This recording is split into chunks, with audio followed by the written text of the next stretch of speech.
If you're watching the replay, you could always support the channel by sending a super thanks. That's right, a super thanks. That's the heart shape with the $ in it, right below the video. Thank you. Shout out to the early No Cap crew. Shout out to the VIP crew. I appreciate you. All the mods, everybody that's in the building. Make sure you like and share the live stream. Spacey got the sauce on.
Hey, bruh, I appreciate you, man. Listen, man, go sub to my boy, man. Listen, man, go sub to my boy, No Cap-tivity, man. He's a good dude, man.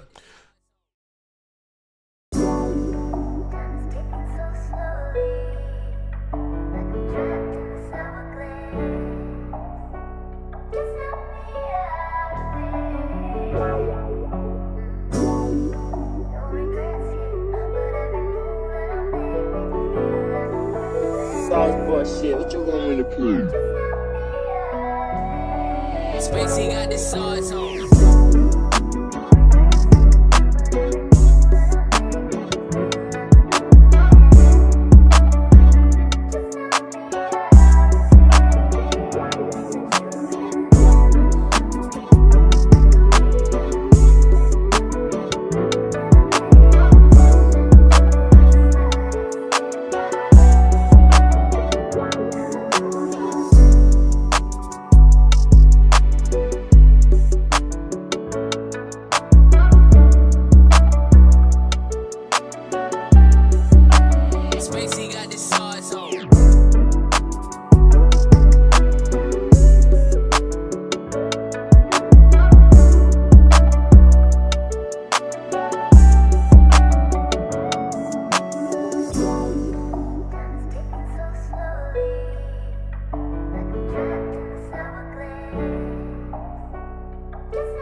Spacey got the sauce on.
Hey, bro, I appreciate you, man. Listen, man, go sub to my boy, man. Listen, man, go sub to my boy, No Cap-tivity, man. He's a good dude, man.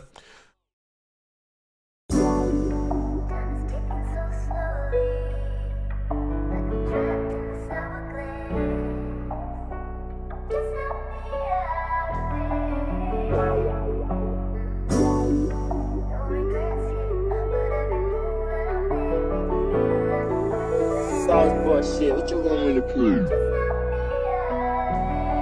Spacey got the sauce on.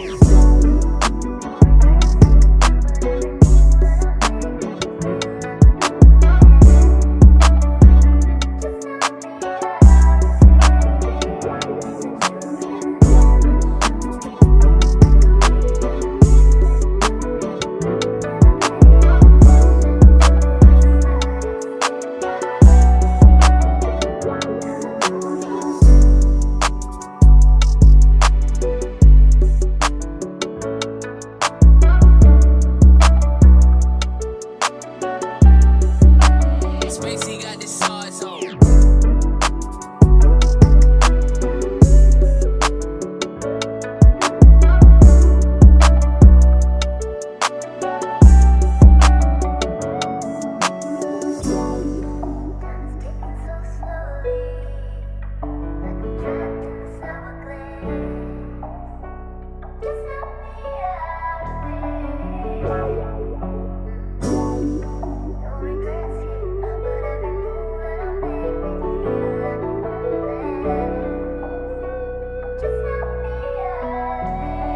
Spacey got the sauce on.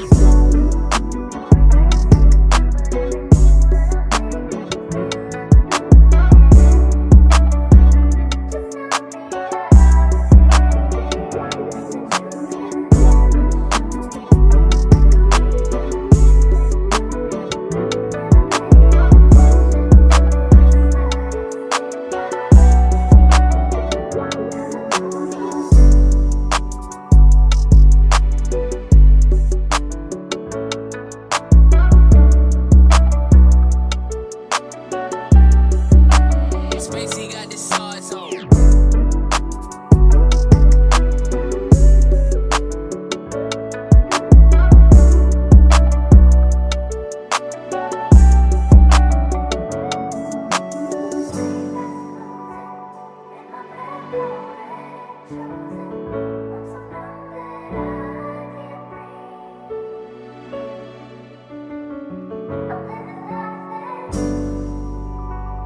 Just a minute before showtime, make sure y'all get your seats, man.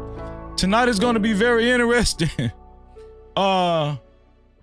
Boosie, Aries Spears are very upset.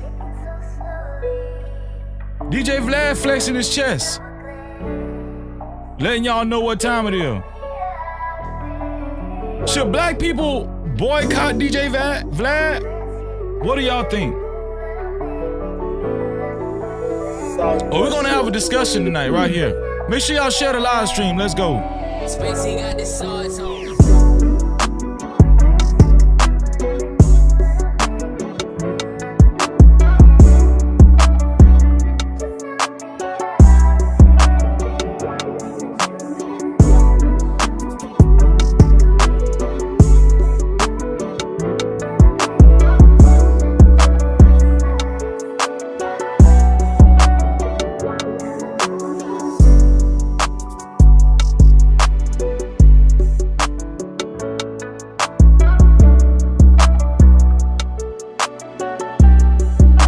Spacey got the sauce on.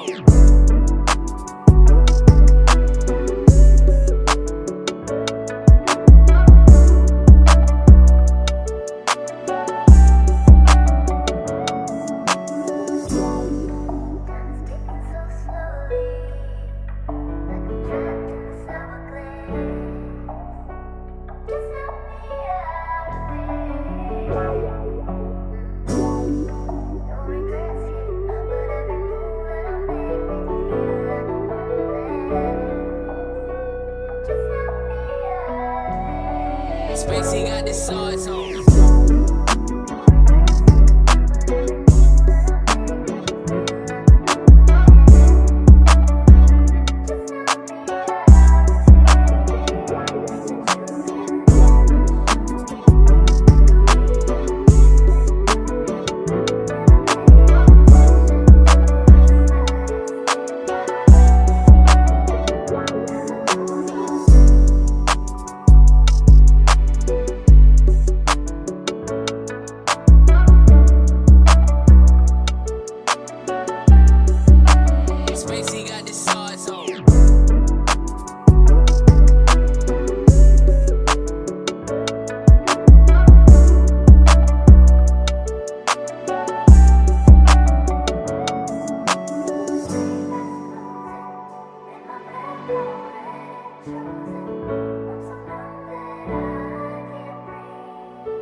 Times in our life, You got time to sing on it. You sing. we all have pain. So then you gonna sing it. We all have sorrow. Then I look at Wayne and I know that he will be ugly tomorrow.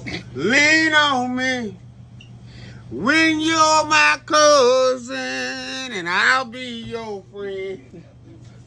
I help you carry on, for it won't be long till I'm gonna need my cousin to care.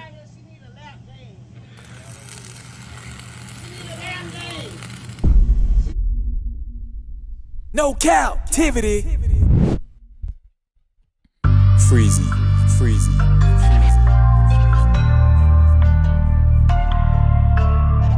What up? You are officially locked in to No Cap-tivity with Freezy, where we tackle issues that sometimes have us trapped in this thing that we call life. But if you know me, you know my motto. To free yourself, you must heal yourself. And if you're rock with your dog, please hit that like and subscribe button. And make sure you hit that notification bell hard right now.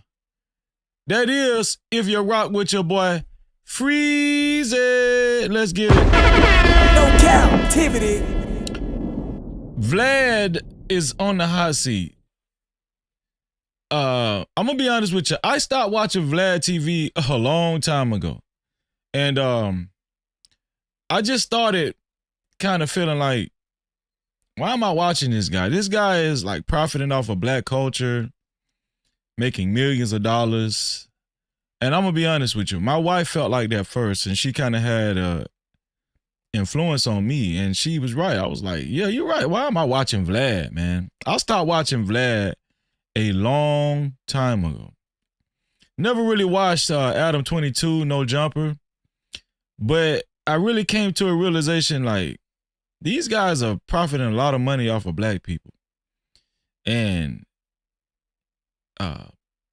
it doesn't, to add insult to injury, these guys are like real pale. You know what I'm saying? Like, they're real pale white guys. And just looking at them, it just kind of makes you kind of like feel disgruntled about how much revenue and profit they're making off of black people. You know what I'm saying? But that's neither here nor there. Even though that's the case, a lot of people still continue to watch Vlad over the years. I stopped watching Vlad in probably the mid 2010s. I probably haven't watched Vlad in probably 10 years, to be honest with you. Over 10 years. To be honest with you, I was surprised that people still kind of watch Vlad. But apparently he's still doing good. And I remember when Lord Jamar had the fallout with Vlad TV, when Vlad made very disrespectful comments towards not Elijah Muhammad, but Louis Farrakhan. And I remember that, right? Now, I'm not a Muslim, but at the same time, I'm very pro-black. Everybody knows that. And I'm like, you know, anytime, it just never fails. When somebody actually gains a position of power, even in your culture, right?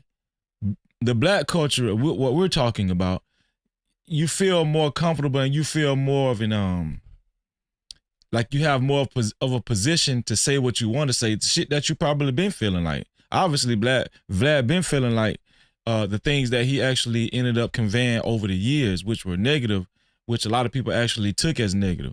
But he's been making a lot of money.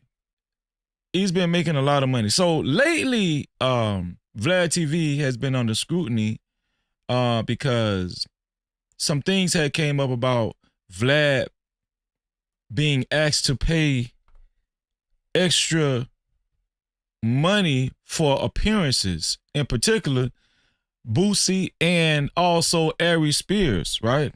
So we're going to talk about that tonight, man. We're going to talk about that tonight because things are heating up. And I'm wondering, will people continue to watch Vlad TV? Right? For a long time, people have been calling Vlad a culture vulture. Do you guys think Vlad is a culture vulture? Right? And a lot of things have transpired, man. Lord Jamar left the podcast. Then I was surprised to hear that Lord Jamar came back to Vlad TV. Why would you come back to Vlad TV when you're protesting? This is what makes me feel like these guys aren't serious, man.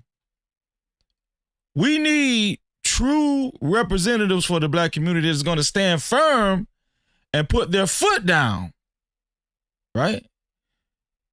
Vlad TV has positioned himself to where he pretty much say he got leverage, right? When it comes to black culture, hip hop, especially in the interview space on YouTube. We're going to talk about the feud that's going on between Vlad TV and Aries Spears and also Boosie and how significant it is. And do you guys still watch Vlad TV? Does anybody out there that's watching this show still watch Vlad TV? Do you?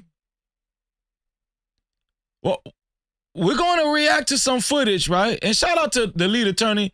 The lead attorney, I have his stuff queued up. Hopefully he doesn't mind me actually reacting to his footage. I was watching Vlad TV yesterday, and the same video that the lead attorney still has up on his platform, Vlad TV actually deleted the damn video.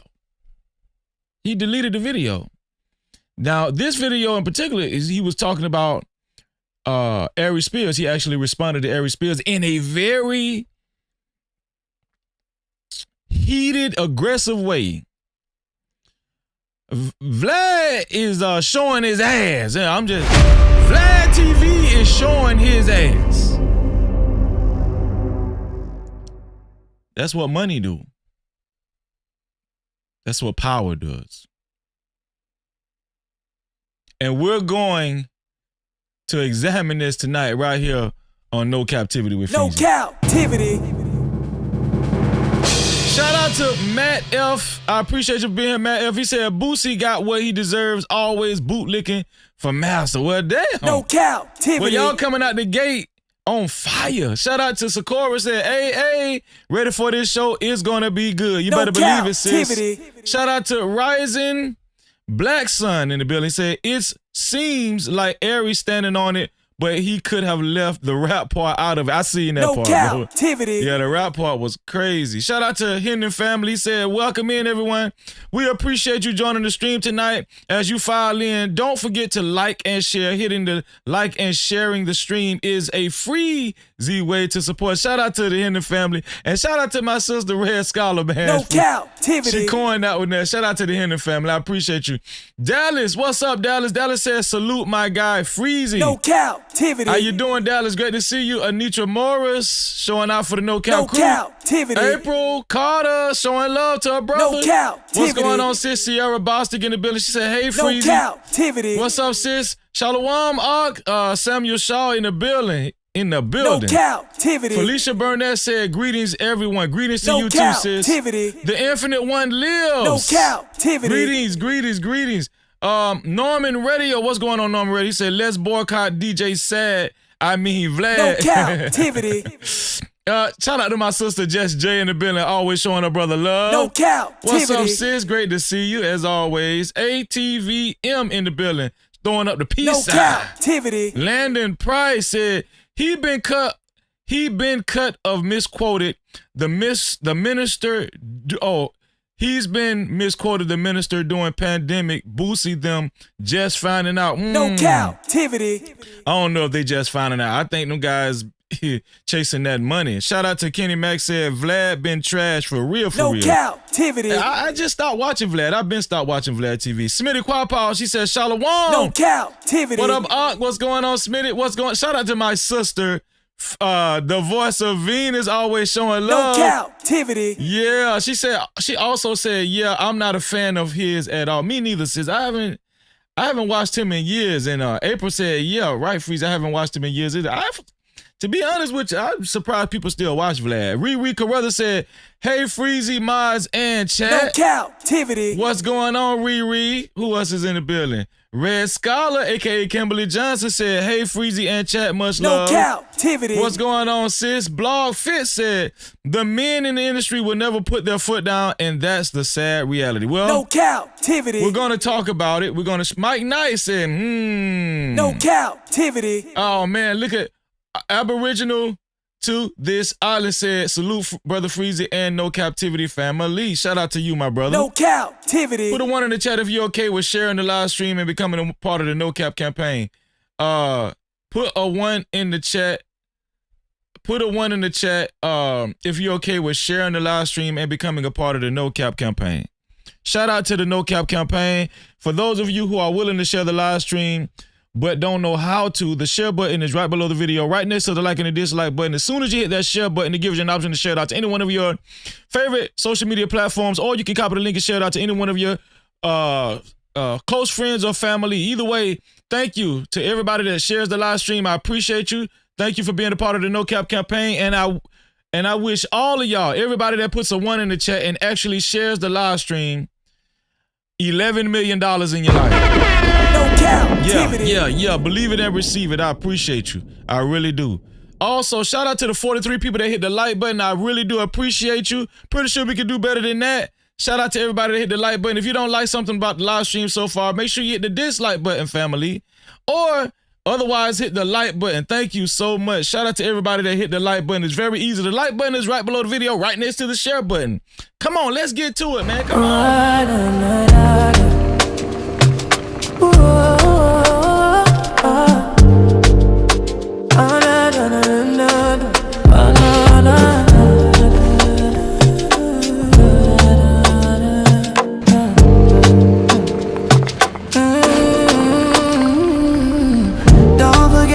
Subscribe, don't forget to hit that notification bell. Don't forget to hit the like and make sure you share. Thank you for coming to the channel. No Cap welcomes you all in. Don't forget to subscribe and make sure you hit that notification bell. Don't forget to like, you also share. Don't forget to like and make sure you hit that notification bell. Don't forget to like and make sure you share. Hit the like button. It's for free. It's for free. Hit the like button. It's for free. Hit the like button. Shout out to everybody that hit the like button during that little like and share break. Thank you. I appreciate you. Shout out to all of the new subscribers. Everybody that hit that notification bell. Thank you. There's 3 ways to support this platform. Shout out to everybody that hit the like button, man. Shout out to everybody that shared the live stream. April, thank you, sis. Shout out to my sister Venus. Thank you, sis. I really appreciate you.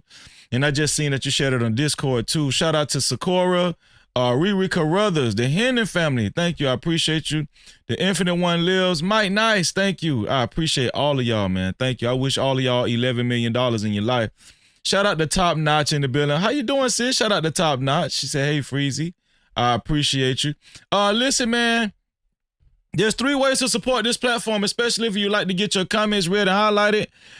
Especially if you would like to get your comments read and highlighted. I'm pretty sure you guys are going to chime in on this one here, right? Listen, the first way is by Super Cap, aka Super Chat. That's the rectangle box with the $sign slap dab in the middle of it, right down there where you type your chats. That's also how you color up the chat. Who's going to be the first one to color up the chat? I appreciate you in advance. No Cap-tivity. Also, the second way is by Cash Cap. The Cash Cap is $Freezy No Cap. That's $Freezy No Cap. Shout out to the Cash Cap crew. Who's going to be the first one to be a part of the Cash Cap crew? I appreciate you in advance. No Cap-tivity. The third way is by PayPal. The PayPal is No Captivity with Freeze. That's No Captivity with Freeze without the Y. That's right, without the Y, because that's how many characters they gave me on PayPal. I appreciate you. Shout out to the PayPal crew. Whoever as the first one to become part of the PayPal crew. I appreciate you. No Cap-tivity. Yes, I do. Somebody asked Freeze, how can I become a sponsor of tonight's show? It's very easy to become a sponsor of tonight's show. Very easy. It's only $20 or more. $20 or more, and you will become the initial sponsor of tonight's show, and you will be put on the flashing the legendary flashing no cap billboard that's flashing below. I'm tongue twisted. The legendary no cap billboard that's flashing below. Who will it be? Who will be the initial sponsor of tonight's show? Whoever it will be, thank you in advance. Thank you. No Cap-tivity. Thank you. I really appreciate you. Yes, I do. Man, let's get to it, man. Vlad TV. Vlad TV. Why black people okay with white people just taking over their shiznit? Huh? Why? I just want to know, why are black people so comfortable with other races taking control of what's theirs? And I'm going to be honest with you. I'm going to tell you the truth. Black people, for the most part, I've been hearing black people say black culture is trash more than any other race. And it's usually the black coons and the house ninjas. Right? You know the kind. And dear motherfucking house niggas. Yeah, motherfucking house niggas. Mad because everybody else don't want to be no motherfucking house nigga like you. But even though they're calling our culture trash, guess what? Other races are taking advantage of it, especially, and I do mean especially, white folk. They don't care if it's trash or not. They're making money off of it. And we're assisting them, right? And now, here's the thing, right? I started watching Vlad TV probably back in 2013, 14. I started watching Vlad TV a long time ago. So I didn't even think people, because for one, it started being very, it's sickler. Is that a word? Right? It just started being very repetitive. And I just got tired of watching Vlad TV. I was like, damn, this again? Shit, Lord Jamar again? You know what I'm saying? I kind of like the Lord Jamar. I liked their conversations, but I forgot. Mac 10 again? You know what I'm saying? So I just got tired of watching Vlad TV. I got tired. Now, for a long time, I didn't even know Vlad was a small hat. Shout out to Venus in the chat. Yes, I did not know Vlad was is Adam 22 a small hat? Or is he just a regular ass trailer trash white boy? I don't know. But I'm gonna be honest with you. What this has taught me as far as Vlad TV, Adam 22, when you get locked in on social media, your audience pretty much keeps you afloat. Once you establish a position on social media, especially YouTube, your audience keeps you afloat, you know. And they know that. They know that. It's almost like they have a stronghold on hip hop, on black culture, and at the forefront is Vlad TV. People like Adam 22, people like that, right? I want to talk about the feud that's been going on between Vlad TV, Boosie, Aries Spears, and I'm also going to react to Adam 22 and some disparaging things that he actually said concerning the N-word. Adam 22 talked about the N-word and he was comfortable. How long are we going to entertain these people? Do we need to boycott Vlad TV? Do we? Shout out to everybody that's just coming in. We're not gonna waste any time. Let me see. I do got some videos queued up. We're gonna go and what are we gonna watch first? I got some videos queued up. What y'all want to watch first? We'll watch Boosie first. How about we watch Boosie first? We'll watch Boosie first. Here we go. Yeah. You can't try me, no captivity. Freezing. I know it's hard to understand me. Respect me, to speak reality. I'm focused though, please don't ask where my mind be. It's about the community. Black swing like a slide. Was it appreciating the way that I like give you 50 shades of me? Hell no, I'm not a saint, but God bless me. No captivity, freezy, believe me, out in these YouTube streets.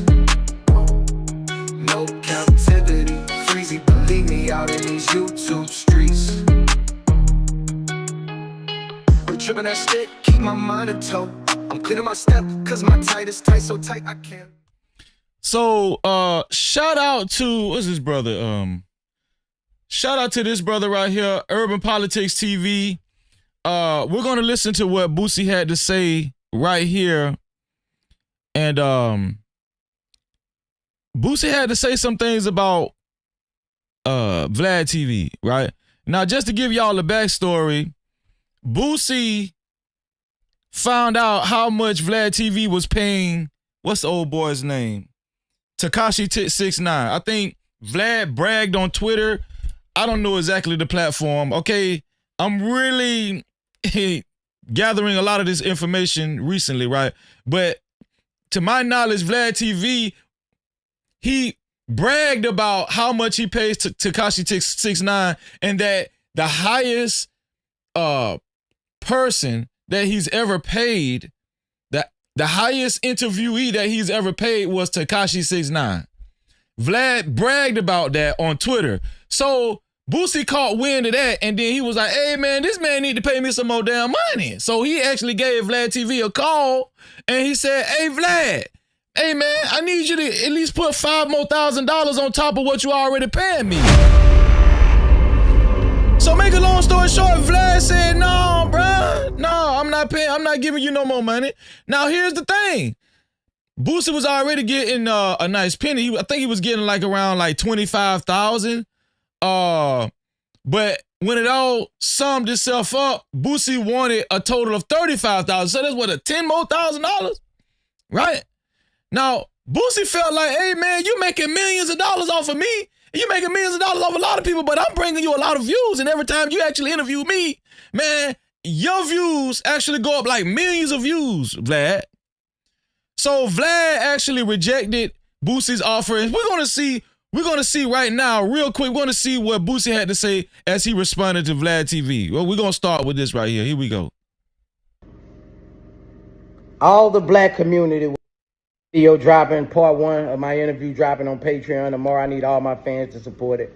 So also, just to also let you guys know, being that Boosie said he's not messing with Vlad no more, Boosie finally got the bright idea to do his own interviews. That's crazy as hell. To do his own interviews, which he should have been doing. I don't know why these guys, especially with brand names, why they didn't been doing their own interviews. They should have been doing their own interview. But now he wants everybody to follow him on Patreon. Here we go. But for the fake fans, let me check y'all for feeling like I've done Vlad something wrong.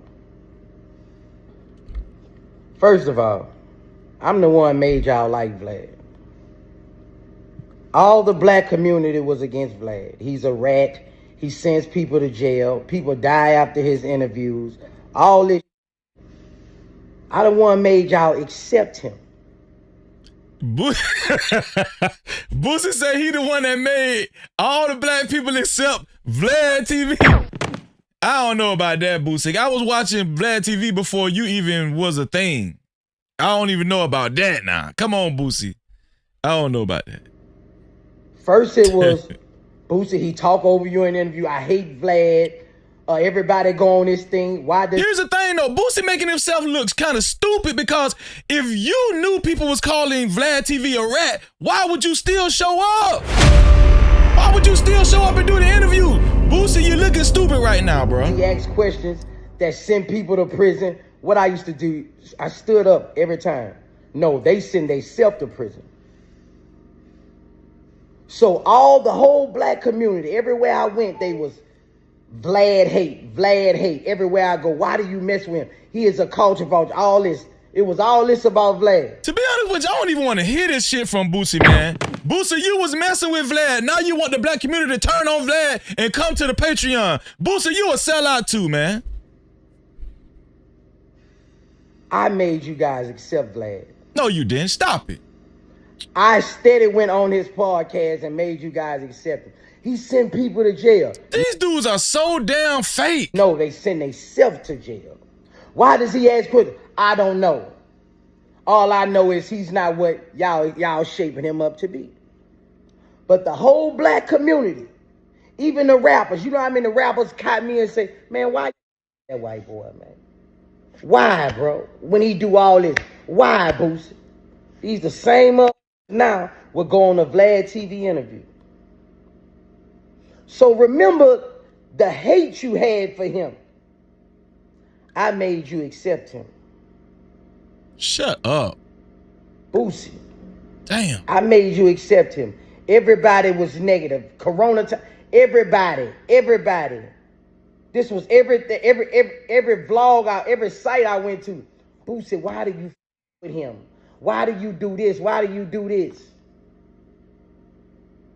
This dude is crazy. I made y'all accept him. Street niggas at first did not want to go on Vlad TV.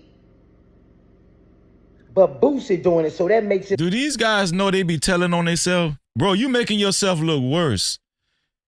All of that negative stuff you was hearing about Vlad TV and you still chose to work with him. Come on. Okay, Vlad was giving you a pretty penny, but guess what? You're Boosie. Couldn't you have found other ways to make revenue? Now you want people to support your other way of making revenue when it comes to doing interviews on the internet. Okay for them to do it. So realize that when y'all say this and that, like I've done, no, man. I stood up for this dude a million times, bro. When the whole industry was calling him the police. I'm gonna be honest with y'all. Black men have to do better, man. Black men have to do better. I'm pretty sure, listen, black women have been interviewed by Vlad TV, but the biggest and most frequent people that Vlad actually interviews are black men, in my opinion. You know, Tekashi 6ix9ine, I think he's Mexican or something like that, but we gotta do better, man. We gotta stop supporting this stuff. It's not going to happen. These boycotts, us boycotting Vlad TV, Adam 22, it's not going to happen until actually black men take the lead and stop. You know, we was just talking about, me and my wife, we was talking about the love of money is the root of all evil. We got it bad. We got it bad. Yep. This. Y'all was making him out to be such a bad person. I made you accept him. I made you still with him. Remember that. Yo. Shout out to Urban, what's his name again? Urban Politicians TV. Shout out to you, bro. I appreciate that. So that was Boosie responding to the Vlad TV. Right.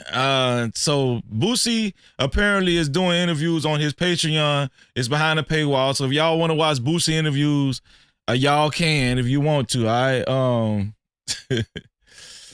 I did have an interview pulled up. Where did I have it pulled up at? Hold on, here we go. And I got to show y'all, man. I ain't gonna lie, man. Boosie hurting, man.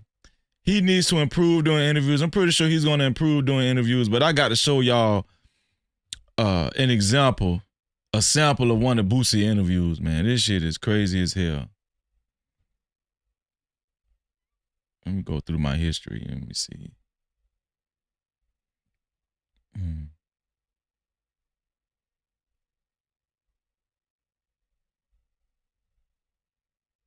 Y'all got to watch this. Y'all want to watch this? So here's one of Boosie's interviews, up and coming interviews on his Patreon. Y'all got to watch this shit. Watch this.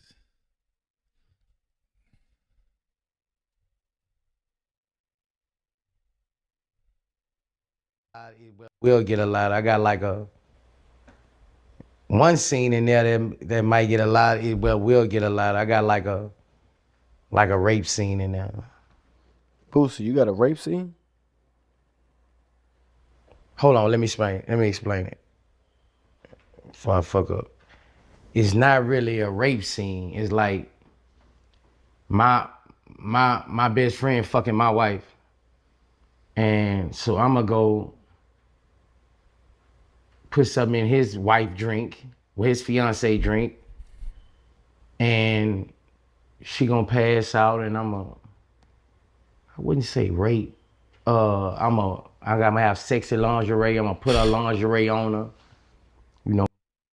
This is what y'all got to look forward to, man. Hopefully Boosie get a little better, man. These guys is dumb as hell. Kiss on her body, soft. You know, but she gonna be out. But it's like sexual. Like, I wouldn't call it. It's not aggravated. I wouldn't call it aggravated. I would call it a sexual misdemeanor, something like that. No Cap-tivity. I can't play no more. I'm sorry. I can't play no more. I can't play. That's why I don't follow these guys. I don't listen to these guys. We gotta graduate from this bullshit. We gotta graduate from this bullshit, please. All right. Freezy won't be watching Boosie on his Patreon. I'm just sorry. I won't be watching Boosie. I wasn't watching Boosie even when he was on Vlad TV, so I still got a clean slate. I'm just saying, I ain't finna. I'm sorry. I just wanted to play y'all. That wasn't even the end of it all, y'all. I can't play the whole thing. I can't play the whole thing. So we're gonna go over here to the lead attorney. We're gonna go over here to the lead attorney. Shout out to my sister. Shout out to my sister, the voice of Venus. The first super cap of the night for the $10 super cap. She said they love being the white man's case study. It's sad, but it's true, Venus. We gotta take a stand, man. Like, when are we gonna realize we are the reason why they are empowered? Venus said they love being the white man's case study, so don't cry now. No Cap-tivity. Use a debit card, tap it, make it happen. Cash app on deck, yeah, we keep it active. Super chat live when the combo gets deep. PayPal slide through, show love to the speed. Every way it works, no friction, no trap. Thank you for supporting, no Cap-tivity, no cap. Building this vision brick by brick, we ride. You ride with the mission, you already slide. Shout out to my sister Venus, the first super cap of the night. Thank you, sis. I appreciate you. And we're only reading super caps, cash caps, and PayPals. Venus was the first one to call up the chat. I'm really eager to hear what y'all got to say through super cap, cash cap, or PayPal. Let's get it. No Cap-tivity. Next up, let me see. Did we have a response from DJ Vlad when it come to Boosie? Y'all want me to play y'all a quick response from DJ Vlad to Boosie? Let me see if I can find it. Okay, here we go. Here's DJ Vlad responding to Boosie, what Boosie had to say. Here we go, y'all.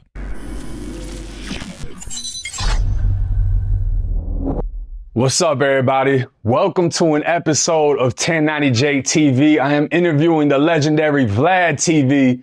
And the first question that we're going to pop this off with is, me and you were connected through Boosie.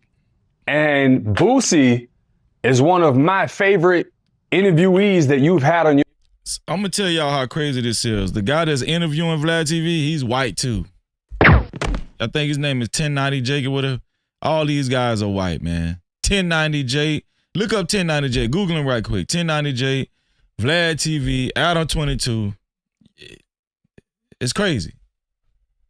Platform. I'm watching every time it drops, and I'm now hearing that he's going up in price. He may be moving away from Vlad TV. What are your comments on this situation? I can't. Shout out to everybody that's been coming in. Luna Wolf, I see you. Loretta, thank you to everybody that's been coming in. I appreciate y'all. I can't call everybody's name because I'm not looking at YouTube. I'm looking at my software, so I can't see everybody's name. But shout out to everybody that came in after roll call. Well, look, me and Boosie, our business relationship goes back 20 years. Before Vlad TV, when I was doing DVDs and I was holding the camera and going to Atlantic Records, and filming him and Webby, and we'll show a little clip of that. It'll show how far we really go back. You ever run into any of the cats that bit off you? That was Vlad. Nah, we ain't ran into them yet, you know what I'm saying? But they know who they is.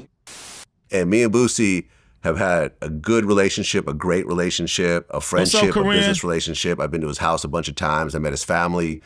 And originally, I wasn't paying him to do interviews. Shout out to Tandy But Kane. over time, as the views kept going up and people were really gravitating towards these interviews, we started working out appearance fees. So originally, Vlad said he wasn't paying Boosie. Boosie was just doing it on the stream. Okay. And the fees slowly went up. And over the last couple of years, what's going on, BATL? Great to see you. The fee that we actually stuck at was around was $25,000 per interview. Mm-hmm.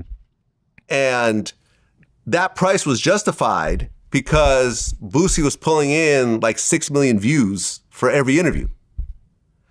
And in that particular situation, and I showed Boosie all the numbers and all my back end numbers and so forth. When he was getting around 5.5 million views, I would make around 35,000 off that interview, and he would make 25,000. Right? So I had a $10,000 profit margin. He still made. Do y'all believe Vlad? I believe Vlad is not telling the truth about how much money he made off an interview. No Cap-tivity. I don't believe Vlad. I believe Vlad. For one, I just think all these people lie. I just think these people lie, man. Small head people, you can't trust them, man. Of course, why would he tell the truth on an open interview for everybody to be in his pockets? I don't believe he's telling the truth. 35,000, I believe he probably made 60,000, 75,000, right? He's not telling the truth. Paid the majority of the money, but I was still making $10,000, so I was cool with that. I don't believe right? that. And we were rocking like that for years. So some time had passed. It was, I don't know, about 6, 7, 8 months since our last interview. So I just hit him up one day, a couple of weeks ago, and we had a conversation. And this conversation was a private business conversation, but Boosie recently did a live where he revealed parts of this conversation. And in his live, he said that he had asked for $5,000 more, and I said no, which is why he's not going to do the interview. I wanted $5,000 more than he wanted to pay me. He didn't want to pay me, so I think I'm gonna make more money doing it this way. And I'm editing my interview now. Now, that's not exactly accurate. So, I wasn't going to put any of this out there, but because he started putting out numbers out there and people started going, oh, Vlad being cheap, why is it only 5,000? You could pay him that, not knowing the whole picture. So I'm going to lay out the whole picture for everyone just to explain what exactly is going on. So when I called Boosie, like I said, the fee had always been $25,000. He said, I want $40,000. And I'm like, fam, I can't do 40,000.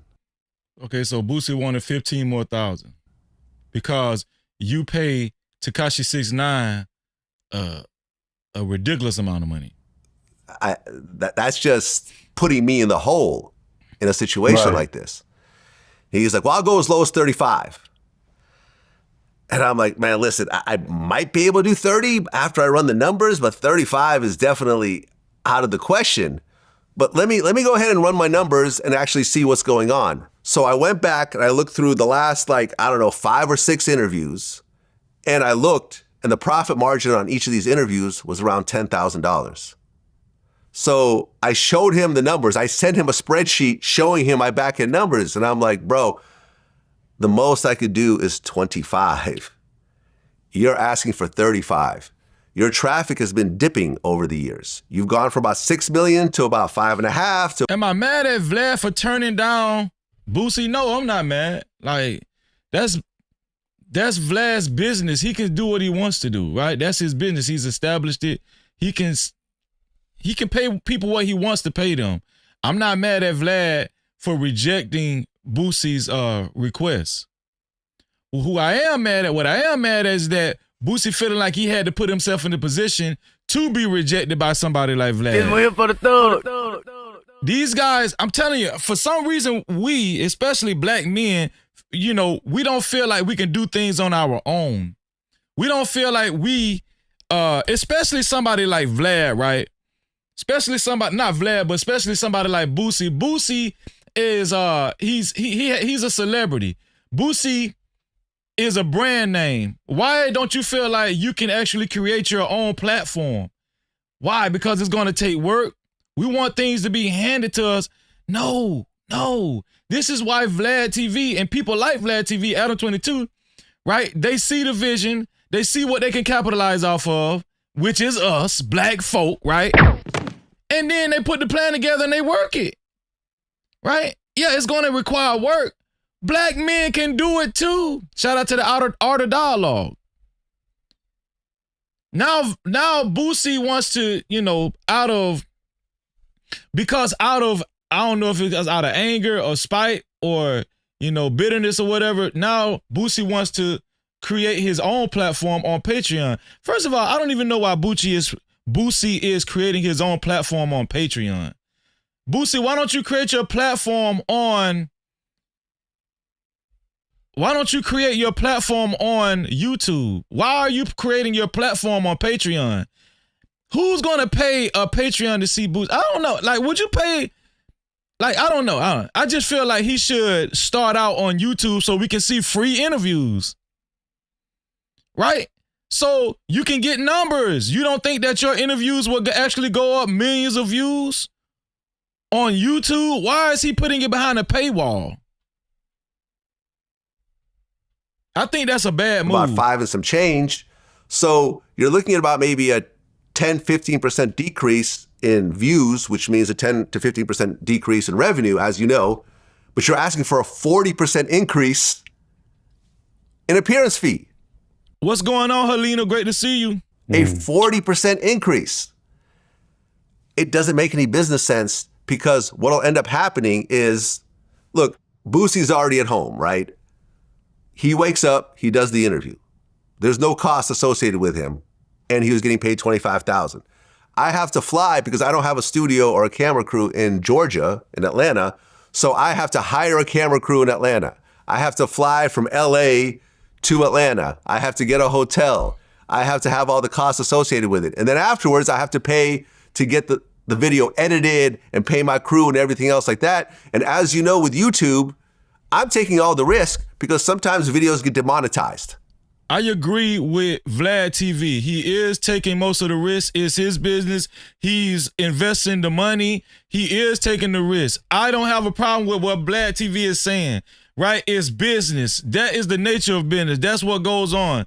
My problem is, why are you supporting Vlad TV's business, especially when it comes to black culture and black entertainment? Why? I don't understand that, right? But we know the name of the game. This is social media, and it's not about moving as a collective, especially with black folk. It's not about moving as a collective. It's more about clout, getting clout and money, and instead of working with your own people, it's more about shining on your own people. That's what it's mostly about. It's for the thugs. It's mostly about shining on your own people, right? Instead of working with your own people and moving as a collective. This is how people like Vlad TV actually exploits black people, especially black men, right? Shout out to my brother Red Bull for his $25 cash cap. He said, for the live, no cap. Let's get it. Shout out to Red Bull for the $25 cash cap, man. Thank you, bro. Yeah. I appreciate you. Trying to support no cap? Yeah. Keep throwing the dough. Shout out to the initial sponsor of tonight's show. Support the show. Facts. Lights don't run on hope. No. Red Bull, ladies and gentlemen. Hey, hold up, wait. Do I see 5s, 10s, 20s in the place? No cap. Appreciate. Cash out. Suka chat. Suka stickers. Memberships. PayPal's in the building, let it rain like that. Don't forget them cities, don't forget them hundreds. Blessings coming fast, we ain't waiting on nothing. Appreciate everything that you spend. When you feel generous, run it back again. Hey. Money talk, let it flow. Shout out to Red Bull. He is our initial sponsor of tonight's show. The whole Red Bull family, I appreciate you to be a co-sponsor or official sponsor of tonight's show. It has to be $25 or more. Shout out to everybody, all the contributors. Shout out to my sister Venus as well for being the first contributor of tonight's show. Thank you. If you really feel strongly about, you want your comments read and highlighted about what we're going over. Should we boycott Vlad TV? What do you think about black men mostly and black women as well supporting Vlad TV by continue to be guests on their show like Adam 22, right? No Jumper, right? What do you guys think? 1090 Jake, what do you guys think? Shout out to my brother, my Red Bull. I appreciate you. Let's get it. Right? Especially when you talk about someone like a Boosie who has, he swears, he's talking about a lot of edgy stuff. And at the end of the day, I'm taking 100% of the risk. So I'm like, listen, I cannot pay you $35,000 when I'm going to make nothing. Or maybe I'm even going to take a loss. And Boosie was like, yo, you're being cheap. And I said, I'm not being cheap. I'm being put in a situation where you make all the money and I make none of the money. He should have paid Boosie more money. Now, I agree that they should have negotiated. Maybe, Boosie wanted $40,000. Vlad say, no, maybe 30, maybe 30,000. Maybe they could have, I don't know. But Vlad should have paid Boosie. Vlad should have paid Boosie. Why? Because Boosie is one of Vlad's top guests. Right? And also, even if he breaks even with Boosie, it's still going to attract more eyes to Vlad's channel. I would be lying if I didn't know. Even though I don't watch Vlad, I would be lying if I didn't say that Boosie actually was one of the cornerstones on Vlad TV's channel. He should have paid him, right? But for the simple fact and for the mere fact that Boosie has to go back and forth with Vlad TV, it's pathetic. It's pathetic. And the core issue of tonight, the core issue of what we're talking about tonight is, why do black people feel like they have to depend on other races to succeed in certain areas of life? Why do black people, especially black men, feel like we have to depend on other races in order to accomplish certain things, even in the entertainment business? Why? Why can't we actually put our heads together, work together in a harmonious way in order to be more productive and in order to profit? Why is that hard? Why is that difficult? And is this the reason why Vlad TV or the likes of Adam 22 or 1090 Jake is able to capitalize off of that dysfunction? What is the issue? Why are we like, why? Here we go. It simply doesn't make any business sense. Well, let me ask you, what was it that caused the price hike? Because I feel like it would be more understandable if he just beat a major case, or if something significant happened, and you know what I mean? Like, sometimes we see rappers go through crazy things and everybody wants that breaking story. What was it that you think caused this to come about? I don't know. I know Sean Cotton, me and Sean actually had a conversation about this yesterday. He had put out a video where he said that he had heard from someone that Boosie was upset because I had mentioned that I paid Tekashi more than I'd ever paid anyone else. There you go. And that might be the reason. I've never actually asked Boosie to confirm this, but if that is true, you guys have to understand, Tekashi brought in like 20 million views. It was the biggest interview of 2025. It was the biggest meme of 2025. The whole, I stole that shit. Stole that shit. That's what I do, nigga. Fuck, nigga, I stole that shit. Yeah. That's still being used. There's a Trump version. Stole that shit. That's what I do, nigga.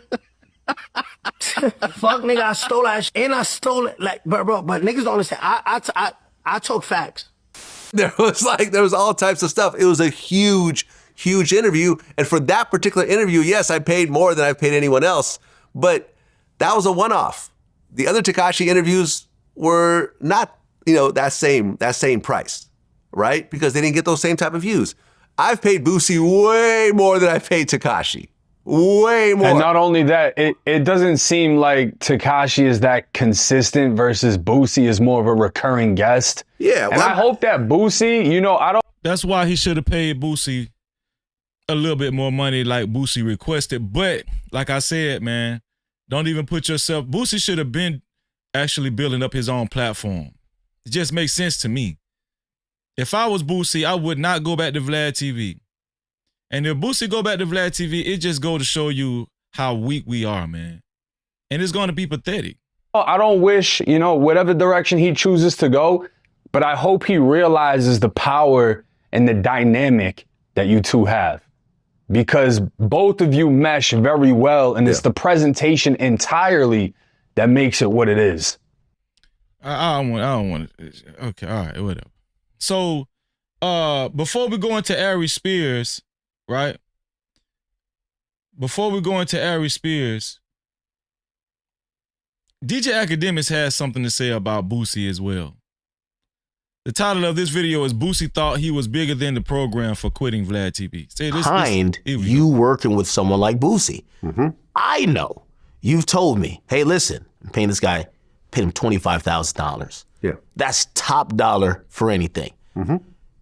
Whether it's people can get a Boosie verse from what I've heard. I don't want to, mess up his rates. You know what? People are understanding. Listen, I understand that social media is not easy. You're not just going to come into this game and just take off, right? But somebody like Boosie has an advantage. People like Boosie don't have an excuse. That's what I'm saying. Somebody like me, it would make more sense for me to go on Vlad TV than Boosie. Even though I don't even watch Vlad TV, right? But somebody like, I just never understood people like Boosie that already has celebrity status. Why can't they actually develop their own platforms or also cater to other black founded platforms? I don't understand. I don't get it. For less than $25,000. Yeah. You get what I'm saying? Yeah, I heard that too. So you are doing an interview that's helping to promote him. I've always, me and you have slightly different business models. You will compensate your guest. Me, I'll wait till the guest needs me for the promotion because I look at it as it's like a quid pro quo, as they call it, right? It's like, hey, listen, well, I'm helping promoting your product and you are giving me content for my platform. And that's the kind of invisible handshake, even though I know these days it's much more than that. That's why you involve compensation.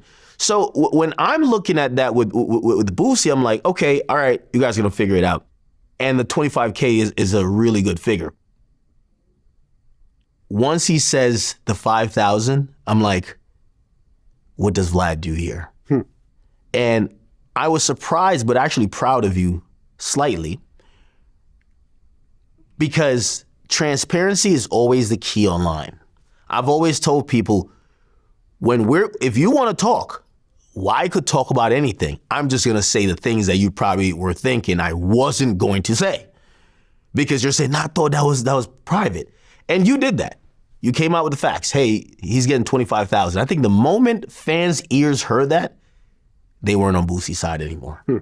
Boosie did a really good job of saying 5,000, where people probably thought that maybe he's only getting 5,000 and he wants another 5,000. Or maybe he's getting 50 and 5,000 just a little 10% bump. Because because listen, no. I don't think they thought he was getting 50. Well, hold on. I didn't mention this before. Nobody But if you watch the Breakfast Club interview with Boosie, he said, I get $500,000 a year doing Vlad TV interviews. Remember, I made a little GoFundMe page to make fun of that?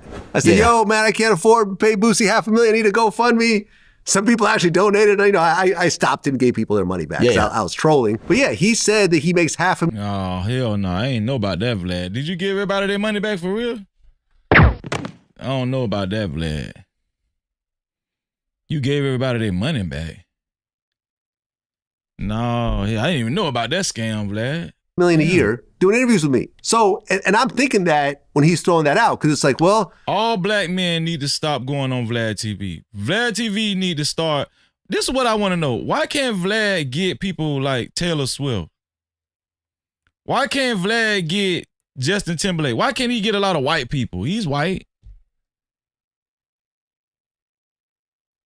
Go get Taylor Swift. Go get Ice Baby. 500,000 a year is asked for 5,000. That's like 1%. Like, why are you being so cheap? And everyone's like, yo, man, Vlad pay Boosie's 5,000. You gonna make it back? He's made more than that. Like, people started. What's going on, Elicino? Attacking me over that comment. But by and large, Malika Williams, what's going on, sis? Part. I'm gonna be honest. People are fucked up out here, man. Yeah. I think most of the conversations and comments I saw were people saying, yo, dude, you sit at your house, which you also kind of really accurately painted how much effort he has to put in.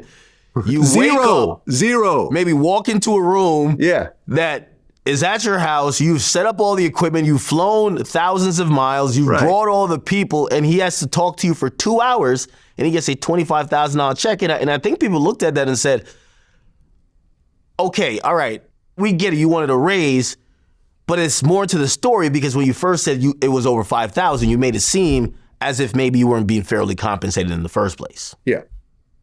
I'm telling you, people are fucked up out here. 25,000, and another thing which is you trying to say Boosie effed up? Boosie pockets is messed up out here? Not necessarily a gripe at you because I'm not necessarily in that business, but I've told you this many times, Vlad. I said these problems you're having, you created yourself. You created an infrastructure in a market. A lot of, not only for your own selfish purpose, you wanted to compensate fairly the people that worked with you. But what happened is that then you start a whole market where people start watching other people's paycheck. They start watching your pockets because when you could pay them 25, they're wondering, people have this saying that if they pay you 25, they're getting 3 times more. Right. So now they're watching you. Yeah. And that turns into, the moment you said you paid. Do y'all think this is going to put a microscope on Vlad TV or a spotlight on Vlad TV to the point where a lot of other guests are going to be asking for more money? Do y'all think Vlad is going to have to actually shuffle out more money to guests, especially black guests, especially black men? I don't think this is a good look for Vlad because I think a lot of people are going to be asking Vlad, hey, man, I need people that deserve only $500. They're going to be asking for $2,500, $3,000, $10,000. Hey, Vlad, hey, I need some money, man. Vlad, you the money guy. Tekashi 6ix9ine, the most ever. Everybody probably started to look around and say, who was the previous guy who got paid the most ever and what do we think it is? Yeah, I really feel that the business relationship ended with Boosie being jealous of 6ix9ine's appearance fee, and then Aries Spears got jealous of Boosie's appearance fee. Domino effect. It was like a domino effect, but I'm okay with that because I'm down to be transparent. And when I'm transparent, and when you look at the numbers, and remember when I threw out, I'm like, yo, he gets about 5.5 million views, and this is about how much? Maybe around 35,000. Maybe a little more once you cut expenses, but it only is about $10,000 profit margin. Like no one said, oh, Vlad's lying. He's really making 10 times that. You have a whole YouTuber community out there that knows these numbers, including yourself. No one said Vlad's lying. He's really pocketing way more than that. He's being cheap. No one said I was lying. Not a single person. And the thing with Boosie was that, and I don't think I've mentioned this before, when we first started the conversation, the first thing he said was, yo, Vlad, people are DMing me and saying that they're going to cancel their paid subscription if I don't come back on. They're all going to cancel, Vlad. They're canceling their paid subscription.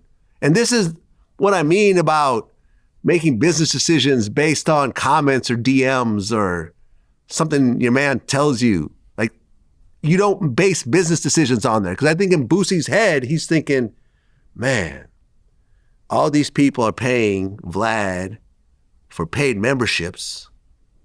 For me, they're all there for me. Well, I'm going to start my own Patreon. Boosie thought it was bigger than the program. And they're all going to come to me. Vlad, you've been keeping kid gloves with him and he's been keeping kid gloves. Because I can tell y'all love each other. Boosie thought it's bigger than the program. Okay, so what's wrong with Boosie actually starting a Patreon? And it seems like Vlad is kind of speaking against Boosie starting a Patreon. Did y'all hear the tone in Vlad's voice? Watch this. Come to me. I'm going to start chips. For me, they're all there for me. Well, I'm going to start my own Patreon. Boosie thought it was bigger than the program. And they're all going to come to me. Vlad, you've been keeping Kid Glove. Why is he speaking like that about Boosie actually starting the Patreon? What's wrong with Boosie starting a Patreon? Why is Vlad so disgruntled about Boosie saying he's going to start a Patreon? You know why? Because Vlad want all of the money to themselves. These people present themselves as if they're sincere and genuine people. No, they're greedy. They don't want you to start a Patreon. They don't want you to start your own platform. Why? Because it's going to take food off of their table. Shout out to Health Motivational Journey in the building. Shout out to you. Shout out to everybody in the building, right? He just seems kind of bothered by that. I was with him and he's been keeping Kid Glove. Because I could tell y'all love each other. Yeah. But still, Boosie thought he was bigger than the program, right? Like, let's be honest. Again, we love Boosie, and that's the thing. Because he might be a little arrogant, might be a little ego, but take that arrogance to your own program. This one here for the thug. Boosie might be arrogant, but take that arrogance to your own program. Take it to your own program. Build up your own platform. Right? A lot of times, these people, I'm gonna tell y'all, we finna rock, we finna cook, man, because I'm gonna let y'all know how these people actually operate. It ain't just Vlad, but even people in our space. We talked about Anton Daniels, and people like, I'm gonna show y'all how these people get down and how they actually operate and how they want you to think, especially if you're a content creator. Shout out to Jesse Starr in the building. When he aimed some comments at me, he was like, well, you're Vlad's boy, this and third. I'm like, listen, there's no other way to actually look at this, right? And I tried to look at it another way, because a lot of times when you deal with people who have helped businesses through its growth, they'll use these non-tangible things to put to a worth. When you come up and you say, hey, listen, you did 4.5 million views. This is what the numbers is. If this is how the percentage is, this is what you get and I get. This is what overhead is to create all this stuff. There is no conversation. He won't even talk the numbers. So that's when people use intangibles to actually try to, massage what they actually want. These are the intangibles. Well, I made you cool. Yeah. Well, the black community didn't like you. Yeah. I made you. You know how many rappers called me? It is true. All of the black guests that DJ Vlad has on his team, they actually help validate Vlad's platform even more. That's not a lie. Boosie is not all the way off with that. Right?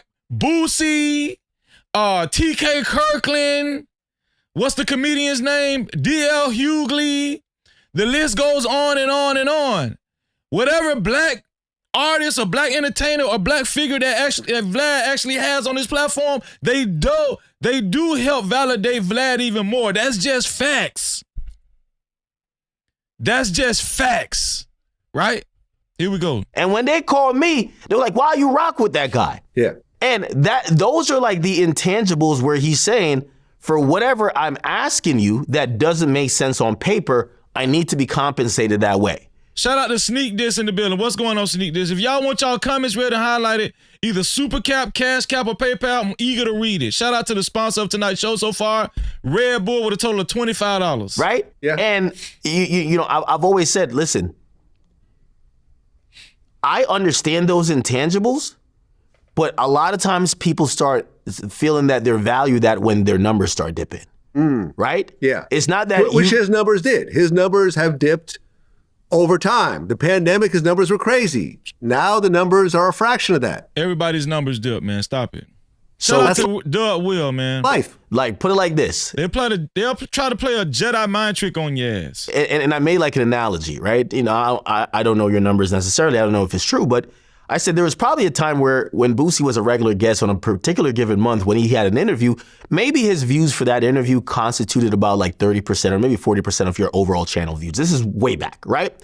I said now, when he does an interview, it's probably 10%, maybe less for that month. I don't want to listen to academics anymore. Shout out to academics. I don't want to listen to that anymore. He just trying to, basically, Academics, to make a long story short, is very good friends with Vlad TV. He's going to cater to more towards Vlad TV, but right, because they actually are friends and they're cool.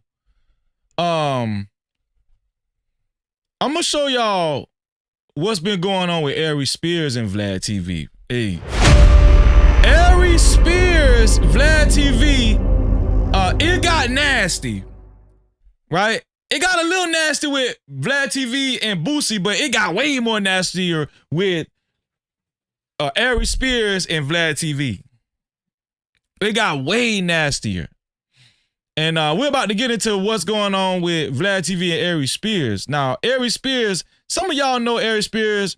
Aries Spears has had some tumultuous moments. I remember when Aries Spears was on Corey Holcomb's show, and Corey Holcomb, he was on the 5150 show, Corey Holcomb's show, but that's when Zoe Williams was on Corey Holcomb's show, and Zoe Williams ended up swinging on Aries Spears because Aries Spears got slick out of the mouth. Now, we know Aries Spears gets slick out of the mouth. He's a comedian as well, but Aries Spears is a little arrogant too. I mean, let's just be honest with you, right?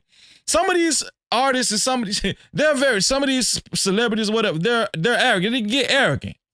Right, you put a spotlight on them, they get a little money, they get a little fame, a little clout, they get arrogant, right?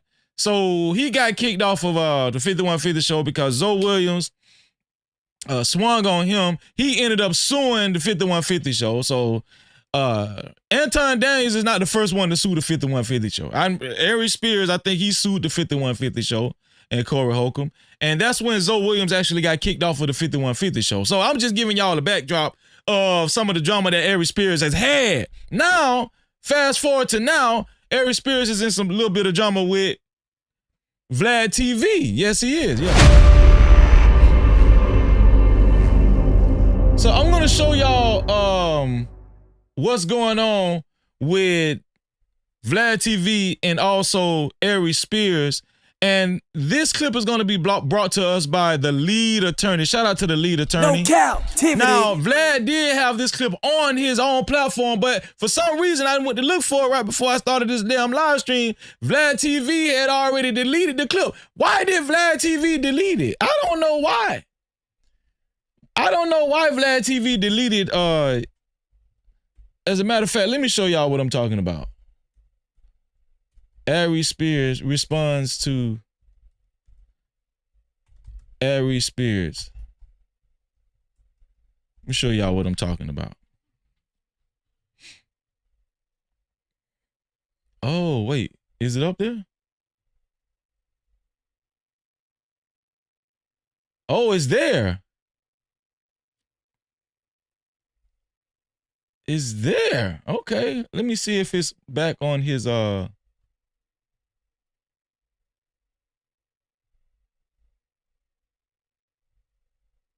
Let me see if it's back up.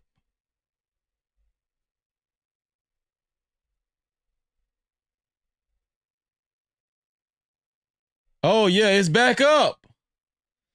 So, hey, I'm going to show y'all something. A shout out to the lead attorney. I was going to play the lead attorney's version, but I guess we could play Vlad TV's version. I'm going to tell y'all what happened. Now, I went on Vlad TV's platform, and he had actually took this interview off of his platform. It wasn't up there. He just actually put it back up there 2 hours ago. As y'all can see, 2 hours ago right here, he just reposted it. He just reposted it 2 hours ago. So he must have took some. We got the man himself in the hot seat today. Yeah. He must have took something out. He must have edited some stuff out because I actually watched the original last night, and I will be able to tell y'all what he actually took out. I will be able to tell y'all what Vlad TV actually took out, because instead of it being 2 hours ago uploaded, it should be damn near almost 24 hours ago uploaded, 23 hours ago uploaded. But they just actually took it off and put it back. And it only has 12,000 views. Last night it was already up to 150,000 views. So they just reposted it for some reason. I don't know why. But Vlad said some crazy stuff towards Aries Spears. Maybe something he could have got sued for. Vlad TV said some crazy shit about Aries Spears. And to be honest with you, he said some stuff that he could have been liable for. That's how crazy the interview was. This how bad it was. I never seen Vlad TV get that riled up and upset and that aggressive and angry, in an interview while he's showing his face. So let's go ahead. We can watch the interview. Let's watch the interview. We might have to go to Lead Attorney because Lead Attorney got the original video on his channel, right? Just for some missing clips. But let's listen to what Vlad had to say right here on this reposted interview. Here we go on Vlad TV. Here we go. It looks like I had to step up to the interview spot, and now you're the interviewer. It looked like everybody else is on strike. Vlad, what is going on? Is the building burning? So Vlad is responding to Aries Spears now. He's responding to Aries Spears now. Vlad is going through it with everybody. Here we go. We have Boosie. He looked like, that's some tumultuous situation. Now Aries Spears. Vlad, what's going on with you and the people that you have worked with for years on Vlad TV? Yeah. You're not paying these guys enough, man. What's going on? Yeah, well, once again, similar to the Boosie situation, with the Aries Spears situation, I was going to keep quiet about this. But Aries decided to drop a video about it, so I'm going to go ahead and tell the whole story. Why do you think? What do you mean? Why do you think it's public? I don't know, man. People want to make things public. People want to take, personal business conversations and make them. So he's saying Aries Spears dropped a video about it first. Now, I didn't even know Aries Spears had a YouTube channel called Spears and Steinberg with some other white guy. And they actually talked about DJ Vlad on his channel. And I think DJ Vlad is going to play a clip of that in this interview right here. Public, and I've learned over time, it's better to address it head on as opposed to letting someone else run with the narrative. I learned that from you, actually. Well, I like how the fact that I think you're the only one properly monetizing the response. So, you know what I mean? But go ahead. What's going on with Aries Spears? I seen the Boosie situation. I want to update on that as well. His interview is out. Mm-hmm. Give me the update on the latest in the Vlad TV financial office. Okay, so with Aries Spears, we started doing interviews around 2016. And I thought Aries was extremely funny. He was witty. He had great impressions. And I just thought he was a talented dude. So we started doing interviews. And in the beginning, it was a little bit slow. And over time, it started to work out. The views went up. Oh, man, listen, man, shout out to my brother, the lead attorney in the building. No Cap-tivity. Now, lead, I am going, if you don't mind, lead, I tagged you in my description. I am going to show, if you don't mind, I am going to show a clip of your reaction to Vlad TV, because you actually said something about you showing up on Vlad TV and your experience with Vlad TV. And the migration as far as how much you was getting paid and what you actually had to learn about that game. I was going to show a clip about that too, lead, if you don't mind. Shout out to the lead attorney. I'm going to show that clip. You know what clip I'm talking about, lead. I think you reacted to it yesterday. But you talked about how you were only 8 minutes from Vlad, which I didn't even know.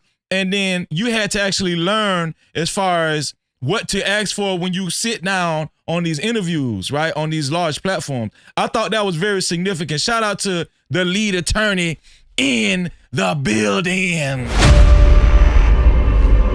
Shout out to the lead attorney in the building, man. Always an honor to have our brother in the building. One of these days, I'm going to get my brother up here and he going to have a conversation with his brother Freezy. Huh? How much you gonna charge me, Lee? Huh? That's all you do. Don't do it, Lee. You rap. What you gonna do it, Lee?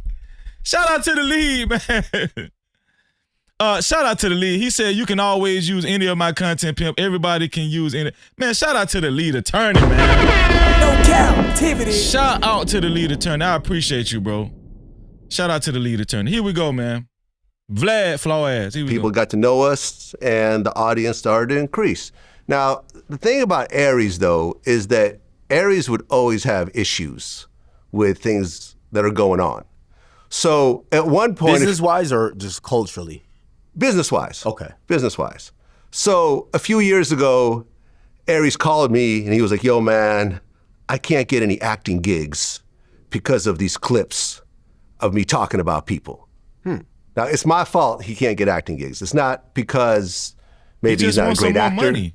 Or maybe he hasn't done a major movie in 30 What's years. What's going on, Ely Belezo? Shout out to my sister, Ely Belezo, in the building. This is Jerry Maguire. It's my fault that he's not getting acting gigs.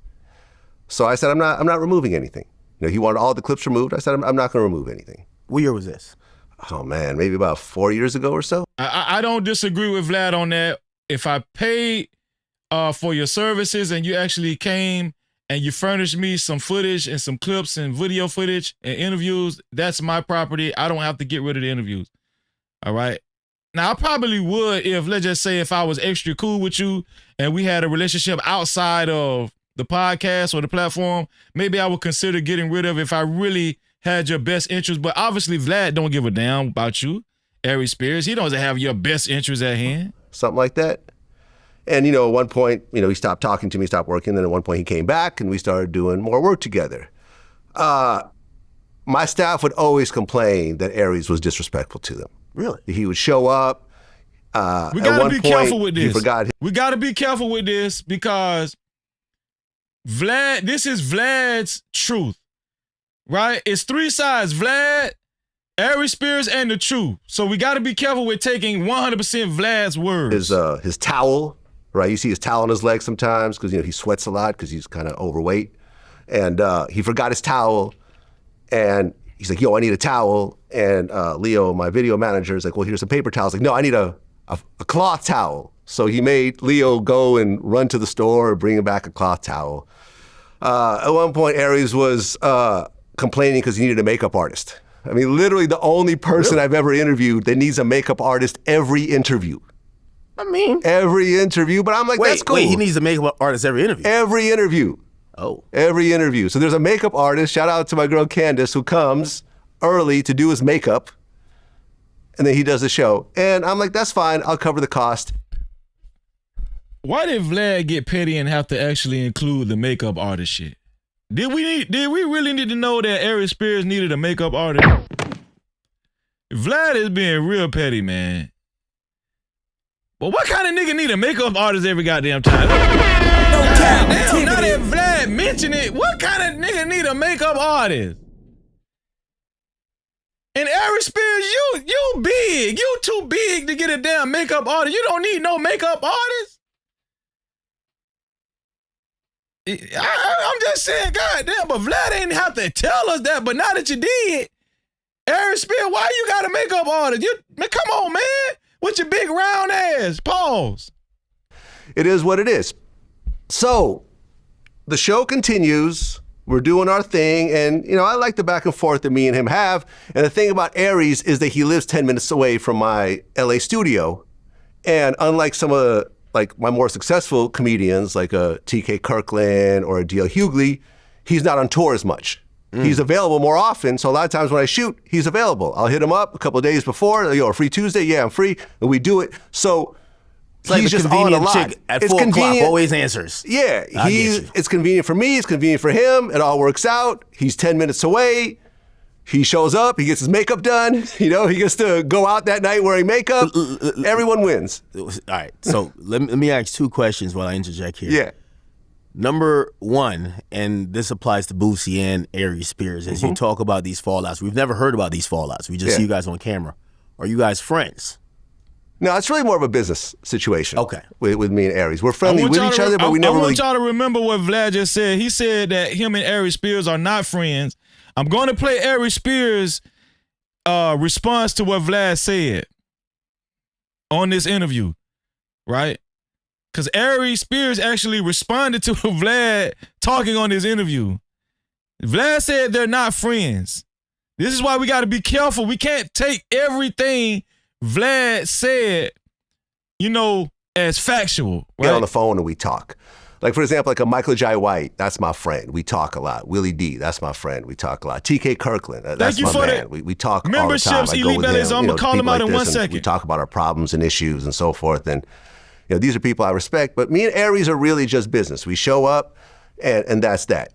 Now, over time, his appearance fees were going up, right? Because the views were going up. And maybe about a year and a half ago, his videos, his clips started to go super viral on TikTok. There was these videos that me and him did together that they put these boing sounds behind, and like literally, I think hundreds of millions of views start happening on TikTok. Yeah, it became a great little template right there. I think one of the ones is like where you said some extremely gay stuff. Yeah, right. You know what I mean? The whole gay thing became viral. Had a good reaction. Yeah. I've always been straight. But watching gay porn doesn't make you want to do gay shit. Right. But I've never watched gay porn. I've scrolled past gay thumbnails. Wait, why did they play that? Has Vlad, why did they play that? I don't understand. Whole thing. And look, I like to put myself out there like that and let them, kind of. Vlad watch gay porn every now and then? Talk shit and everything because it creates. And why would Aries Spears ask Vlad that? Does watching gay porn make you want to have gay sex? What kind of conversation was that? Good content. Never mind. I don't want to know. Like, I don't really have an ego when it comes to this thing. And even all the issues he had, I'm like, fuck it, whatever. We can get over that. He needs a makeup artist. I'll get a makeup artist. He forgets his towel. Fine, we'll get him a towel. Whatever, right? So at that point, the views start going up. Now, keep in mind, I don't benefit from this. These are not my TikTok channels. These are other people's accounts. Still promotion. It's still promotion, but he's getting promoted more than me because here's the thing, right? And I swear to God on this. I swear that this is the absolute truth. Out of everyone that I've ever had on my show, like in terms of regular guests, I have seen Aries benefit the most. Oh. Because he went in the beginning from doing small comedy clubs. Oh, shit. To when our stuff started going viral and it started getting, big on TikTok and so forth, things just absolutely took off for him. He got his, he talked about this on camera, the biggest show he's ever been paid for, Saudi Arabia. Was this the most money you ever made off a single show? Yes. Wow. Yeah. Was it more than twice you've ever made for a single show? We're going to stop at the first question. He did his biggest venue ever. He was doing clubs of maybe 100, 200 people. He did a show in Connecticut with 3,000 people. He did a show in LA at the Novo Theater that I went to support. That was 1,400 people. He's doing the best he's ever done. And I was super, super happy for him. Okay, and I think this is where there is probably, I noticed it in his clip, he says Vlad has an ego. He's such a narcissist. Dude, at the end. Mm-hmm. And I was also listening to Boosie, as Boosie was. Can I be honest with y'all? I don't really rock with Aries Spears like that. I don't really rock with Aries Spears like that. I remember him. Who was that? It was like a female comedian, Tiffany Haddish. And shout out to Sneak Diss and TV in the chat. I see your chat. Absolutely. I was just thinking about that. Aries Spears and Tiffany Haddish, they did like a comedy bit on some PDF stuff. It was supposed to be a PDF comedy skit or whatever, like pedophile stuff. I don't know. It was crazy about, and they had a little boy in there and it was sick and it didn't go over well. And they got heavily ridiculed for that and criticized for that. And I think Tiffany Haddish's career didn't even bounce back. I don't even think she bounced back the way it was before, the way her career was before. I don't think her career actually bounced back totally, fully after that. And Aries Spears too. So I don't really rock with Aries Spears. And I never thought Tiffany Haddish was funny. Aries Spears, I never really rock with him. I think Aries Spears is funny, but after that PDF bit, I really felt like he was weird, to be honest with you. To be honest with y'all, I don't know. Super chat. That's probably why he need as much money as possible. You know what I'm saying? Maybe his business has slowed down ever since then. I don't know. Shout out to Doug Will celebrating 4 months of membership. Doug Will said, I don't really watch Vlad TV, but once I hear TLA break it down, I actually agree with Vlad on this one. Yeah, shout out to you, Doug Will. I appreciate you, my brother. No cap. Thank you for celebrating 4 months. Yeah, we're gonna watch some of Lead Attorney, my brother Lead Attorney, man. I got a lot of love for Lead Attorney, man. Shout out to that brother, man. And also shout out to Elite Ballet Zoe. Thank you for gifting 5 new memberships, sis. I appreciate you. No Cap-tivity. Shout out to Elite Ballet Zoe gifting 5 new memberships, and congratulations to everybody that was gifted a membership, man. Congratulations.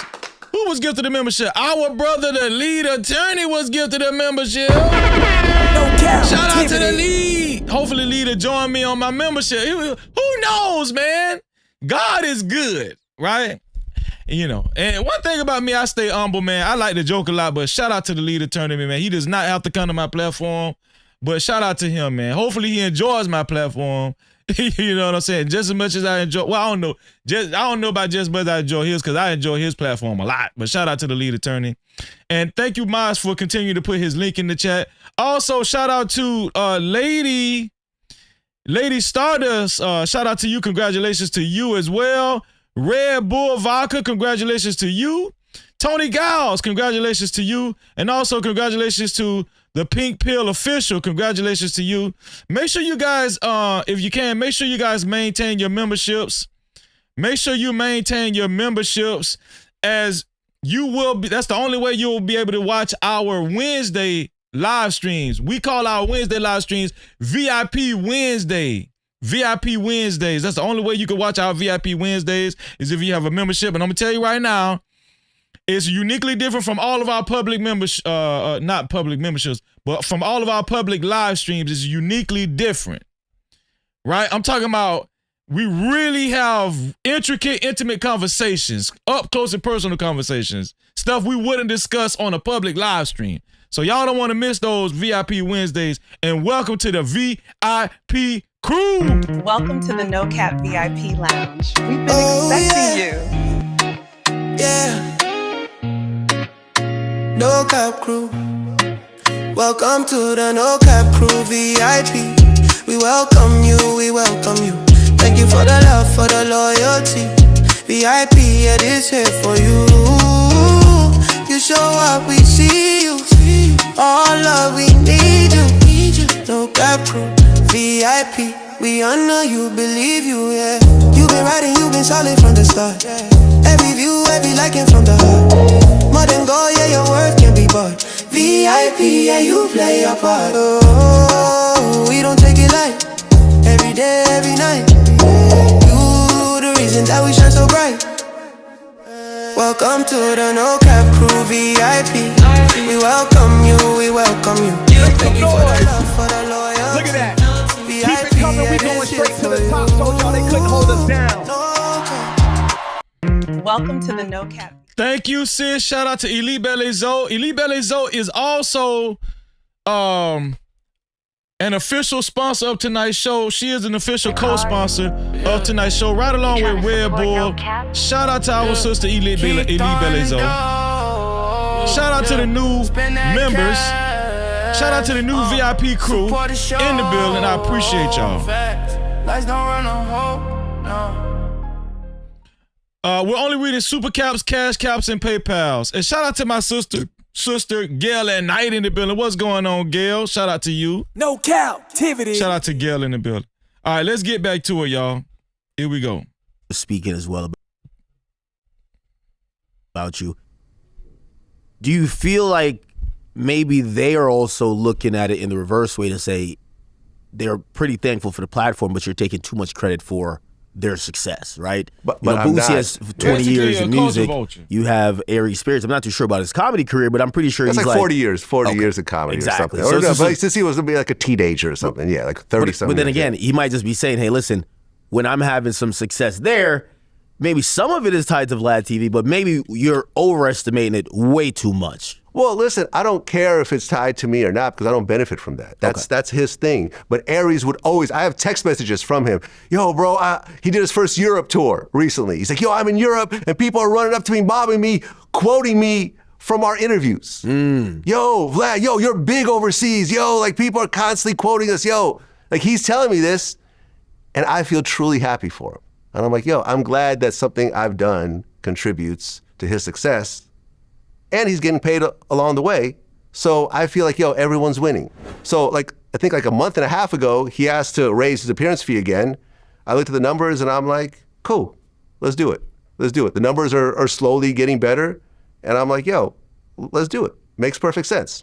And he would say things like, to all y'all haters out there who, talking shit about me doing this show, I get 5 digits every time I do an interview here. I get 5 digits while y'all sit at home and do nothing. Shoot.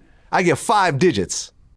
It ain't like I'm on there for free. He pays me. Correct. He pays me a nice 5 figures. Yeah. So if my choice is either stay home on a Tuesday and do nothing and earn nothing. Yeah, why these guys gotta lie? Why do they have to lie? Like, a lot of these entertainers and celebrities and stuff, they are some of the most insecure people you probably ever gonna meet in your life. These people are so insecure. Like, it's so goofy and corny that you have to lie that you get paid 5 figures, man. Dang. Like, it's just so clout driven and ego driven. That's the word I was looking for. What's going on, Sharon? Shout out to Sharon Bracey in the building. No Cap-tivity. Shout out to Sharon Bracey in the building. What's going on, Sharon? Or the Wildest Wake Up Show. That was a goofy ass lie to tell. It really was. Or go sit down for an hour and a half and walk away with 5 figures where I could not make anything. What am I gonna do? No, I agree. I'm gonna make the money and I get to check them. And I let him run with this story, but that was a lie. Oh, man. He was not getting 5 digits. That's crazy. It's typical hip hop. You got to say you got to color TV with everyone. I'm gonna be honest with you, man. Shout out to Vlad for letting him run with the story. Shout out to Vlad for letting him run with the story. And I'm gonna be honest with you. The majority of this whole dilemma, this whole drama, I don't think Vlad TV is wrong because it's his platform. I fought the guys that actually go to his platform and end up complaining about the results that they get. I'm not really faulting Vlad, just from a lot of the stuff that I'm listening to and hearing. It's his platform. Black and white. Exactly. He was making $4,000 an episode. Okay. Right, 4,000. Still pretty good. I do want to put it out there. Still pretty good. And here's the interesting part as we get into the Boosie part. He's doing it pretty much every month.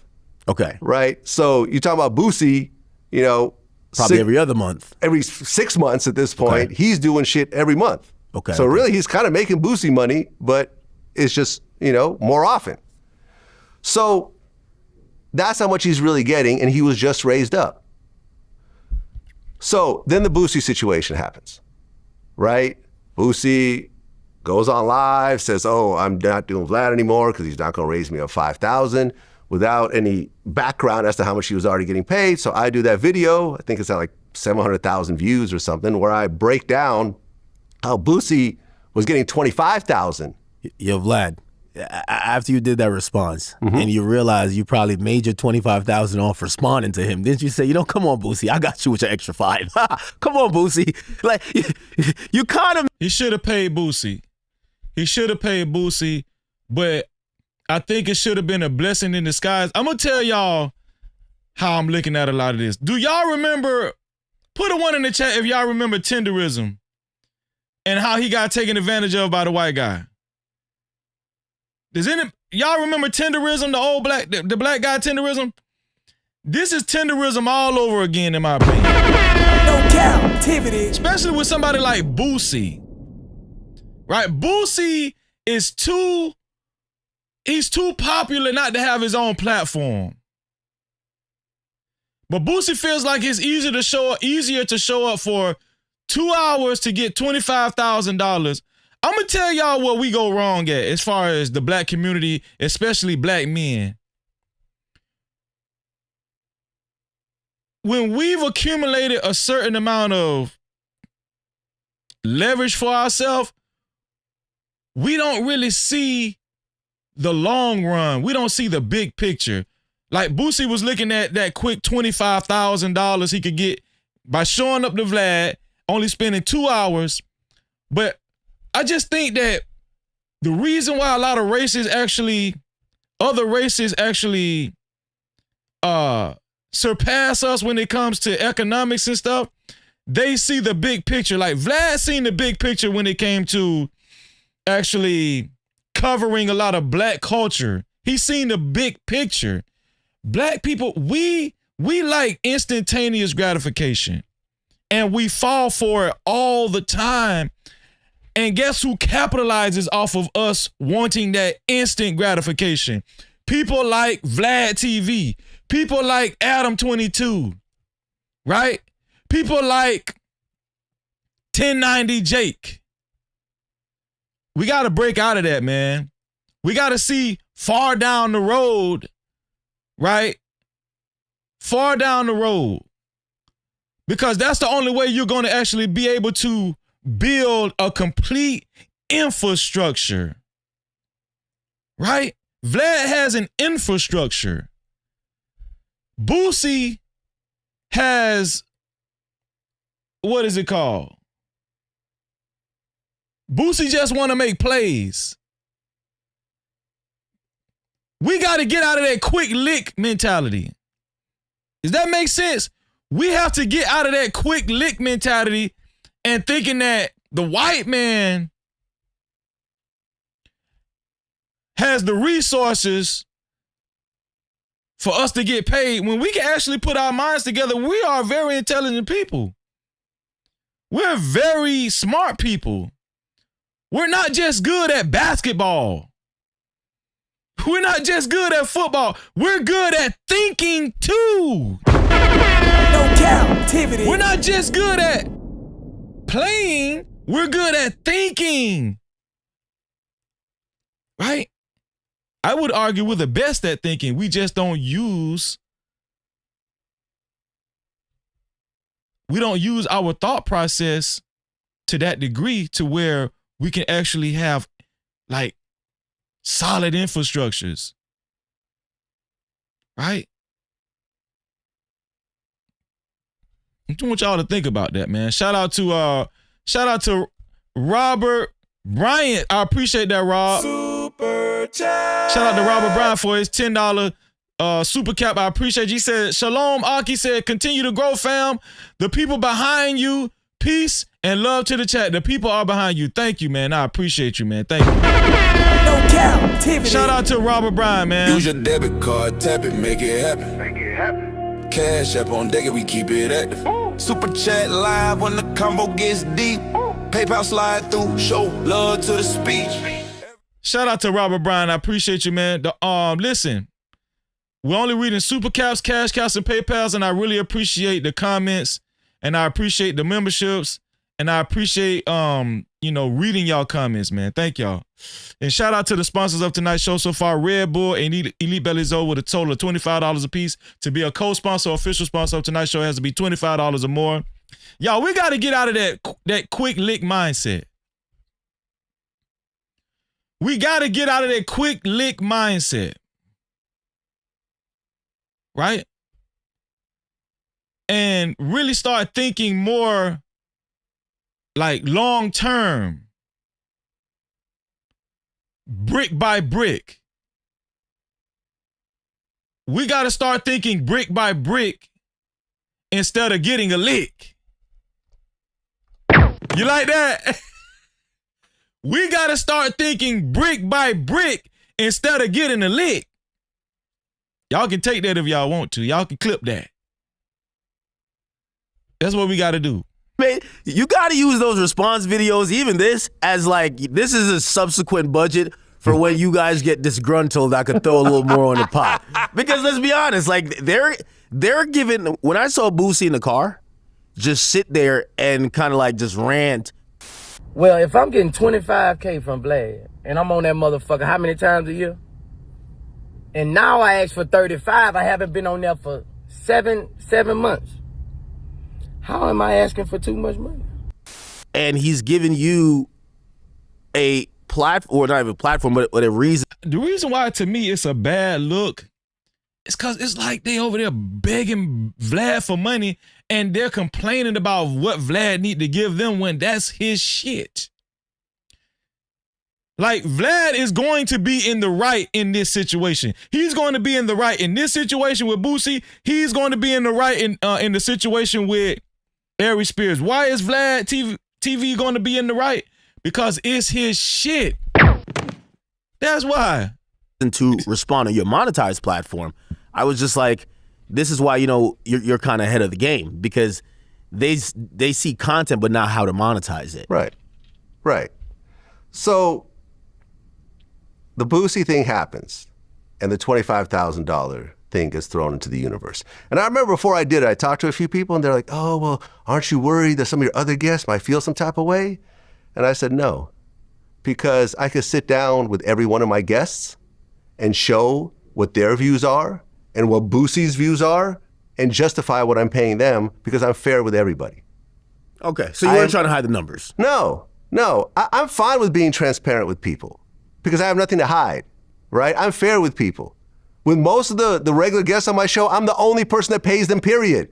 Every other platform they go to is free, right?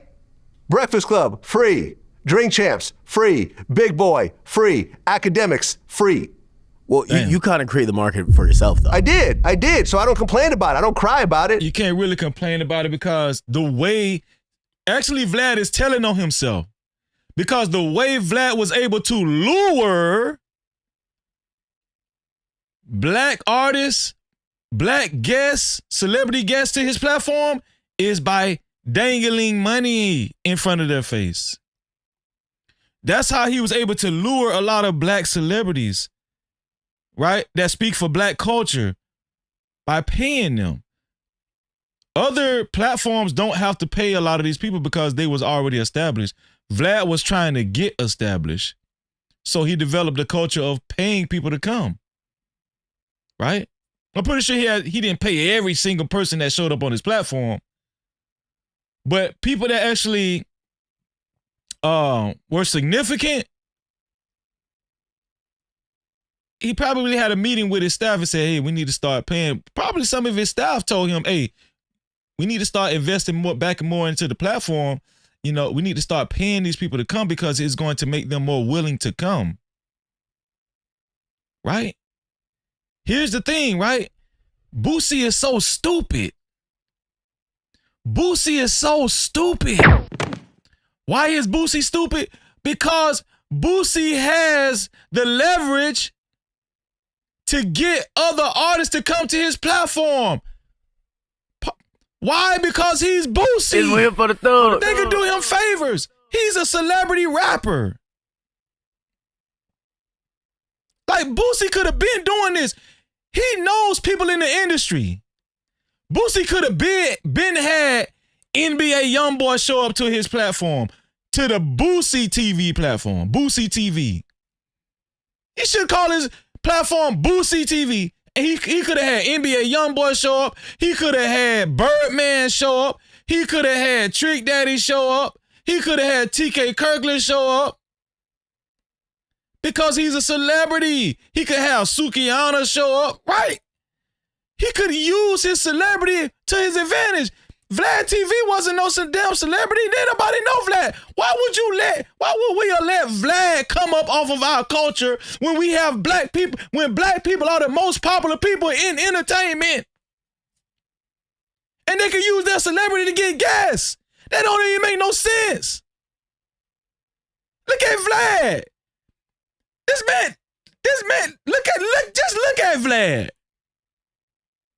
Right? I want to say, what, Vlad started about 15 years ago or something like that? 2010, 2011 or something like that? 12? I don't know. Nobody knew Vlad. Right? Shout out to Trick Daddy. I think Trick Daddy has a cooking show. Trick Daddy is doing it the right way. I think Trick Daddy has a cooking show and he has people come on his show. Shout out, he's been doing that. I think Trick Daddy's show is called Bitch I Got My Pots. I think now it's called Trick Daddy or something like that. Trick Daddy's doing it the right way. Boosie could have been doing that. But now you find yourself in a position to whine about what Vlad TV isn't giving you. It's your fault, bro. It's not Vlad's fault. But that's the reality of it. So the $25,000 thing comes out. I'm out with my kids, right? We're doing like an escape room, if you know what that is. Yeah. Right? I'm out with my twins. We're doing an escape room. and I'm enjoying my time with my kids. So then I get these text messages from Aries. Yo, Boosie's getting $25,000. We need to renegotiate. And look at these comments. Look at these YouTube comments. I only watch Vlad TV when Aries on. Yo, Aries needs a raise. Aries is my favorite guest. He's the only one I watched. And I said, well, first of all, you just got raised up. You get nowhere near the views of Boosie. Nowhere near the views. Like, Boosie's just a way bigger figure. The shows that Boosie does are massive compared to what Aries Spears does. Like, Boosie on camera is way more entertaining than damn near anybody. Boosie's a force, man. He's an awesome personality. And on top of it, when I told him, you know, the whole thing with Boosie getting paid 25, Boosie was really getting paid 20, but then I figured out a way to get him more money by doing house tours. You see what I'm saying? So it's really 20 plus 5 for the house tour. And a lot of times the interview might not make the 20, but the house tour will make some extra money. And overall, it makes money. Me and Aries don't do house tours. And I'm like, fam, like, you just got raised up. We can't have a conversation based on YouTube comments. He's like, yo, you're not going to convince me what I'm worth. Look at these people. They say they come only for me, and you need to up my salary. Oh, it's like a hostile takeover, huh? And if you don't, then maybe we're done. Academics is crazy. Playing like that. I said, listen, I'm out with my kids, right? I don't have access to my laptop, to the numbers or whatever else. So I said, all right, I come home. I get in front of my computer. And I said, all right. How much are these numbers changing where you have to like revisit them every like couple of months? Listen, I have a whole back end. Okay. You know, that it's constantly changing. Like views are constantly coming in. Sometimes you don't know when an older video gets views or something. So I'm looking at the numbers and I'm like, all right, let's, you know, let me hit up Aries and let's have an actual conversation, not about YouTube comments, but about actual numbers. Because here's the thing. I can find you 1,000 comments that say, I hate Aries Spears. He's the worst guest on Vlad TV. Can I use those comments to lower your fee? You know what I mean? Because you're trying to use these stupid ass comments to raise your fees. Like that was kind of stupid for Aries to bring up. Oh, people are making positive comments about me, Vlad. They're saying, you know, I got a membership because of you, Aries. Yeah, that was kind of stupid. Yeah, that was kind of desperate, to be honest with you. The stupidest shit I've ever heard of. So I get home and I said, yo, now I'm home. Let's have a conversation about the numbers. He said, cool, let's do it. I said, cool, what time works for you? At 5 o'clock, bet. I change around my schedule. I clear my schedule out. And I'm like, okay, me and Aries are gonna have a business conversation at 5 o'clock. 5 o'clock rolls around, he doesn't respond. I said, all right, cool. Next morning, maybe around, 10:30, 11 o'clock, I hit him up again. I said, do you still want to have this conversation? You know what he said? What? Yeah, at some point. I looked at my phone and I said, I am done with this motherfucker forever. I would tell you something. That ego thing, especially in the entertainment business, that shit is serious. No Cap-tivity. Like, egos is very serious in the entertainment business. And Vlad looked like he was hurt. You know, because it looked like Aries Spears kind of like gave him the shoulder, the cold shoulder, and said, I'll get back with you. You know, he tried the little boy Vlad and say, I'll get back with you. Bro, you the one asking for more money. Vlad trying to meet up with you. He trying to get you to take the call. Then you say, Vlad say, are you ready? You still want to do the call? Aries Spears say, yeah, at some point. Bro, you the one want extra money. I'm going to be honest with you. At this point, I don't blame Vlad. Put belt the ass, Vlad. I don't blame you. Fuck it, man. I hit him up again. I said, do you still want to have this conversation? You know what he said? What? Yeah, at some point.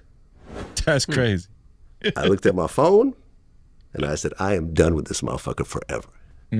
Fuck Aries Spears. Because here's the thing, right? The whole thing about having your own business and reaching a certain level of success is... So why don't y'all say Vlad TV was butthurt?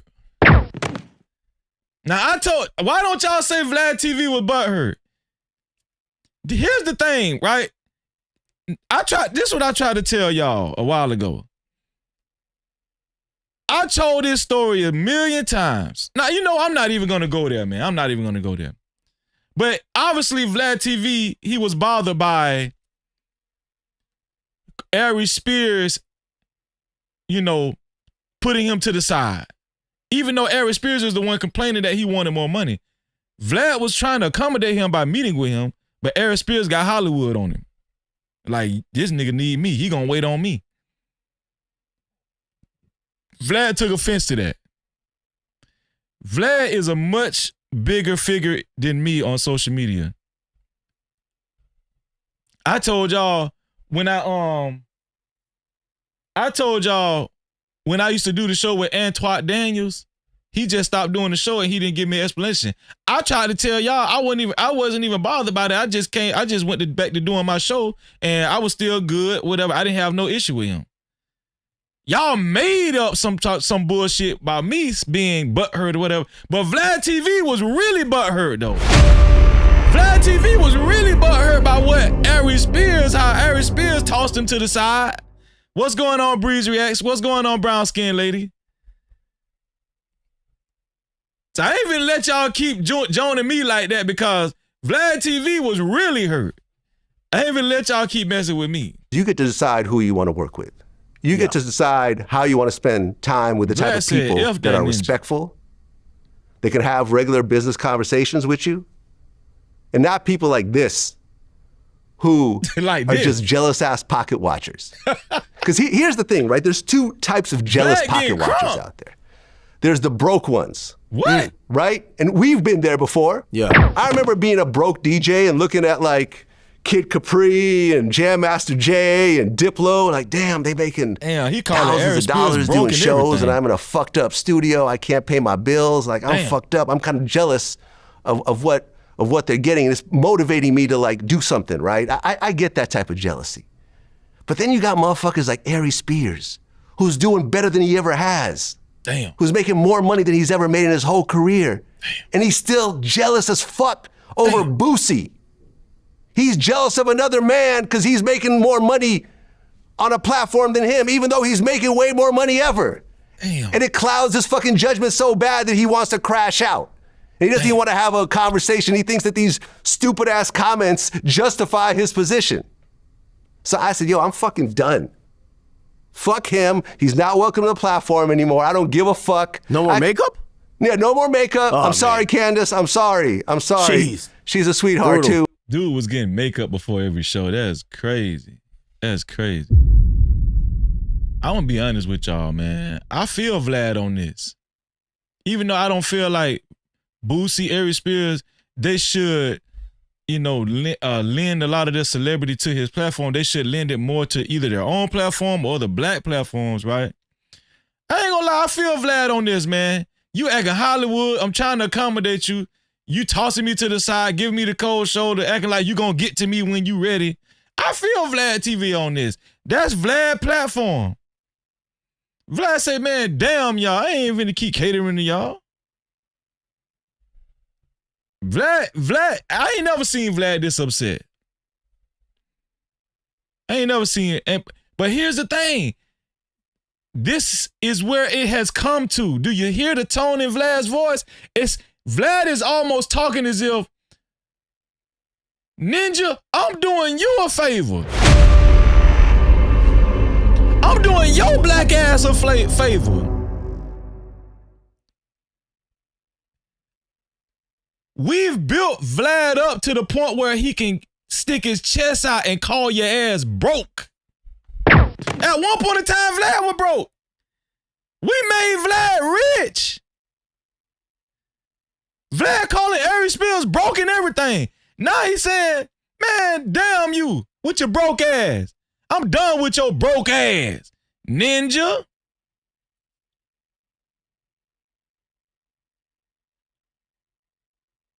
People like Aries, Spears, Boosie, they created that monster. And here's the thing, Vlad ain't even wrong. Because if I was Vlad, I'd be like, man, damn you too.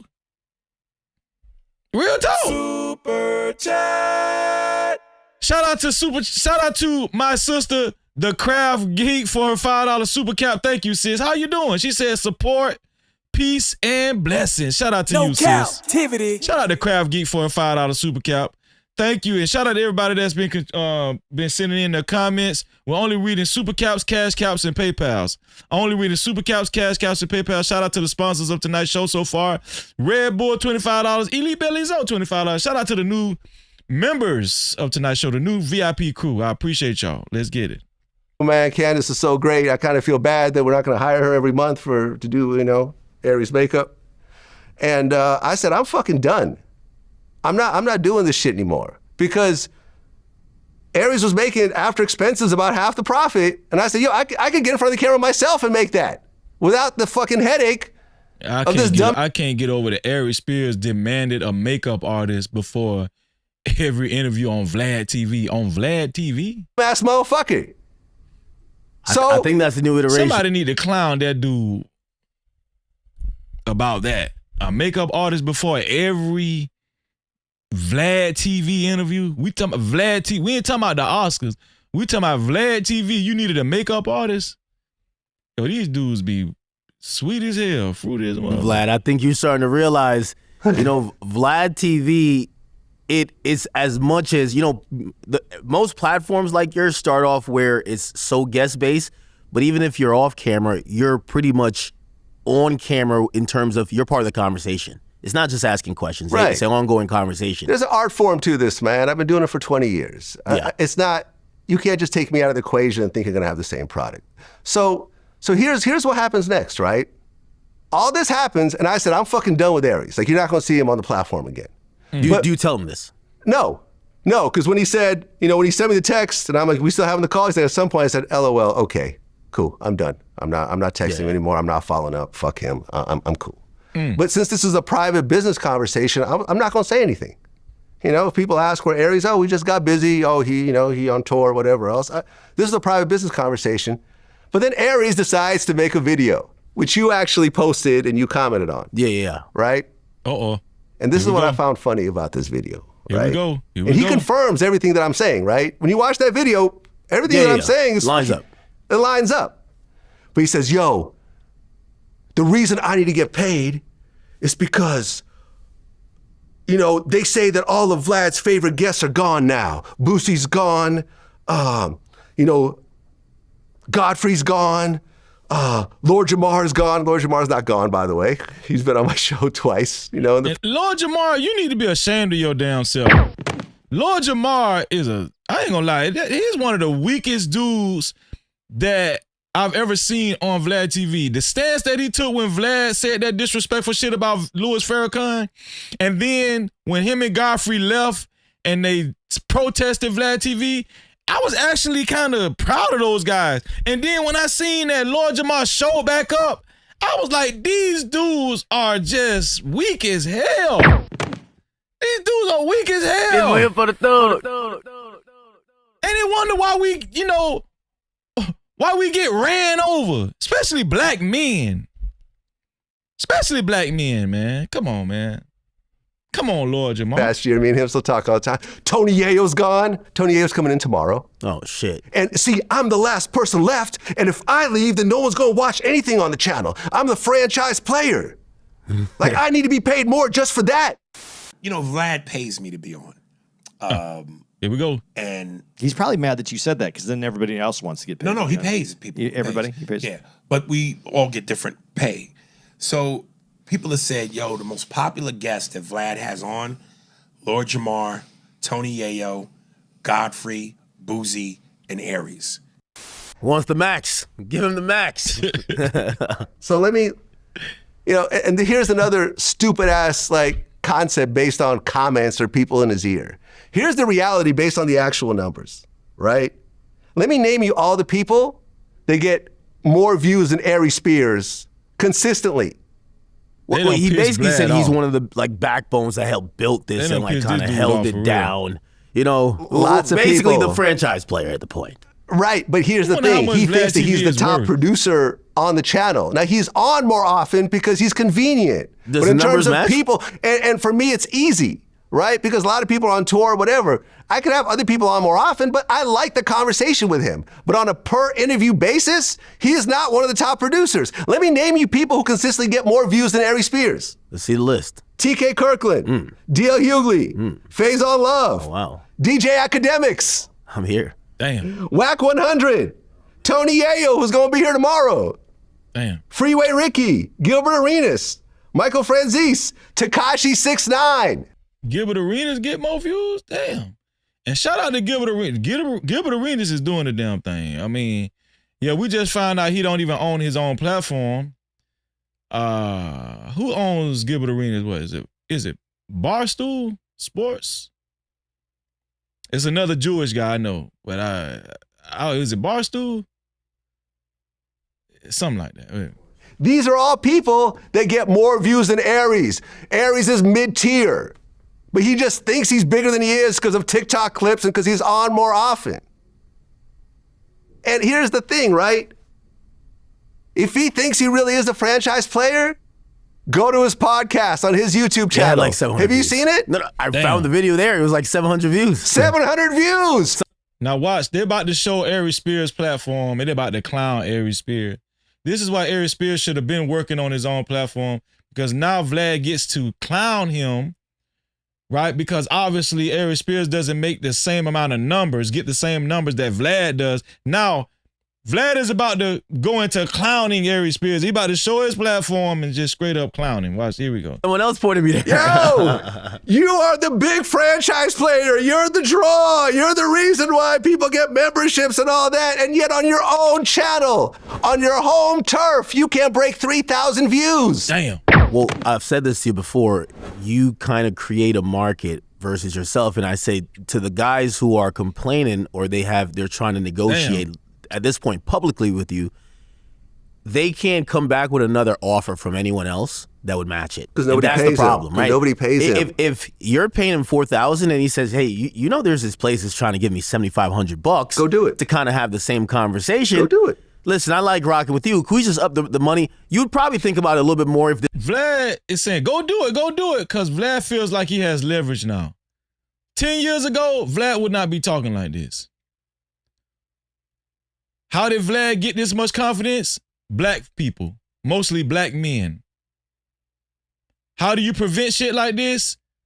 Support your own platforms. Build your own platforms up. That's how you do it. Competing, right? Well, no, because I'm going to think about it as profit and loss. And at the end of the day, my time is valuable. Because here's the thing, right? Aries, I'm the franchise player. I'm the reason why the lights are on in this place. But yet when you do your own platform, you flop every single time. So you're saying he's not LeBron James, he's Bronny James. What I'm saying is... And here's the thing I don't like about that. The way these large content creators talk about smaller content creators, because in the internet business, in the social media, Aries Spears is a smaller content creator. That's without a shadow of a doubt, no doubt. But they will make you feel like it's almost impossible to get to their level, right? They'll make you feel like that, like, you're not going to get to my level because you're not as good as me and you don't have as much leverage. But it just takes hard work. And it's easier for a celebrity. It's easier for somebody like Aries Spears. Now, one thing Aries Spears has to do is get rid of his arrogance. He got to start humbling himself. That's one thing I don't like. And then another thing I don't know about Aries Spears, because he put a big stain on himself with that pedophile comedy skit. Is that the success of Aries on Vlad TV is not just because of Aries. Yeah, I think it's it might because be of Aries and Vlad doing. I think that might be it for Aries. I just thought about that damn PDF file skit, that pedo skit with Tiffany Haddish. I don't know if Aries can bounce back. I don't know, man. He might do need Vlad TV. I don't know. Shit. In the interview, right? You've seen the new Boosie interview. It doesn't quite kick the same when you got some random person asking questions. There's a lot of interjections that were missed. Right. That's the whole thing, right? It's Aries and Vlad and the interactions. All the viral clips aren't just Aries ranting. It's what I'm saying and then him responding and so forth. It's the platform. It's the 6.5 million subscribers that took me 20 years to build up. It's the lighting. It's my camera crew that I pay top dollar to create this type of environment. It's my sound guy that cleans up the sound. It's the promotion engine behind what we do. It's not just him. It's a whole thing around it. And I fuck with him, so I let him be on this and I work with him on that. And I spend the exact amount of time. Matter of fact, I spend more time than him working on these projects. I still have to manage my staff, and I pay him up front, and I take all the risk.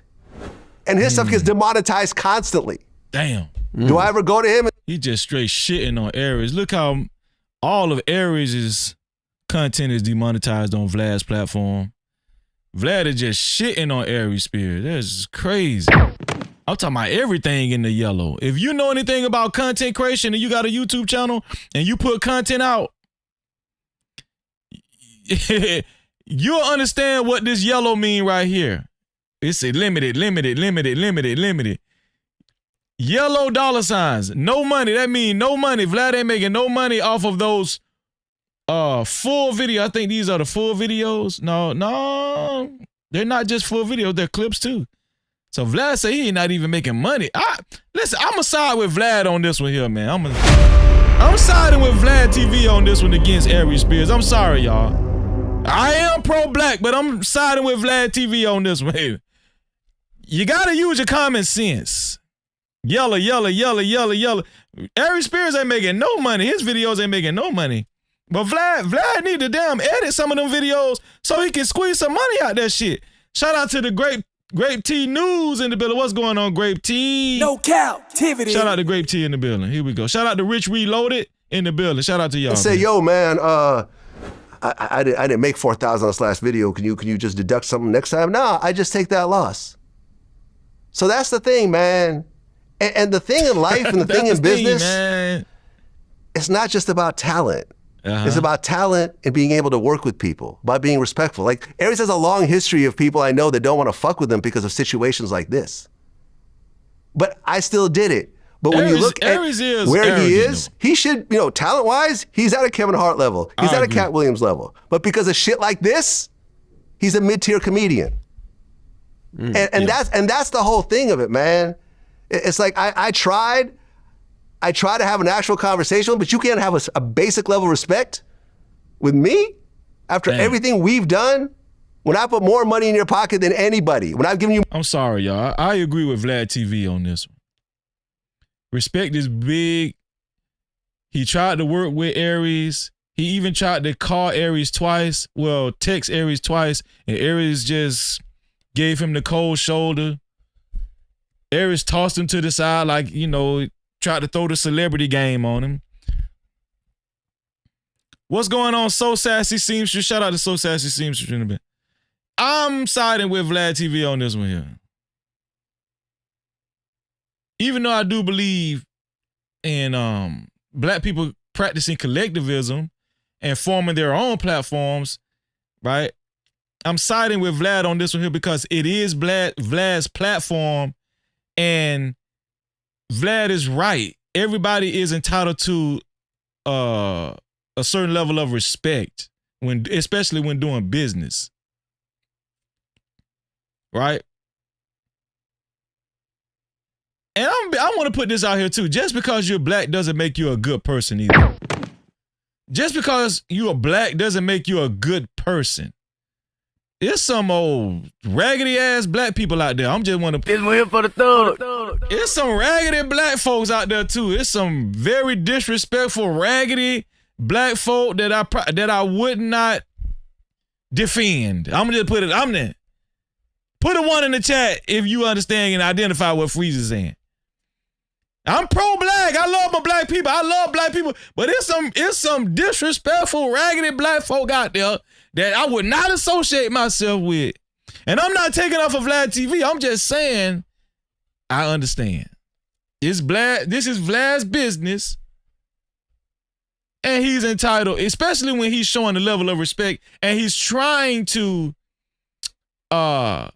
negotiate terms. I get it. I get it, Vlad. I get it. More promotion than anybody.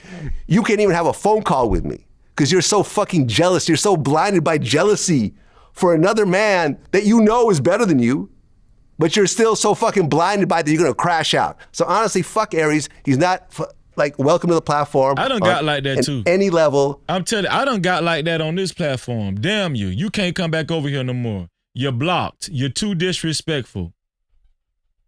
You're too disrespectful. Shout out to Negro by Blood in the building. What's going on, Negro by Blood? Great to see you. No Cap-tivity. Shalom, man. Shalom. Yeah. I done been like that too. I am completely fucking through. I'd be like that too. I'm done too. I do have one pushback. I don't think he's necessarily jealous of Boosie. Okay. I think he's... The conversation started with him talking about Boosie. Yeah, but so it's not him saying, well, Boosie isn't necessarily worth that or whatever. I think sometimes with the people you're working with, when they come and do an interview, they don't even know that, oh, this is a platform that would be paying out $25,000 for a person. So it's you. It's not Boosie. They're looking at it to say, well, if he has the budget to pay out $25,000 for an appearance fee, and I'm getting $4, he could probably bump me up to $6.5, and he probably won't break a sweat. He's paid, his ceiling is $25. So the quote unquote jealousy that you're speaking of is basically saying, well, they have a budget here. It's like they look at you like a record label, right? If you see someone else gets a $2 million budget for their album, it's not that you're like, hey, he doesn't deserve it. You're like, I'm going to go there too, and I'm going to try to get my $2 million, right? Or at least close to it. So perhaps they're kind of looking at you, and they didn't realize that money was flowing like this, you know? So they're looking at Vlad, and they're like, this is big baller Vlad now. They're looking at Vlad like, man, you white, you making money off of black culture, and we need to squeeze more money out your ass. That's how they looking at That's how they looking at Vlad TV. You're white dude, you're a white, small hair dude, you're making money off of black people, and we want to squeeze more money out your ass. It just so happened to be Vlad's platform, and he can pay you what you want. You guys are trying to squeeze this man when you should be trying to lay your own foundation on your own platform. Right? And then you want the black community to rally behind y'all and turn against Vlad when y'all ninja ass was going over there getting them damn checks. But y'all want us to go again. First of all, I don't listen to Vlad. I haven't seen Vlad. I haven't listened to Vlad or watched Vlad in years. So this is not about me defending Vlad. This is about making sense out of this shit. A lot of these, this is the true story. This is the real story. I get tired of a lot of these flip-flopping ass ninjas who want you to back them, defend them, support them when they ain't getting their damn way. Right? That's like when Will Smith and Jada Pinkett Smith, they didn't win the Oscar some year or whatever, and then they wanted all the black folk to boycott the Oscars. Y'all remember that? Come on, man. It's the same thing. Boosie, Aries, Spears. No, we would feel like you were more sincere, more genuine if you took that stance, you know, before you was going on Vlad TV. Come on, bro. I'm not finna back that bullshit. I'm not supporting Aries Spears. And listen, I hope Boosie does well, but come on, Boosie, we know what it is. Shout out to True Bleed in the building. What's going on, True Bleed? No Cap-tivity. Vlad's looking good. What's on the wrist? Vlad's flexing on him now. And I think they're starting to realize maybe, you know, maybe this pie could get sliced up a little bit different where they feel like they're getting a little bit more. Or perhaps because Boosie was, you know, having that renegotiation with you, they feel like, you know, they feel like they're not doing anything if they don't try to renegotiate as well. You could have a renegotiation with me. In fact, when I got home and got in front of my computer, I said, cool, we could have a conversation and maybe we could move things around a little bit. That was my intention. I can't have a negotiation with you when I'm on my fucking phone and I don't have access to any of my analytics, right? Because it's a conversation about analytics. So we could have had that conversation. We had a meeting to have that conversation. But Aries wants to act like a fucking diva. I agree with Vlad. I'm agreeing with Vlad, especially if you was getting makeup done before every interview, yeah. And blow off the meeting and then say, at some point I'll talk to you? Motherfucker, at no point will you talk to me. Seriously, at no point will you fucking talk to me. This is a bridge that I'm burning the fuck up. Damn. Seriously. We could have had conversations like this. And you know something? I've had other guests have conversations with me like this. Since then? No, just in general. People always, when you get an appearance fee, like, yo, we could always talk about it.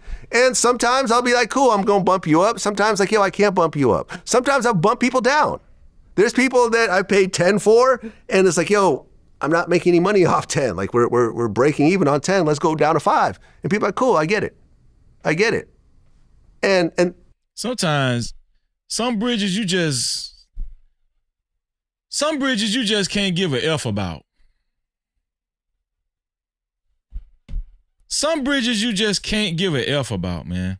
But then Aries decides to make a video, which you actually posted and you commented on. Yeah. Situations like this. But I still did it. But when you look at where he is, he should, talent-wise, he's at a Kevin Hart level. He's at a Cat Williams level. But because of shit like this, he's a mid-tier comedian. Damn. And that's the whole thing of it, man. Damn. It's like I tried to have an actual conversation, but you can't have a basic level of respect. Damn. With me? After everything we've done, Vlad, when I put more money in your pocket than anybody, when I've given you more promotion than anybody, you can't even have a phone call with me because you're so fucking jealous. You're so blinded by jealousy for another man that you know is better than you. Damn. But you're still so fucking blinded by that you're going to crash out. So honestly, fuck Aries. He's not welcome to the platform on any level. And I am completely fucking through. Damn. I do have one pushback. I don't think he's necessarily jealous of... And blow off the meeting and then say, at some point I'll talk to you? Motherfucker, at no point will you talk to me. Seriously, at no point will you fucking talk to me. This is a bridge that I'm burning the fuck up. Seriously. That bitch up. We could have had conversations like this. Burn it up. And you know something? I've had other guests have conversations with me like this. Since then? No, just in general. People always, when you get an appearance fee, like, yo, we could always talk about it. And sometimes I'll be like, cool, I'm going to bump you up. Sometimes like, yo, I can't bump you up. Sometimes I'll bump people down. There's people that I paid 10 for, and it's like, yo, I'm not making any money. Okay. We hear how upset Vlad is, right? We hear how upset Vlad is. I want to give Aries Spears a chance to speak on this. I want to give Aries Spears a chance to speak on this. Let's hear what Aries Spears had to say because Aries Spears did respond to Vlad TV. He did respond to Vlad TV. We heard Vlad whining and everything. We don't want to keep hearing that shit, Vlad. Stop that shit, Vlad. We don't need to keep hearing that shit. So I got Aries Spears pulled up. Let's see what Aries Spears had to say. How about we do that? Here we go. Who is this channel? Shout out to Around the Association. Let's see what Aries Spears had to say. Here we go. So, Vlad pays me to be on. And he's probably mad that you said that because then everybody else wants to get paid. No, he pays people. Everybody? He pays? Yeah, but we all get different pay. So people have said, yo, the most popular guest that Vlad has on, Lord Jamar, Tony Yayo, Godfrey, Boosie, and Aries. Come on, Aries. Aries, come on, man. It don't stop with you. Come on. Tekashi 6ix9ine is before you. Come on, dog. The only one left. Godfrey stopped because of the beef with Farrakhan, as did Lord Jamar. Tony Yayo just doesn't do it anymore. And Boosie wanted a raise. Come to find out, Boosie wanted $35,000 an episode. Wow. He was getting $25,000. Wow. To me, it just seems like Aries Spears just interjected himself into the Boosie drama and tried to get himself a little more money, and it backfired on him. That's what it seemed like to me. What it seemed like to y'all. Shout out to Tell J in the building. What's going on, Tell J? Seemed like Aries Spears just interjected himself into this bullshit and tried to use it to squeeze more money out of Vlad TV, and it backfired on him. That's crazy. That's crazy. I don't get nowhere near that. And, obviously it's based on the numbers because a lot of Boosie's clips are in the millions. Now, again, I've had a few clips in the millions, but a lot of my stuff, the full interview, probably ranges around $300,000 to $500,000. So I basically said to Vlad, I go, hey, listen, man, I'm not trying to rape you financially. I know I'm not going to ask you for what you gave Boosie. Come on, man. You know what I mean? Break bread. Break bread. And he goes, well, your numbers don't generate what Boosie generate. And so I showed him a bunch of, people that quotes and on YouTube and shit like that and on my phone. And one person said, hey man, I only buy Vlad subscriptions when I know he's interviewing you. Once the interview's over, I cancel the subscription. Another guy said, hey man, Aries is a beast. Pay him what you pay in the mother. And I said, listen man, again, I'm just saying, be fair. People are saying to you, they're buying subscriptions. People are saying to you, they only watch when I'm on. And of all the guys you had that were popular, I'm the last one standing. What would you have wanted? That's beside the point. He asked him to be fair. Yeah, I mean, a couple grand more. Yeah. And I said, he kept going, he kept driving that point home. You just gonna you want me to give you a raise based off what people are saying? I said, listen, man, you don't have to keep telling me about what my worth is. You either want to do it or you don't. So then he texted me back a couple hours later and said, we should talk. I re-looked at the numbers and we should talk.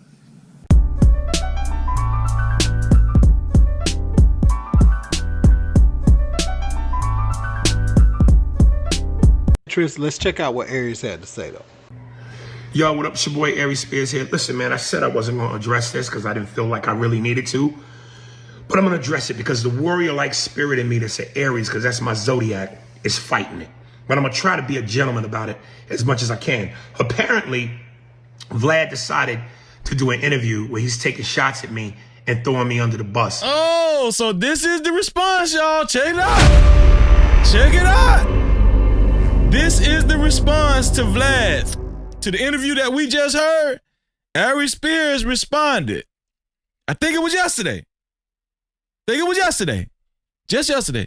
Let's listen in on what, seems like he about to go in on Vlad TV. Let's see what he had to say. Here we go. But I'm going to try to be a gentleman about it as much as I can. Apparently, Vlad decided to do an interview where he's taking shots at me and throwing me under the bus. And let me just say for the record, Vlad, you are a coward, a narcissist, and a hypocrite. Because I didn't even really watch the whole video, because what turned me off immediately was he started out by saying, "We not friends." You've said to me in my face on multiple occasions that we are friends. But now all of a sudden, because I asked you for a bump in pay and that pissed you off, we're not friends? So which is it? Tell the truth. And let me give y'all a little bit of backstory. So basically, I called Vlad and said, look. Now, I don't appreciate Vlad lying about that. Remember I told y'all to remember what Vlad said when DJ Academics asked him, are you and Aries Spears friends? And Vlad said, no, we're not friends, right? Remember that. So according to Aries Spears, he's saying, no, Vlad told me on several occasions over the phone, we friends. You're my friend. So I believe Aries Spears on that. 1 point for Aries Spears. I believe him. I believe that Vlad lied. Why Vlad lied? Because we know he's mad. He's angry about the shit that how Aries Spears tried to play him to the left. Yeah, but you didn't have to lie about that, Vlad. If you told this man y'all was friends on several occasions before, just tell the truth, Vlad. Come on, really man. Apparently, Vlad decided to do an interview where he's taking shots at me and throwing me under the bus. And let me just say for the record, Vlad, you are a coward, a narcissist, and a hypocrite. Because I didn't even really watch the whole video, because what turned me off immediately was he started out by saying, we not friends. Damn. You said to me in my face on multiple occasions that we are friends. But now all of a sudden, because I asked you for a bump in pay and that pissed you off, we're not friends? So which is it? Tell the truth. Damn. And let me give y'all a little bit of backstory. So basically, I called Vlad and said, look, I feel like I want a little bit of bump in pay because I know my value. You once had Lord Jamar, Godfrey, Tony Yayo, Boosie, and me, all of which many times people said were your best guests. Who's the only one left? Me.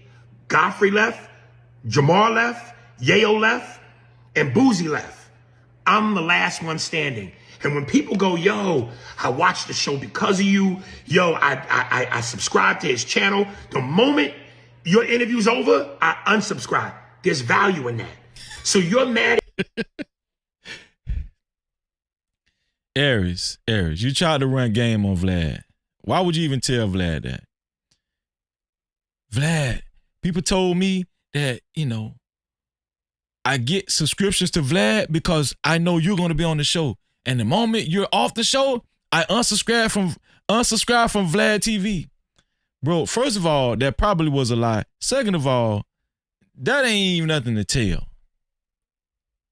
Cause you trying to get more money. I ain't gonna lie, Aries Spears looking broke out here. Here for the thug. Aries Spears look broke as hell, man. Look at Aries, man. He look like he hurting for money. Them $4,000 he was getting from Vlad TV, he probably needed that shit.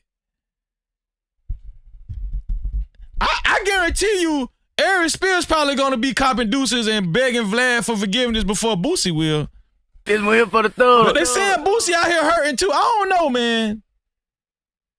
But Aries look like he hurting though. Do he got knobs on them damn cabinets? I'm just saying. Not that he need, I'm just saying he's supposed to be a celebrity. Celebrities supposed to have knobs on their damn cabinet. Oh, let's listen to more of this bullshit what Aries Spears got to say. Me because I'm recognizing my worth, and I told you I wanted to be fair. I wasn't even saying pay me what you pay Boosie, because I get it. From a numbers business standpoint, I get it. I'm just asking you to be a little bit fair. And now here's the thing. Again, you're a liar, you're a coward, and you're a hypocrite. Because what you do is you want to be seen so badly. Exactly, sis. He could have kept that shit to himself. No Cap-tivity. Exactly. Instead of just to be fair. So you're mad at me because I'm recognizing my worth? And I told you I wanted to be fair. I wasn't even saying pay me what you pay Boosie, because I get it. From a numbers business standpoint, I get it. I'm just asking you to be a little bit fair. And now here's the thing. Again, you're a liar, you're a coward, and you're a hypocrite. Because what you do is you want to be seen so badly. Instead of just doing what you do best, which is stay behind the camera. 2 times you asked to come to my shows. One, I forget where it was in LA. I think it was Oxnard or Brea or whatever. And then the other one at the Nova Theater. Both times I gave you free tickets. And you said to me both times, yo, shout me out, shout me out. Why is that? Because it's so important for you to have the attention on yourself. And I didn't shout you out because I knew that. That was my moment. That was my time. Oh, Vlad sure enough ain't gonna have you back no more. You admitting you didn't shout out Vlad TV? When that man was giving you $4,000 a show? I don't think Aries Spears got a lot of sense. He ain't right bright like my mama used to say. Aries Spears a little, he quick with it when it come to comedy, and it seems like he's intelligent, but some people are just naturally full of information, but when it comes to handling business and having common sense, business sense, they're not that. They're not that savvy, should I say? They're just not that savvy, man. When I'm on your show, it's both our times. So there's that. Then here's the other Aries Spears, he seemed like the type of dude that has burned a lot of bridges, to be honest with you. You went and talked shit about my podcast partner, Andy Steinberg, who you befriended. Both times you came to my show. Now all of a sudden, you talking shit about him? Make that make sense. You talk shit about let's your get another homeboy thing straight. behind his back. 9 times out of 10, when you want to boost your numbers, who do you always go to? The black community. So whether you are using us to help your platform, and I'll be real, we help each other. And I've said that. I've never disrespected you. I've never talked crazy about you. I just simply said I want my worth. But you use the black community when you need us, and you play the black card when you in some black dussy. And see, this is what I don't like. This is what I don't like. Now, we the black community now. Stay your ass over there, Aries. Stay your ass over there. Now we're the black community. It's no different from Anton Daniels, right? When he made his, he had his damn legal team drop that damn lawsuit against Corey Holcomb in the 5150 show. Now we want to talk about slavery and oppression, right? Now you want to acknowledge slavery and oppression and the psychological scars that come from it. No, stay your ass over there in Black Coonville. Yeah. Hey, give motherfucking house niggas. Stay over there. Motherfucking house niggas. Oh, come on here. Because everybody else don't want to be no motherfucking house nigga like you. Stay in House Ninjaville. Stay in house, Ninjaville. Don't come over here with freezing. I don't want you over here. Now you want to acknowledge, now it's the black community. No, stay your ass over there. I do not like these guys, man. For when real. I say dussy, I don't mean the word dussy. I mean a word that starts with P that rhymes with dussy. Because that's who you are, gadget. And when I say gadget, I'm not talking about the word gadget. I'm talking about a word that starts with F that rhymes with gadget. You understand what I'm saying? You gadget dussy? And I'll do you one better. I'll come on your show one more time for free. You ain't got to pay me shit. And we could talk about it right then and there so we could get the truth. Because there's 3 sides to the truth. Your story, my story, and the truth. I do agree with Aries Spears on that. Exactly, Gail. Victim Olympics, yeah. Same shit they say about us. Yeah. So don't be a coward. Bring me back and let's go through it. And I'll take a page out of Cannabis's book, Second Round Knockout against LL. We could get it live in front of the cameras on your own sitcom. I'll let you kick a verse. You want to rap? Or do you want to fight? First of all, Zoe Williams already knocked your ass out on the 5150 show, Corey Holcomb. I don't think you want to fight Aries Spears. I don't think you want to fight, dog. But I'm just so confused because first he was like, we could get it on your show. We could get it on face to face and you could kick the first verse. What the hell is this man talking about? Let me rewind this. Hold on. Story, my story, and the truth. So don't be a coward. Bring me back and let's go through it. And I'll take a page out of Cannabis's book, Second Round Knockout against LL. We could get it live in front of the cameras on your own sitcom. I'll let you kick a verse. Fuck it, I'll let you kick them all. I'll even wait for the studio audience to applaud. Now watch me rip the tap from your arm. Stick you for your Vanguard award in front of your mother first, second, and third born. Have me get on the horn. Did he start rapping? This one here for the thug. Did these ninjas just break out and start rapping? I can't take these ninjas serious, man. Is he rapping cannabis? And who recites cannabis?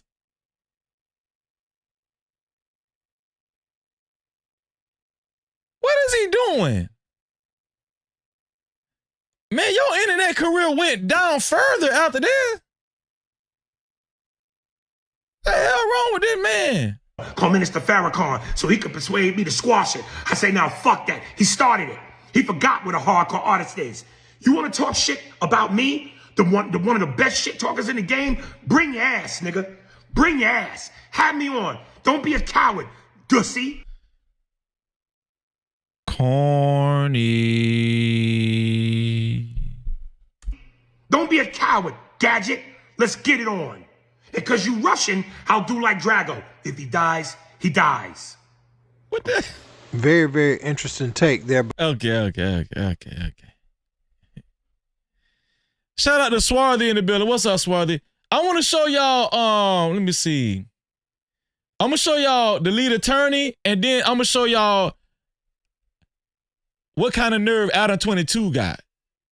I'm telling y'all, man, these cracker content creators, they going buck wild. This one here for the thug. These cracker content creators going buck wild, y'all. I'm telling you right now.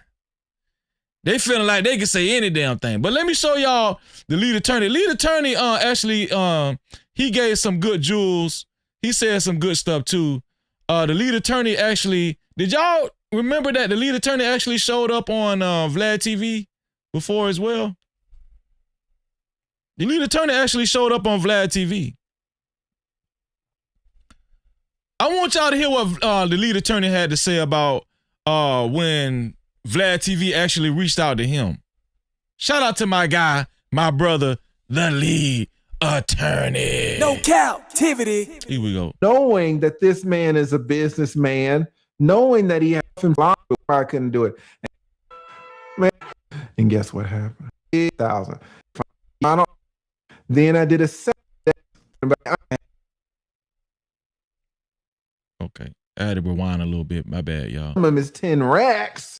Pretty good, still pretty good. And here's the interesting part as we get to the Boosie part. Oh my, hold up. First of all, he out here lying. talking about he getting 5 figures. What's minimum is 10 racks. He talking about Aries Spears. And you only getting 4, your ass is lying. Aries Spears was lying his ass off, for real. Now, I ain't gonna talk about what these men were getting without talking about what I was getting. For real. I was getting 5 figures. No. I did the first video, which I thought was an honor because I was a small YouTube channel and he had millions. Now, can I say, I want to say this. In my opinion, it makes more sense for a content creator the likes of the lead attorney to do Vlad TV, right? Why, Freezy? Why? Because the lead attorney is not an artist. The lead attorney hasn't done sold out shows and has like this humongous, and especially at the time had this humongous fan base. And I think at the time, the lead attorney was basically saying it wasn't too long before that where he actually started taking off. I don't want to misquote the brother, but it made more sense for the lead attorney, right? To me, it does. It made more sense for the lead attorney. And the lead attorney, he has a reaction platform. He has a YouTube reaction platform. It makes more sense for somebody. And here's another thing, right? It goes to show you how plugged in Vlad TV is just on Black YouTube in general, right? Think about it. For him to actually reach out to the lead attorney. And if I'm not mistaken, I think that it was probably around the time when the lead attorney was ethering Tasha K. I think that was around the time when the lead attorney was ethering Tasha K and they had their little tiff going on. But I don't want to say that's why the Vlad TV actually reached out to the lead attorney. But if I'm not mistaken, maybe it was around that time. I don't know. Maybe I'm mistaken. But the lead attorney is just an excellent content creator anyway. But in my humble opinion, it makes more sense for the lead attorney to show up, right? Even if he got $1,000, a couple thousand, that makes more sense to me, right? Because he's a reactionary content creator. Well, Boosie need his own platform because he has celebrity draw. Like Boosie knows a lot of celebrities. Boosie's platform could have been big. Same thing Trick Daddy doing, man. Shout out to the lead attorney. So we did that off the strength. You did the first interview. Lee said he did the first interview off the strength for free. Listen, I get it. But listen to what Lee has to say next. Here we go. See what you got. And I did good. The people were rocking with it. Then I did a second one. And, you know, I don't really know how, if there was a negotiation, he might have said, listen, man, I kick you 1,000. And again, his studio's 8 minutes away. So $1,000, 8 minutes away. I said, fine, I'll do it. Shit, I did it for free the first time. I'll do it for 1,000. I learned that was a mistake. That was a big mistake on that part, on my part. Why was it a mistake, Lee? Why? Lee! Why was it a mistake, bro? Lee say, man, no, hell no. I should have got more than a stack. A stack?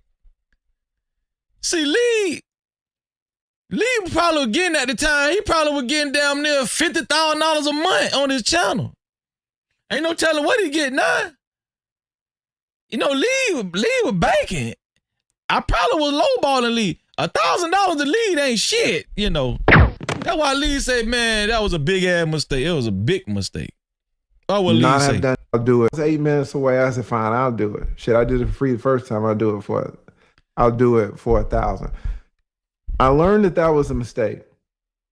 That was a big mistake on that part, on my part. I should not have done that for 1,000. Leverage is a mother effer. But you live and you learn.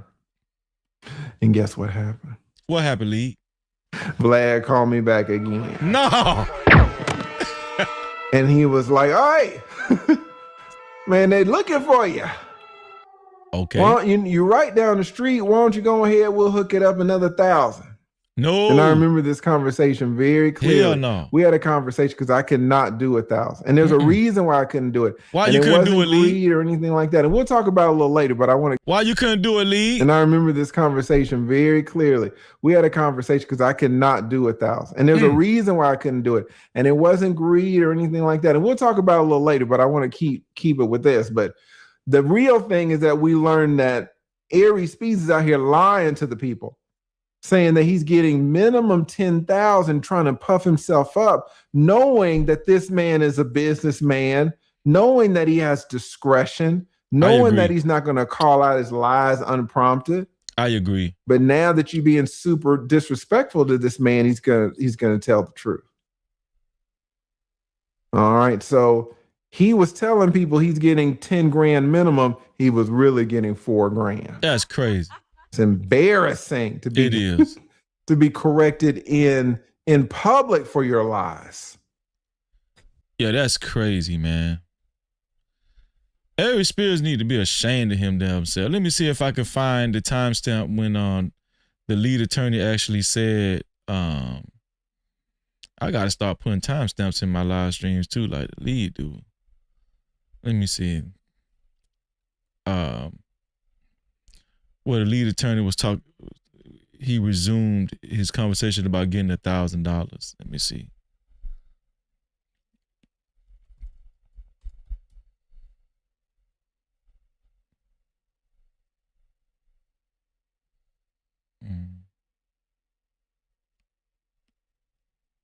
Let me see. Making thousands of dollars, 1,000 people. I don't think he visited. I just wanted to show y'all that. But here's the last thing I'm about to show y'all. And shout out to the lead attorney, man. Shout out to the lead attorney. And I agree with lead attorney on his take on Aries Spears as well. This the last one I'm gonna show y'all, man. No jumper. Adam 22. No jumper. I need y'all to listen to this conversation. This is a crazy, crazy conversation. They're going to be talking about the use of the N-word. And I want y'all to listen to and pay attention to how Adam 22 responds during this conversation.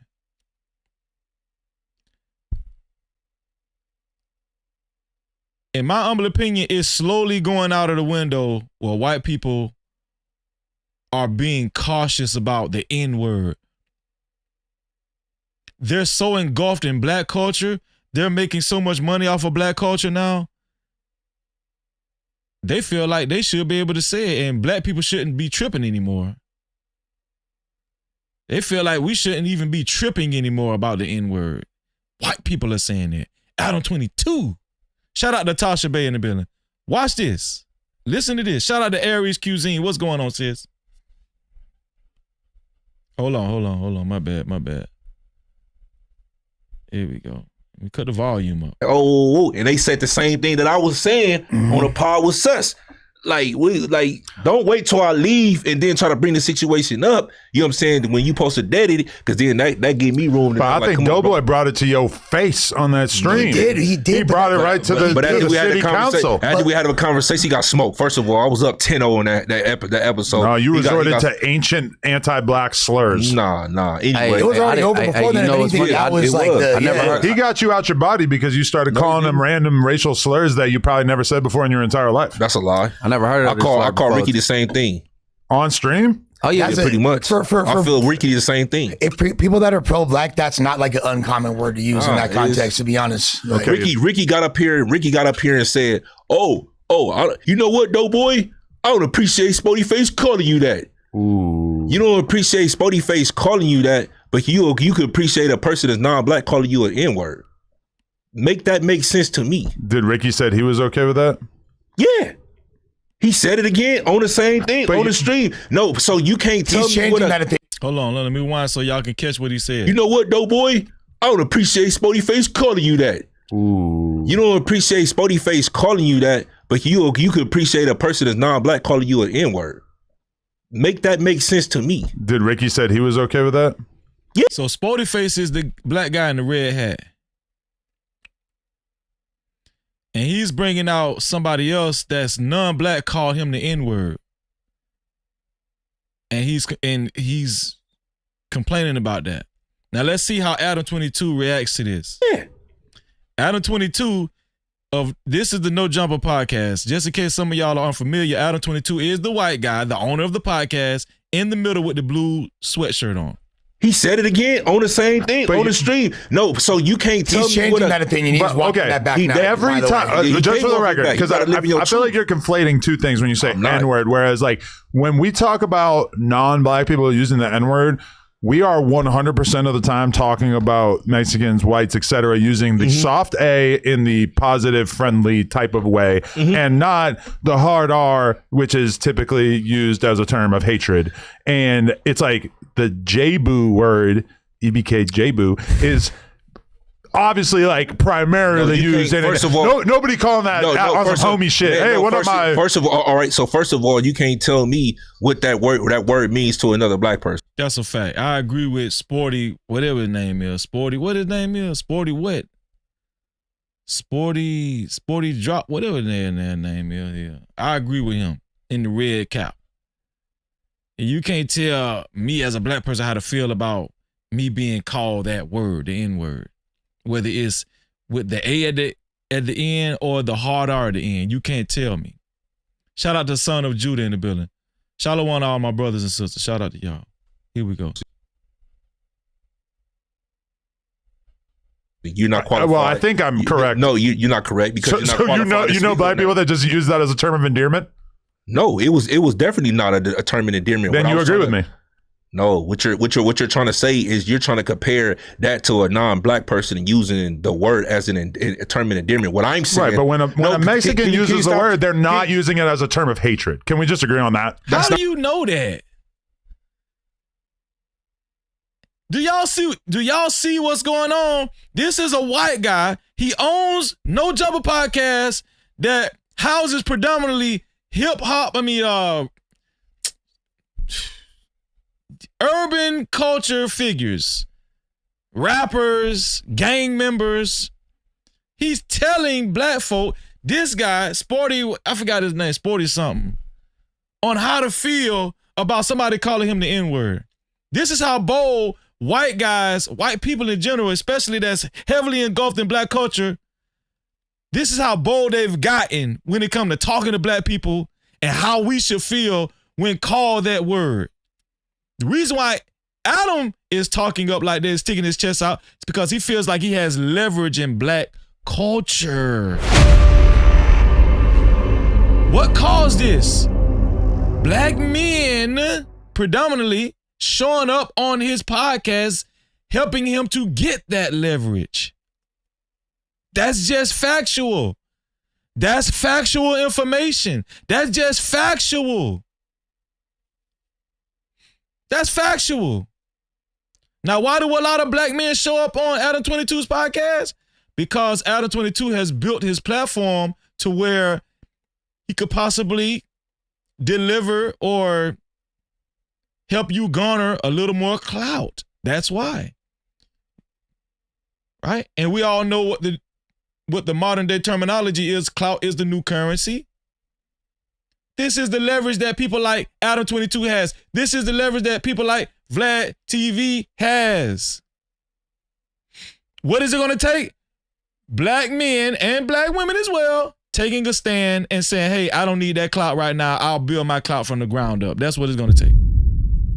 That's what it's going to take. That's what it's going to take. Here we go. That's not the truth always. And it doesn't matter. Let's say it is 99% of the time. No, it's not. All right. Let's say you're right. Let's say every Hispanic person that we know is using the N-word as a term of endearment. All right, listen. Let's say you're right. Obviously, I'm right. They're obviously wrong. Let's say you're right. No. So another thing that's crazy, The other two black guys on the show is being dead ass quiet. Why? Maybe because they don't want to piss Adam off. Maybe because they don't want to piss Adam 22 off. They got their head down. In the street, these guys be gangster as hell. But right here, while Adam is defending saying the N-word to black people, these guys got their head down. I'm going to tell you something, man. The love of money is the root of all evil. It just take your nuts away, don't it? Take all your balls away, don't it? It's a sad thing, man. These same guys will probably get into it with another black dude in the streets and try to harm, you know, their own brother in the street. Shout out to Game Wise DJ. What's going on, Game Wise? No Cap-tivity. Shout out to Game Wise DJ in the building, man. What's up, bro? It's just sad how they got their head down. It's just crazy. My whole thing about it is you got a problem with a black person calling you that, whether it's a term of endearment, but you don't have a problem with a non-black person calling you the N-word. Period. It don't matter if it's with an E or with an A. But I thought you just said that Ricky is okay with non-black people using that word around him. And that's what I'm saying. I think he said he wasn't. Now, but all I'm saying is that no, he said it on the stream yesterday. So he's like, "Oh, Sporty Face, I don't appreciate you calling." But he was talking about the J-boo word. Correct. Yeah. So my whole thing is how you don't appreciate that when you just sit there and say you will allow your friends to call you the N-word, because one is which used is way as a term worse. of hatred, Which is way and one is not. Way worse. I'm not even gonna argue with no. Way worse. But you just. Hold on. Let me back it up so y'all can catch what he said. He said it on the stream yesterday. So he's like, "Oh, Sporty Face, I don't appreciate you calling." But he was talking about the J-boo word. Correct. Yeah. So my whole thing is how you don't appreciate that when you just sit there and say you will allow your friends to call you the N-word, because one is which used is way as a term worse. of hatred, Which is way and one is not. Way worse. I'm not even gonna argue with no. Way worse. But you just agreed with me. I agree. I agree with you. Okay, so what did Adam say? Hold on. I don't appreciate you.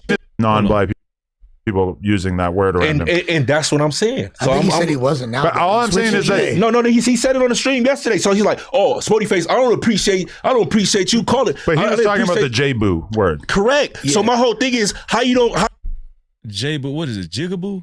Is that what you're talking about? How you don't appreciate that when you just sit there and say you will allow your friends to call you the N-word, because one is which used is way as a term worse. of hatred, Which is way and one is not. Way worse. I'm not even gonna argue with no. Way worse. But you just. When you just sit there and say you will allow your friends to call you the N-word, because one is which used is way as a term worse. of hatred, Which is way and one is not. Way worse. I'm not even gonna argue with no. Way worse. But you just agreed with me. I agree. He said so. Jigaboo is has a hatred connotation to it, and the N-word with the A at the end does not. It's a term of endearment, and a white guy is trying to tell us how we should feel about both of those words. I agree with you. Okay, so when you listen to a rap song from a Mexican rapper and they use the N-word, it's typically not being used with the hard R in a negative manner, right? Obviously, yes. I can't speak to where they coming from. Has anybody ever? Because a lot of these dudes that's using N-words, they not see. People always say, "Oh, just because he said he grew up in man." A lot of that's keeping it bad. A lot of these dudes don't like black people. Let's keep it real. I'm from LA, bro. Not the ones I know. Man, that's what you keep saying. You a lot of Mexicans, man. When they sign up for like jobs and stuff, interviews and stuff, when they like filling out these job applications, or when they go to jail, they putting white down. I'm gonna be honest with you, man. It's some racist ass Mexicans out there. It's some racist Mexicans. And that was the whole thing as far as like the deportation. The Trump administration deportation. When Trump started deporting a lot of their ass, they started complaining that black people ain't standing up for them and marching in the streets for them. You know what black people were saying? No, all them years y'all acted like, you know, y'all wanted to separate yourself from us, and you know, y'all Republican, and then y'all shitting on black folk and acting like y'all better than black folk. A lot of Mexicans think they white, man. It's here for the thug. It's a lot of Mexicans think they white. I'm just saying.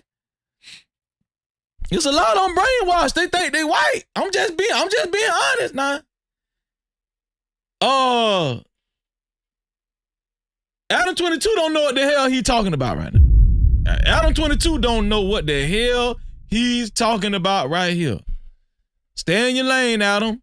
Stay in your lane. Where they coming from? Has anybody ever? Because a lot of these dudes that's using N-words, they not. See, people always say, oh, just because he said he grew up with, man, a lot of, let's keep it a band. A lot of these dudes don't like black people. Let's keep it real. I'm from LA, bro. Not the ones I know. Man, that's what you keep saying. You from what you know. You don't know. Clearly, you don't know. Listen, a lot of people. yeah, I don't hang out around the fucking Longos. I don't know. I don't hang out with the Mexicans who are so burnt out that they hate black people. Yeah, That's obviously really saying that they don't like black people. They use the N-word. That is less than 1% of Mexican people in LA.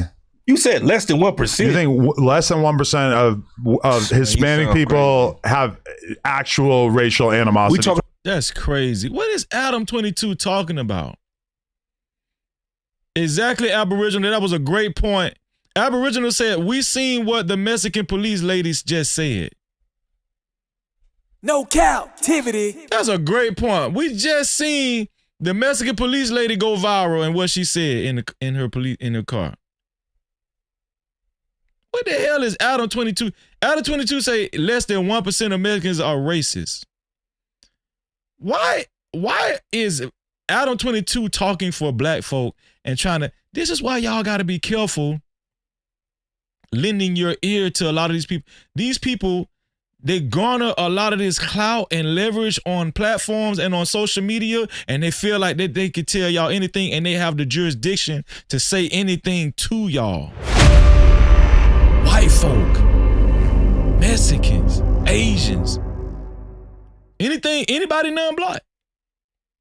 Anybody non-black.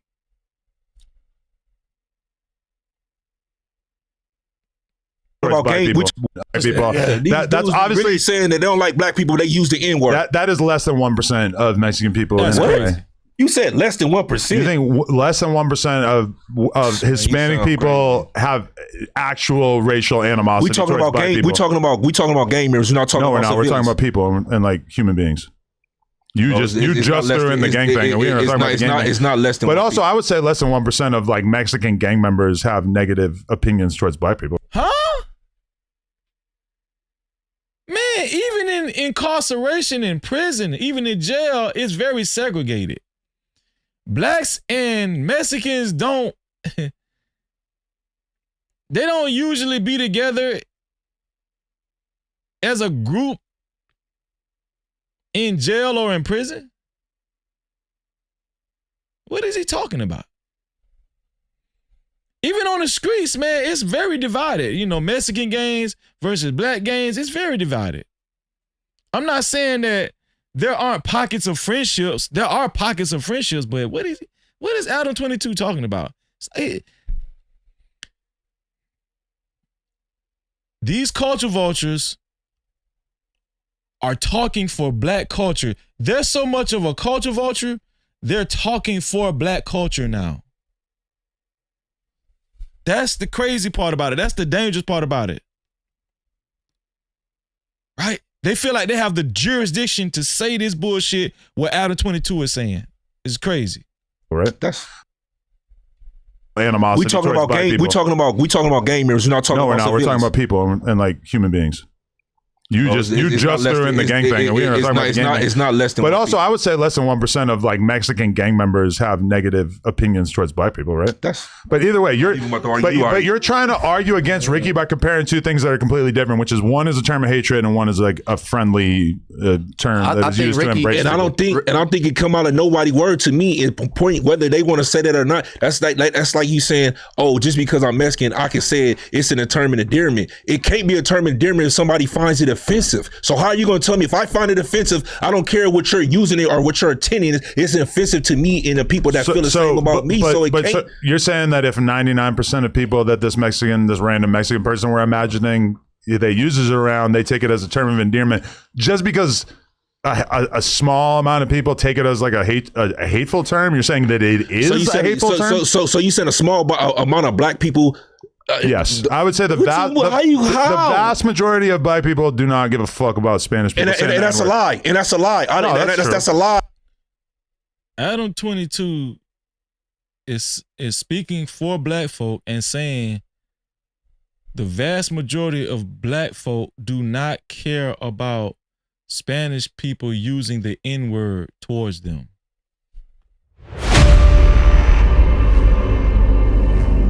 And Adam 22 said that confidently. He pay attention to the position that Adam is taking. He's speaking on the behalf of black folk. Shout out to Queen B in the building. Let me let y'all hear this again. Yeah, that's it as like a hateful term. You're saying that it is a hateful term. So you said a small amount of black people. Yes, I would say the vast majority of black people do not give a fuck about Spanish people. And that's a lie. And that's a lie. That's a lie. Yeah, that's a lie. But then why are there so many popular Mexican rappers who say the N-word all the time that you almost never hear anybody say shit about it? Why are we sitting right now with a make-believe Jewish Mexican dude who says it all the time and apparently has mostly received a pass throughout his life for saying it? It really pains me that we're still talking about the fucking N-word. We need to talk about other things on this podcast. This is the most basic ass thing you could possibly talk about on the podcast. No, because it's not your word. You find a way to take every single conversation that we have on here and turn it into a conversation about the N-word. That is your tick, and I'm challenging you to do better. Man, you can challenge me to do better, and I'm gonna continue to do it as long as people use the N-word that's not black. I'm just asking I don't that care. you I don't care. Don't bring it up. Don't bring up the topic. Don't bring up the topic. It wasn't. You just randomly started talking about Ricky. What happened with Ricky. I think it was What's the guy named Sporty something? I forgot his name. What is his name again? Sporty something. It said his name earlier. Sporty something. I don't think Sporty is going to be on this show too much longer. I think Adam 22 is going to end up getting rid of Sporty because Sporty giving too much pushback, and his ninja ass is he getting beside himself. Yeah. Adam 22 don't like that shit right there. Adam basically gave him a direct order. Man, you need to talk about something else. Stop getting upset about the N-word. Adam 22 basically saying, us being upset that people call us the N-word, we're still on basic level of communication, basic level of conversation. And we need to migrate from that. We need to mature from being upset with people calling us the N-word. This is Adam 22, a white guy, telling us how to feel. Telling us how to feel. Why does Adam 22 and how did Adam 22 get to this point? Because he's feeling himself. Right? He basically has a black platform and he's the owner of it as a white guy. We created this damn monster. We did. This one here for the thug. We did. Mainly black men. We got to do better, man. Got guys like this, man, just arrogant enough, have developed, just became so arrogant enough to actually tell us how to feel when it comes to the N-word and just black culture in general. Adam 22 feels like he has his pulse on the black culture. Adam 22 probably feels like he's at the center of black culture and he knows more than this black guy that's talking to him in the red cap. A monster has been created. Monsters have been created, man. And I'm trying to bring awareness to this because I don't even think people actually understand the big picture when it comes to this. This is problematic. This is very problematic, man. Watch how he tells us how we need to feel about the N-word. You should be mad, bro, because it's not your word. You need to talk about really sitting right now with a make-believe Jewish Mexican dude who says it all the time and apparently has mostly received a pass throughout his life for saying it. It really pains me that we're still talking about the fucking N-word. We need to talk about other things on this podcast. This is the most basic ass thing you could possibly talk about on the podcast. No, because it's not your word. You find a way to take every single conversation that we have on here and turn it into a conversation about the N-word. That is your tick, and I'm challenging you to do better. Man, you can challenge me to do better. I'm gonna continue to do it as long as people use the N-word that's not black. I'm I don't just care. asking I don't that care. you. I don't care. Don't bring it up. Don't bring up the topic. Don't bring up the topic. It wasn't. You It was. just randomly started talking about talking Ricky. about what happened with Ricky. I think all I'm saying is that at some point, podcasting is not going to be just us talking about the N-word over and over. Sneak this and TV say, what do you say? He say, yo, Freezer, you got to understand, Black's on his show saying the N-word every day, bro. Yeah, that's a fact. And that's probably why Adam 22 feels the way he feels. That probably has a lot to do with it. And I actually agree with you. That's why we got to do better, bro. We got to do better, man. I mean,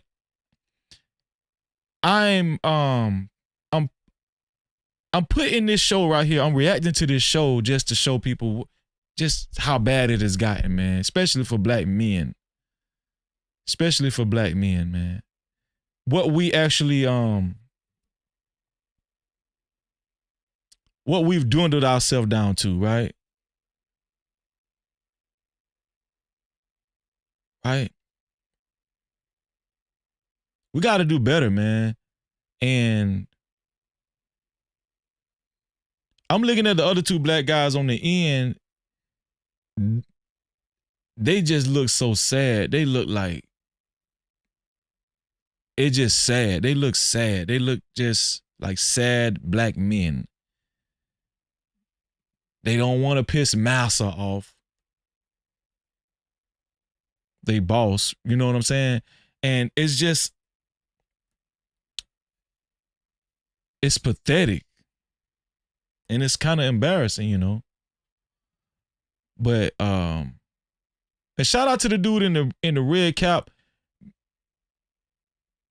Sneak Dissing TV made a good point. Dude in the red cap, if you say the N-word a lot on Adam 22 show, maybe you need to stop saying it. Maybe y'all need to stop showing up on Adam 22's show. But, I mean, kudos for him for at least speaking up. But the other two, they ain't saying shit. They're like two little boys.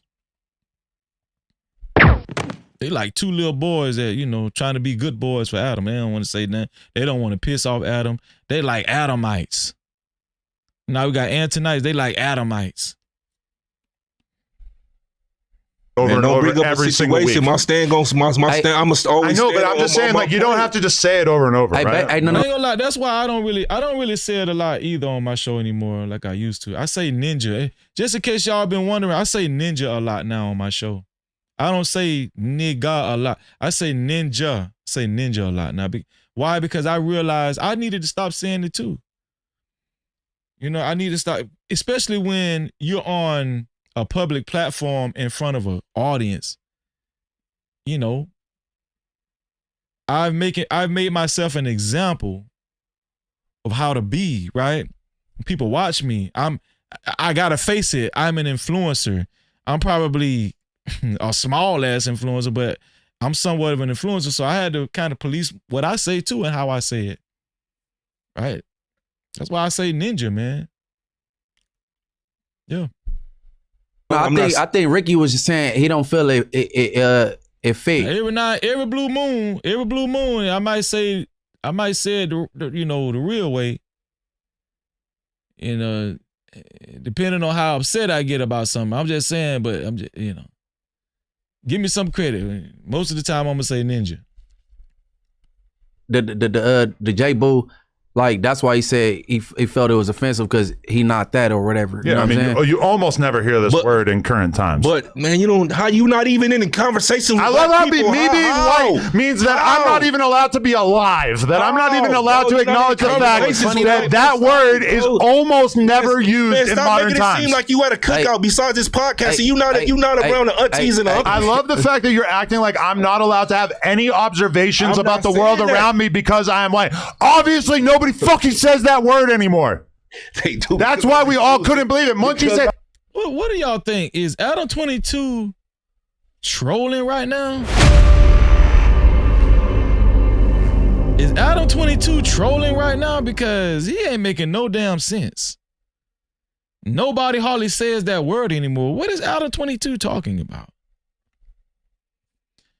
Either he's trolling or he's being very, very, very disrespectful. No Cap-tivity. It doesn't seem like he's trolling or joking. It seems like he's being very serious. Seems like he's being very serious, and I don't want to sound like a broken record, but the reason why he's talking like this is because the position he's in now with black folk. Munchie said he never even heard anybody say it his whole life. I doubt that. I don't. I kind of doubt that too. But Munchie said that observations about the world around me. I love the fact that you're acting like I'm not allowed to have any observations about the world around me because I am white. Obviously, nobody fucking says that word anymore. That's why we all couldn't believe it. Munchie said he never even heard anybody say it his whole life. I doubt that. I don't. I kind of doubt that too. But Munchie said that, and I feel like a lot of people were in a similar situation. Who was Munchie said they never heard nobody say that word in their whole life? Who said that? That's some ignorant ass shit to say. That was some ninja shit. No Cap-tivity. The hell is he talking about? And why is Adam 22 getting so riled up about that word? Why is he the loudest person in the room when arguing about the N-word? Why is he the loudest person in the room? This one here for the thug. You know why Adam 22 is the loudest person in the room? Because he cut the checks. You know why Adam 22 is the loudest person in the room? Because he's the boss and he can talk to y'all like that. That's why. Because they have these black guys, the black guys that's in the same room right now with him, they've placed themselves as subordinates willingly. And they're going to let him stick his chest out and talk his shit. Why? Because he pays them. We got to get out of that mentality. Instead of a quick lick, we got to do it brick by brick. We got to get more accustomed to building our own shit brick by brick instead of getting a quick lick. I got to remember that. Let me write this shit down. Hold on, man. Let me write this shit down, man.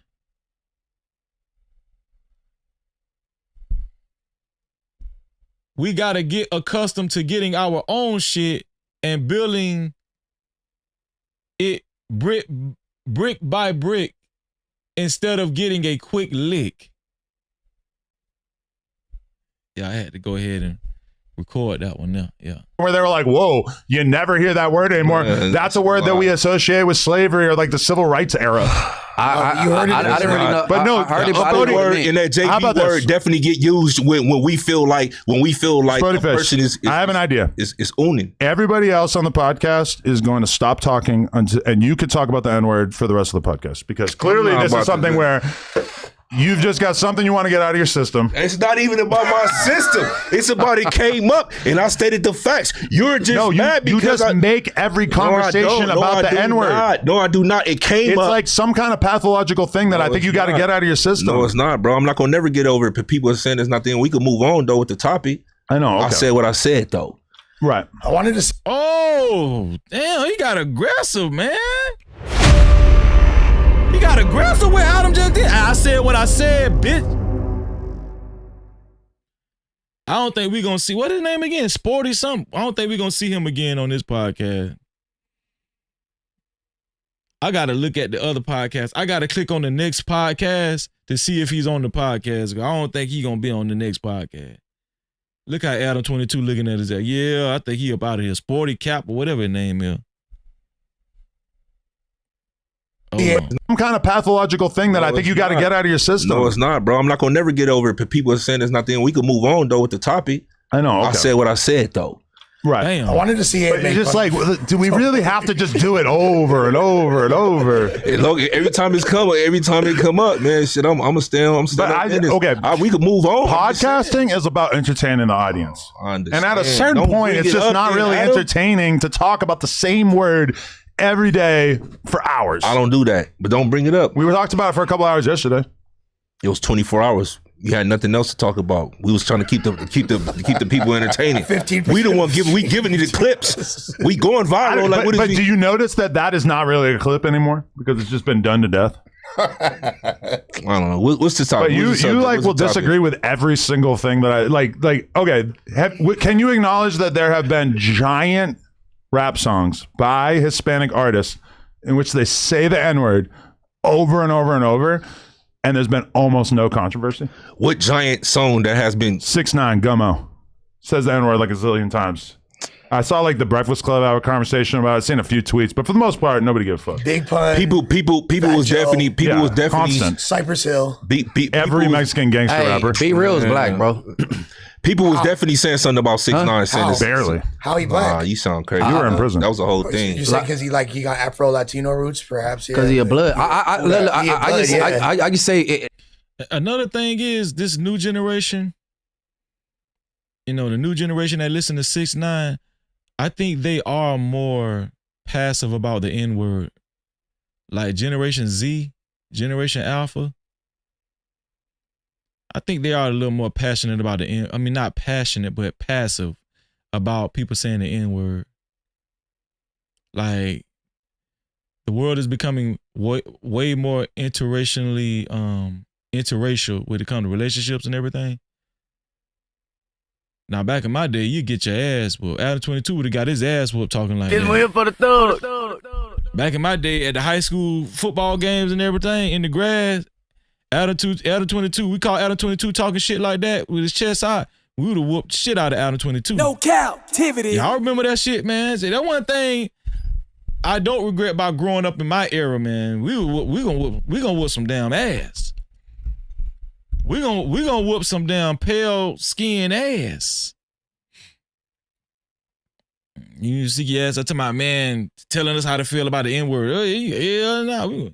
We gonna be a whole bunch of foots in your ass back then. But now this new generation, they are a little more passive. I will say that. Tekashi 6ix9ine. What the hell? If you're a part of our culture, I don't trip. All right. But that's why I said yesterday. You know what I'm saying?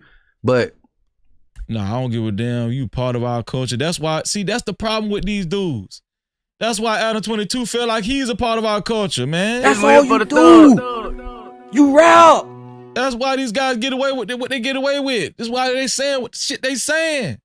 Talking about if you're a part of our culture, if you're a white dude or a Mexican and you're a part of our culture, you can say the N-word. That's what's wrong with these guys. Talking about a part of our culture. I don't give a damn if you claim you gangster, thug in the streets, whatever. If you ain't got no goddamn sense, I'm calling that shit out. I don't give a damn. I'm calling that shit out. If you ain't got no damn sense and you talking stupid, just because you in the street don't mean you got sense. And then these guys, this type of guys, just look at the guy in the red and white jacket with the shades on. People are more likely to listen to him, especially the youth. They're more likely to listen to him because he's on No Jumper podcast, so that gives him more credence. That's crazy as hell. No Cap-tivity. Get your ass up out of here with that bullshit. Ain't nobody listen to y'all dumb ass. You nigga dumb as hell.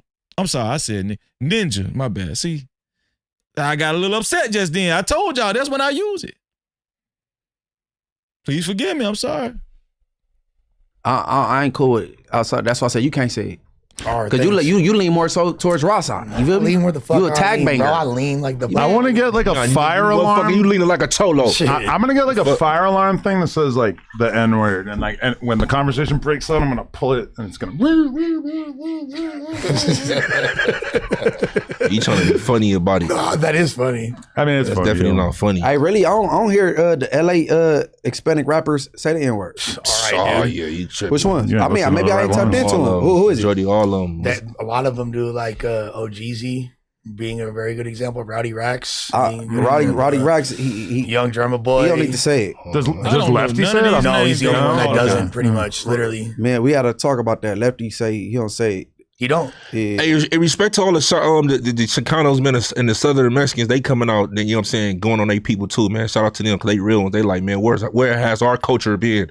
What happened? Why everybody trying to be black? Why everybody trying to? It's cool to rap. It's cool to do this. I've seen Mexicans say that on YouTube, calling out other Mexican rappers and everything, trying to steal black culture. and moving further and further away from their own Hispanic culture. I've seen Mexicans call out other Mexicans. Y'all around here using the N-word, trying to be black, rapping black, looking black. No, we have our own culture, and I respect that. I've seen Mexicans call out other Mexicans on YouTube, man. I think I see, shout out to Red Supreme TV. He did a show on that one time. Yeah.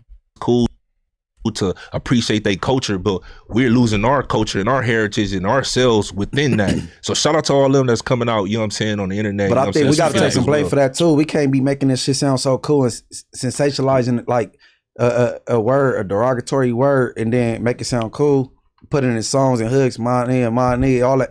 You know what I'm saying? Then it get to sounding cool to people. But because shouldn't nobody be saying it. You know what I'm saying? But like some responsibility. Shout out to the brother, man. I mean, I'm going to admit, at one point in time, I did take, and I still have that position where even if we do so, even if I do say it, I'm not finna allow a non-black person to say it towards me. Nah. But I did understand, I started understanding I do need to take more personal responsibility when saying it. Right? But I agree with what the brother said in the red and white jacket. I do agree with him. But here, even if I do say it, if you non-black, you ain't finna be saying it around me. I don't give a damn. This one here for the thug. Just because I said it don't mean you can say it, bitch. Hell wrong with you? No, we ain't doing it like that. Follow on this. I thought NIGGA supposed to been like, you know, the cool, you know what I'm saying, the swag way, you know, of, you know, embracing, you know, what the ER had brought on. Never used in like a negative manner for the most part. For us, NIGGA really can't be negative, but, you know, our people, we find it offensive when other, you know what I'm saying, racists, you know what I'm saying, use it. Man, finally the two guys on the end speaking up, man. Shout out to them. This one here for the thug. Finally they speaking up. Yo, cause y'all was licking PUSSY for a minute there. Y'all had your homeboy on the other side on the island for a second there. Damn. I didn't even think they could talk. Damn, man, that made me feel better. Come on, black men. We can take up for one another. We can speak up. Damn. We know he riding your chest, but hey, I liked it that. Damn your check, Adam. If it mean you actually sticking your chest out and getting beside yourself, talk about the N-word, no, damn that check. That's what I like. See, yeah. Let's get it. Come on, man. Grab your nuts, black man. But like for us with each other, it's not like offensive. You know what I'm saying? Like that was like a way to take away from the ER. Let me ask you a question, Ant. Cause I asked Spotty this yesterday, and he said, "All right, cause you got Hispanics from your hood." Yeah. And if they said the N-word, is you tripping? Nah. And that's also like if you're a part of our culture, I don't too much trip though. You know what I'm saying? Like, but I don't even want to hear that from nobody. I don't want to hear from from nobody that's opposing, you know, my people. But like I don't like if you like a Hispanic, like I like see when I came up, like I like the Hispanics that stayed in the hood, I used to be in their house, like eating this shit, like shit, ceviche, all the little shit they mom.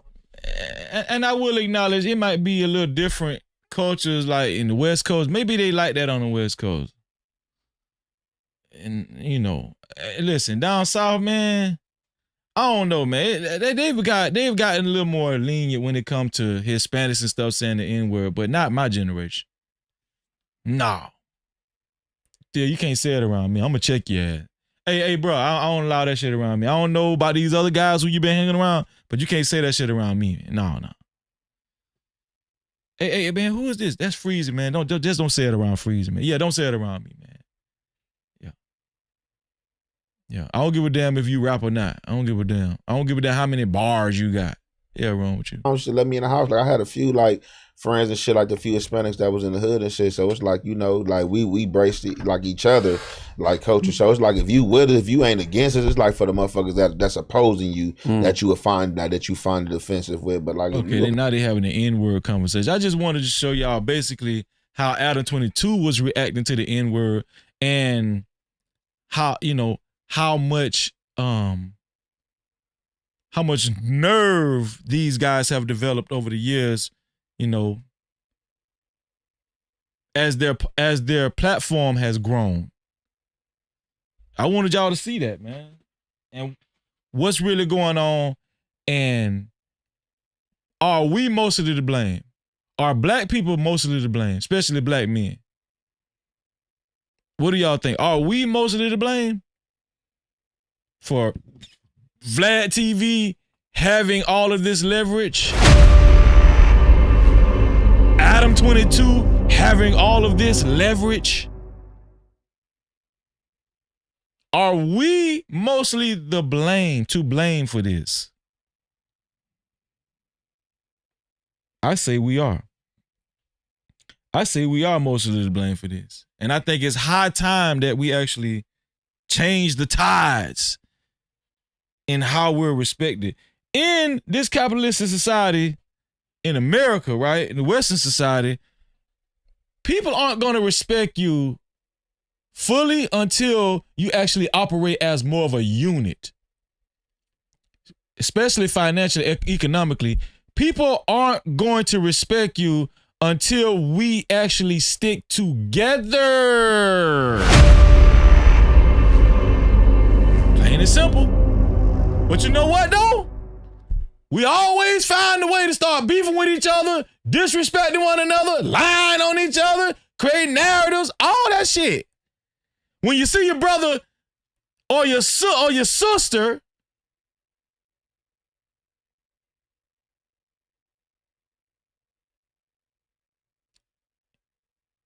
success increasing or being more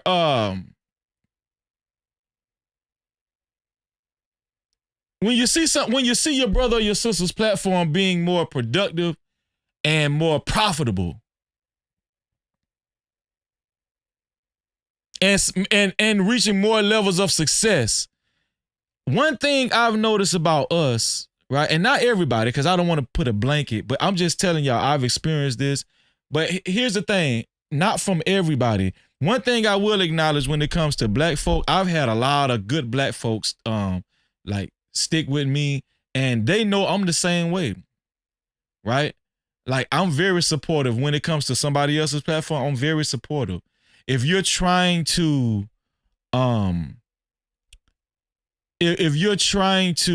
establish your business or your platform, like, and especially if I know you, I'm going to support you.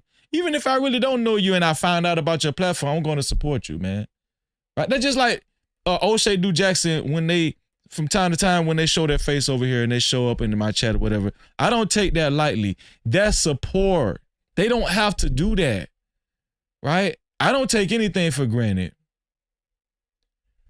Black folk need to be more, I don't know where it is, this animosity and hatred and this vitriol and this envy that brews within inside of us, that causes us to actually go against one another and tear each other down before we actually lift each other up and build each other up. I don't got that spirit over here in me. And we don't promote that over here. Like, even with Antoine Daniels, man, with me covering Antoine Daniels for these past months, it wasn't to tear Antoine down. It was to actually reveal and call out the bullshit of him actually taking advantage of us, our own people, while at the same time disparaging us and disrespecting us and putting us down. I was calling that out. All black people, just because they're black, that don't mean that they're for you. That don't mean that these ninjas is for you. So it's okay to call them type of people out. I'm just saying, though. And dear motherfucking house niggas. It's okay. Dear motherfucking house niggas. It's okay. Because everybody else don't want to be no motherfucking house nigga like you. It's okay to call them kind out. I don't give a damn. No, you're not. It's another thing, them kind, they pretty much ain't no different from a racist white dude. To be honest with you, so I don't give a damn about calling out house ninjas or black coons. Because they damn sure will take advantage of their own people, right? Because they feel like we're low-hanging fruit. You know how I know they feel like we're low-hanging fruit? Because they're always talking shit about us. Talking down to us. They're always talking down to us. So when they use us, they feel like we're low already, low hanging fruit. It's okay to call out those type of people, right? But sensible black folk that actually stick together, we should stick together. We should support each other's platform. We should support each other's businesses. We should support each other's dreams. We should support each other's talents, skills.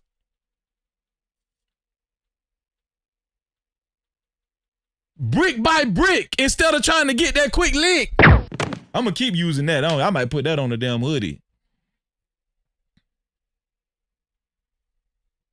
Otherwise, people like Adam 22, Vlad TV, they're gonna continue to get stronger and stronger in your culture, in your community. They're gonna continue to get stronger and stronger in your community.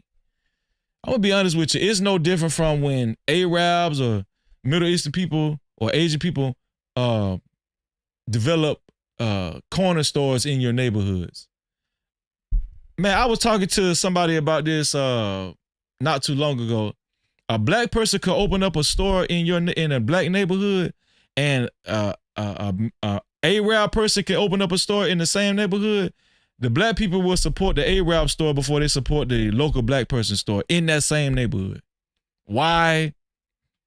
It's some psychological shit.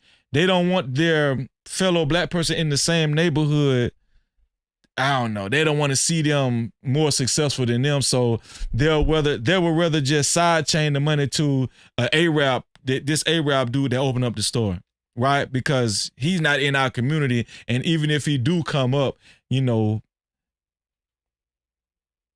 it ain't gonna be no reflection on my black ass because he's Arab. So, you know, and you know, people outside of our race are already more successful than us, so it ain't gonna hurt for me to give them a couple of more dollars. No, instead of me giving it to the black brother or the black sister down, you know, right down the street and 1 block over or 2 blocks over, you know. This is how people like Adam 22 came up. This is why people like Vlad TV came up. Right? And then we got the black coons that'll sneak in and say, yeah, see, black people don't like each other. Black people hate each other. And then it legitimizes the black coons and the house ninjas. See how everybody try to sneak in? See how everybody try to sneak in? You feel what I'm saying? But we have to actually be cognizant and aware.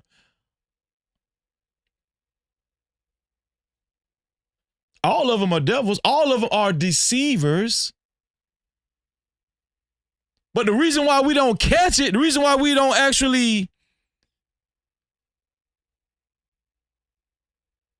what's the word I'm looking for? Catch it. I'll just stay with catch it. The reason why we don't catch it is because we're too busy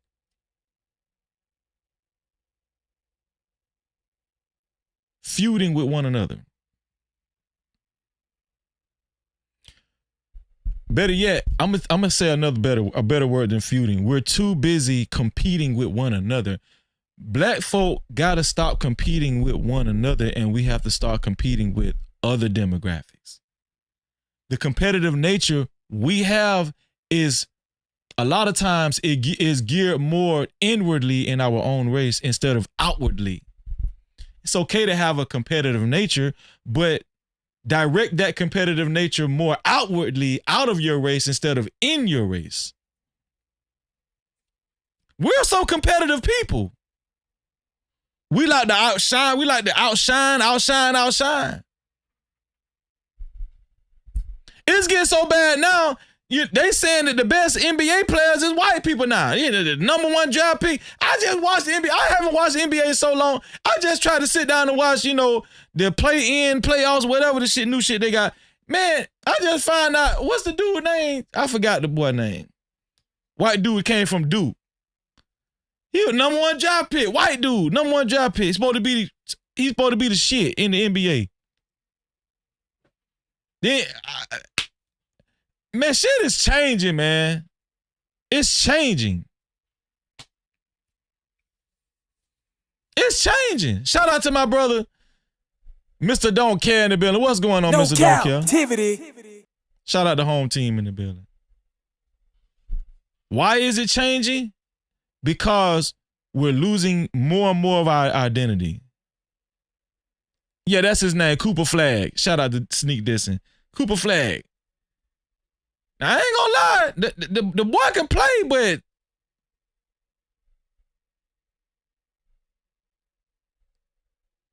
is it something in the weed? Is it something in the food? What's going on with black folks' ability? Man, listen, I don't want to get too deep. This might be some psyop stuff. I don't know. I don't want to get too deep. Is it something in the food that we've been eating? Are we virtually getting debilitated?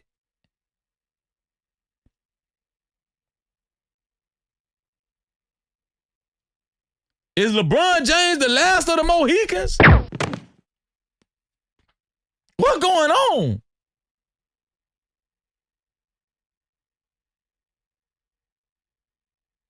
Are we completely destroyed?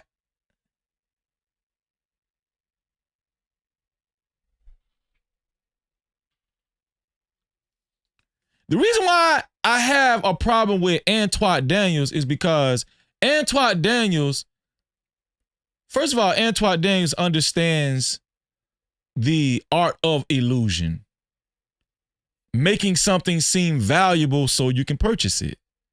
He has the gift of gab. But the people that he targets are black folk. The same people that he constantly puts down are black folk. I have a problem with that.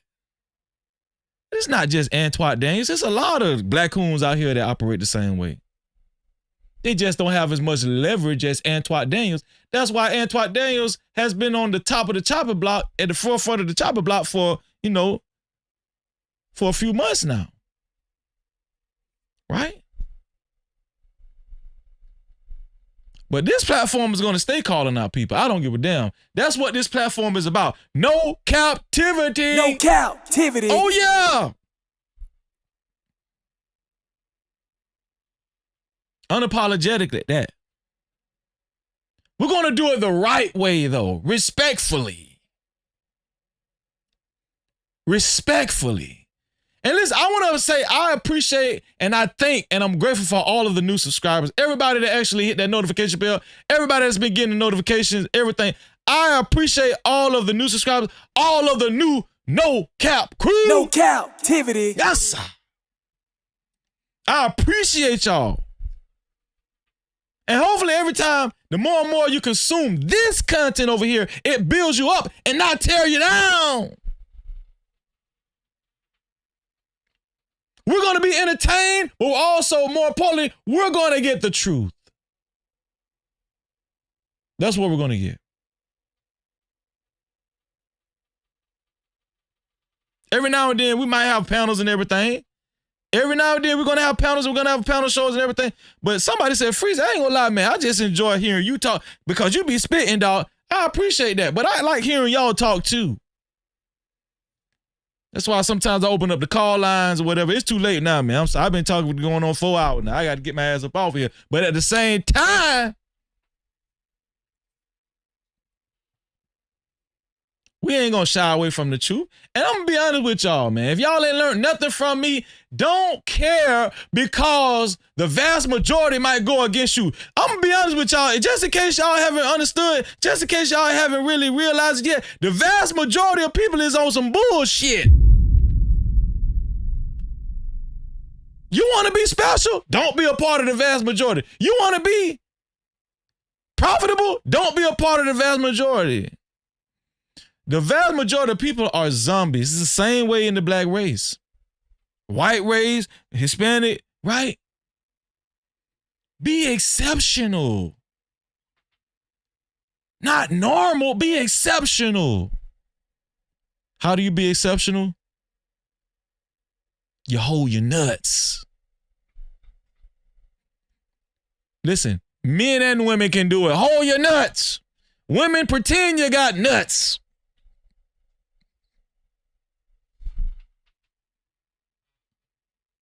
I was just joking. Women, don't pretend you got nuts. Okay, I was just joking. It was just, come on, man. Come on. It's a joke. Listen, I love y'all, man. That concludes our show. We're going to do the benediction, man. Shout out to everybody. Make sure all the new subscribers, make sure y'all hit that notification bell. All the new subscribers, man. All right. Tomorrow, if I'm not mistaken, is our VIP Wednesday. Shout out to all of the new VIP crew in the building. I appreciate y'all. Shout out to Elite Ballet Zoe for gifting 5 new memberships tonight too. Shout out to her. Thank you. Let's get it. Let's do a benediction. Let's get a benediction right now. Let's see what we're gonna do.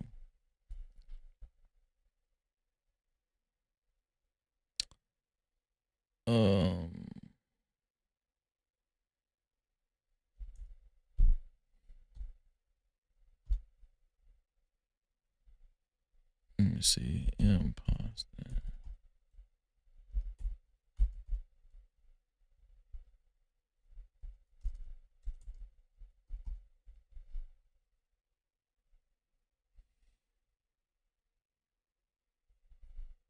Here we go. Yeah. You can't try me, no captivity. Freezing. I know it's hard to understand me. Respect me, but speak reality. I'm focused though, please don't ask where my mind be. It's about the community. Swing like slide. Was it appreciating the way that I like give you 50 shades of me? Hell no, I'm not a saint, but God bless me. No captivity. Freezy, believe me, out in these YouTube streets. No captivity. Freezy, believe me, out in these YouTube streets. I'm tripping that stick, keep my mind in tow. I'm cleaning my step, cause my tight is tight, so tight I can't guard. None of the ones walking in, that's right, riding newly. That's good life is a movie. Who else can speak up on that? Ooh, ooh. Okay, here we go, y'all.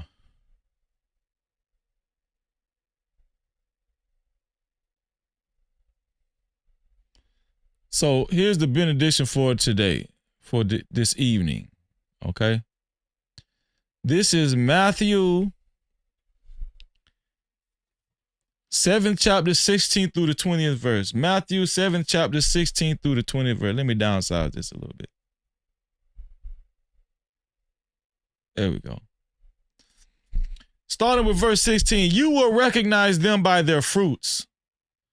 Are grapes gathered from thorn bushes? No, they're not. Or figs from thistles? No, figs are not gathered from thistles. It's impossible to get a fig from a thorn of thistles. So every healthy tree bears good fruit. We know that. Are you a good tree? Ask yourself, are you a good tree that bears good fruit? We're going to recognize you by your fruits. So every healthy tree bears good fruit, but the diseased tree bears bad fruit. Are you a diseased tree? Are you a bad tree that bears bad fruit?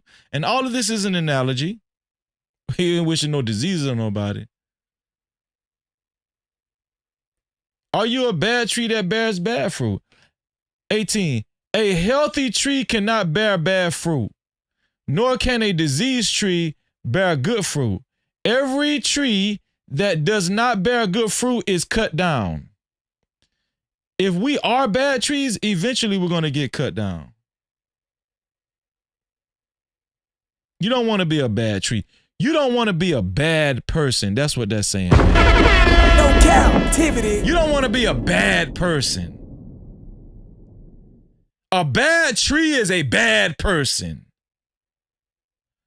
Eventually, bad people get cut down. That's just the way it is. Bad people produce bad things. Good people produce good things.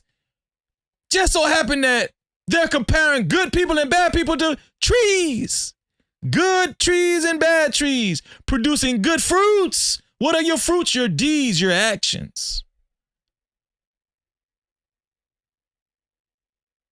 Are you a good person or a bad person? You don't have to tell me, because just being around you, I would know already. You know I would know? Because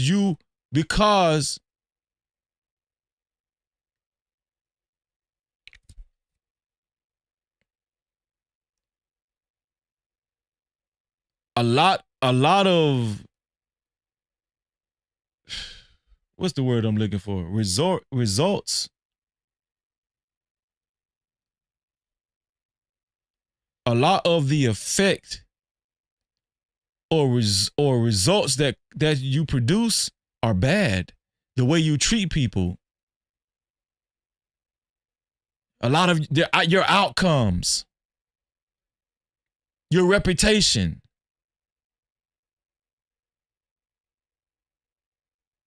Right? You got a bad name.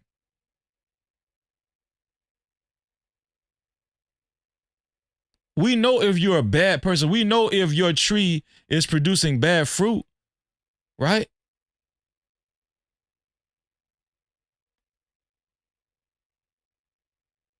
Because we can look at what type of things you're producing in your life.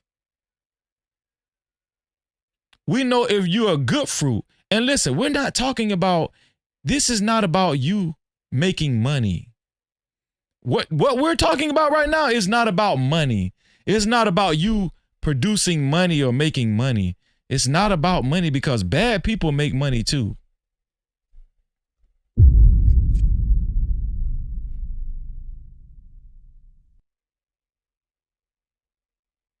Right? This is about the quality that you produce in your life and for other people's lives. How do you affect other people's lives? How does your actions affect your life?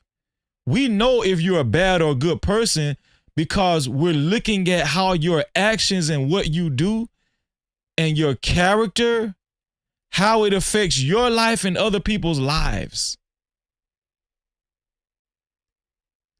That's how we know what kind of fruit you're producing in your life. You know if you around here lying all the time, lying on people. We know if you're always putting your own people down. We know if you're always grifting and you're trying to impress people. We know. We know. Because we're not stupid and we can see. We see what's going on. The worst person to lie to is yourself.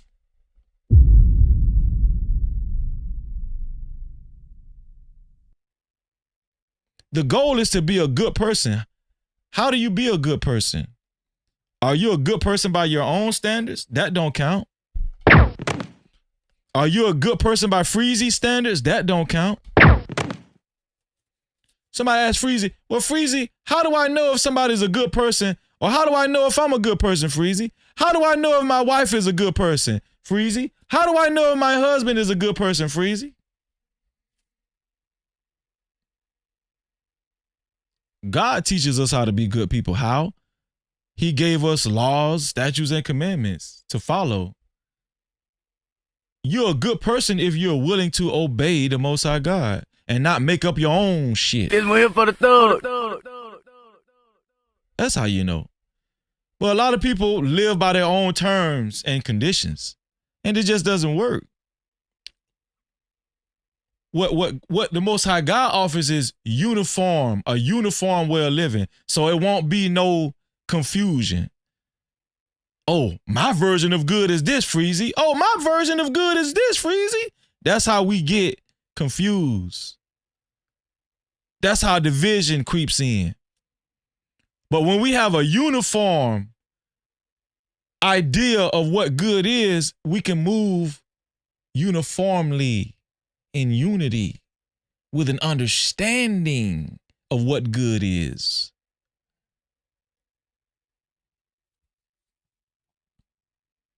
But if you don't believe like I believe, okay, that's fine. Everybody's not going to believe like I believe.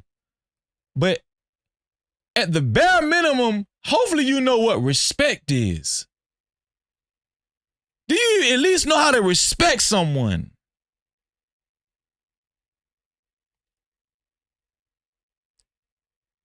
A lot of people will only like you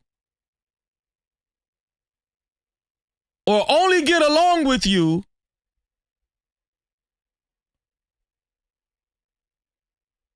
when they're happy with you or when you're doing something for them. When it's all good.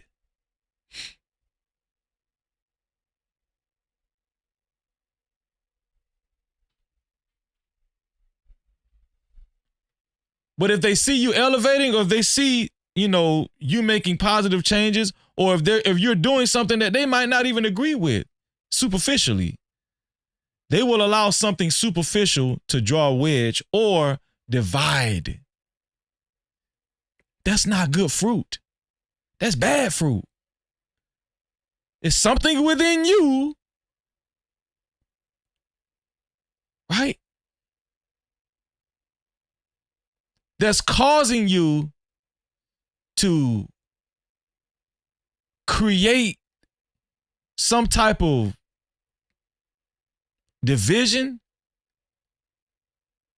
There's something to you. There's something within you on why this bitterness grew, right?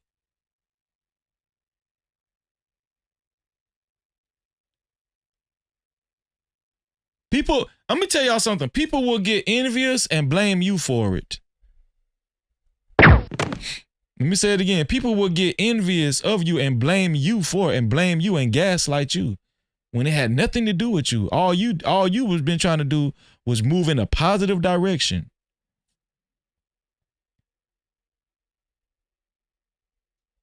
And they'll blame you for it.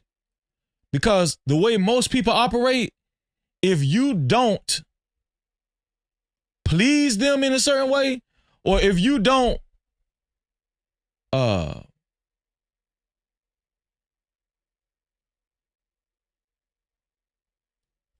cater to them, or you don't please them in a certain way, if you're not a man pleaser, if you don't go along with them, that's the terminology I'm looking for. If you're not a part of the go along to get along game, get along to go along game, if you're not willing to go along with them and that crowd, and you decided to protect your peace and do things as a man or woman how you see fit for your life, as long as you're not violating the Most High God, they will still have a problem with you. They will still have a problem with you. Why am I saying this? Because you will know somebody by their fruits. You will know a person by the fruit that they bear, because it's easy to get deceived out here.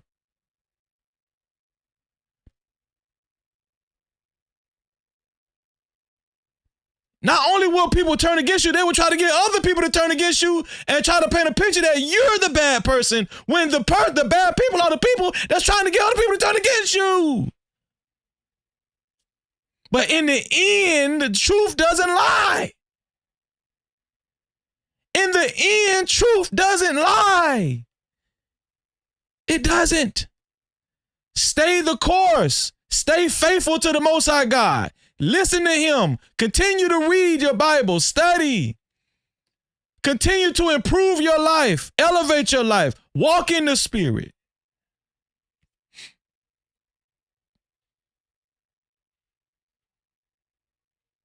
And if everybody turns against you, if you know you're keeping up with what God wants you to do and you're staying obedient and you're the only one in the room doing it, don't allow the vast majority to influence you to go the other way or change directions or take a different path. And I'm going to tell you something. Some of these people are so cunning and so deceptive, they'll use God to do it. They'll try to quote some Bible verses to make it seem like to make you feel guilty, to make you second guess how you moving.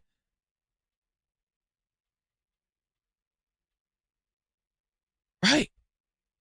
It's a lot of twisting going on. But it don't matter what somebody say, it matter what they do.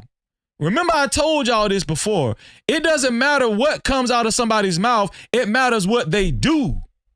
That's how you need to operate in your life. Listen, you will know a person by their fruits. You will know a person by the fruit that they bear. It don't matter what they say out their damn mouth. That's not fruit. It matter what they do. That's the fruit. Their actions that they display. That's the fruit.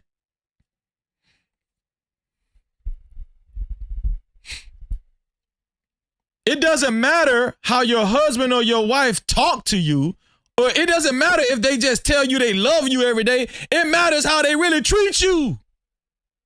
That's what matters. How they treat you. It doesn't matter if they say, Freezy, man, I support you. It doesn't matter if they say, one of the No Cap crew, I'm talking to one of y'all. Hey, I support you, man. I support you. And, you know, I'm dedicated to your movement, Freeze. I'm dedicated. It doesn't matter what they say, it matters what they do. I'm trying to save y'all a bunch of headache. You will know, you will recognize them by their fruits, by the fruits that they bear. I don't give a damn how good the tree look. If it's bearing some rotten fruit, that tree ain't no good at all. I don't care how pretty the tree look. If the tree is bearing bad fruit, it's not a good tree. Y'all keep letting these muscles fool y'all. Y'all keep letting muscles fool y'all. Y'all keep letting tits and ass fool y'all. Y'all keep letting Louis Vuitton and Gucci fool y'all. Foreign cars. Y'all keep letting foreign cars fool y'all. Y'all keep letting subscribers and viewers fool y'all. Y'all keep letting clout and popularity fool y'all. It doesn't matter what it look like. The only thing that matters is their actions that they display, that they put forth. That's what matters. That's what matters. It don't matter what they say, it's matter what they really doing. How they really moving out here? How are they really moving? Not what? Not how they talking. That's why y'all keep getting tricked and fooled. It don't matter how they talking. It matter how they moving out here, man.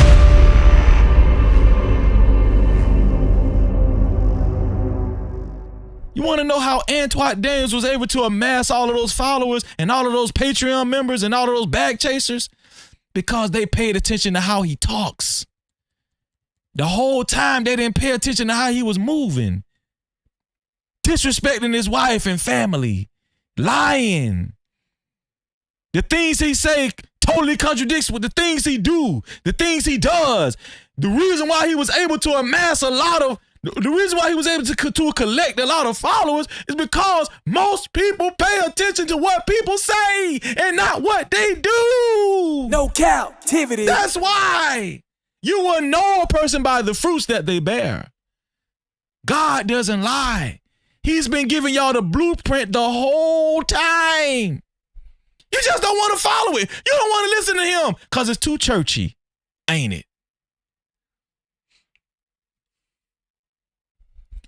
This shit will save your life.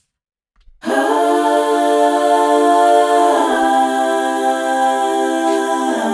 will save your life.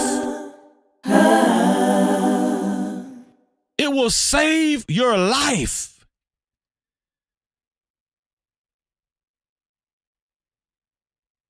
That's why y'all be getting into bad relationships. All of this gender war talk, guess what? This scripture right here will single-handedly solve all of these gender wars. This scripture right here will single-handedly solve every gender war conversation that you guys have witnessed or taken part in. You will recognize them by their fruits that they bear. Are grapes gathered from thorn bushes or figs from thistles? So every healthy tree bears good fruit. Every healthy tree bears good fruit. But the diseased tree bears bad fruit. A healthy tree cannot bear bad fruit, nor can a diseased tree bear good fruit. Every tree that does not bear good fruit is cut down and thrown into the fire. Thus, you will recognize them by their fruits.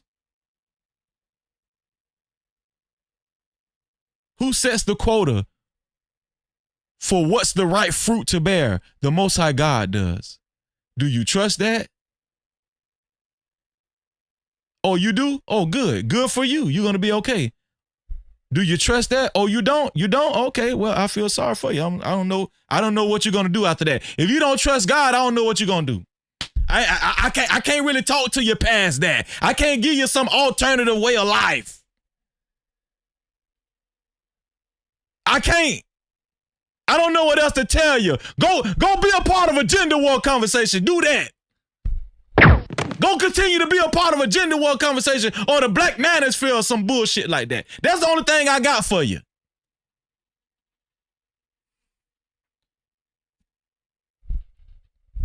Why y'all think I never really wasted my time with them conversations? Because I know God got the answer, not man.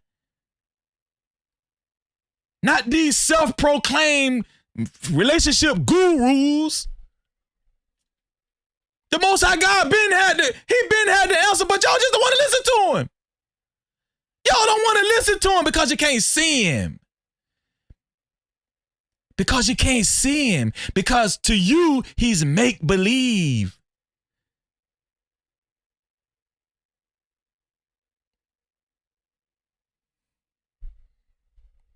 Shout out to my brother, my Ark. Sheep stay sleep in the building. No Cap-tivity. If y'all think I be cooking, y'all need to listen to my brother, to my Ark Sheep stay sleep, because this brother be cooking.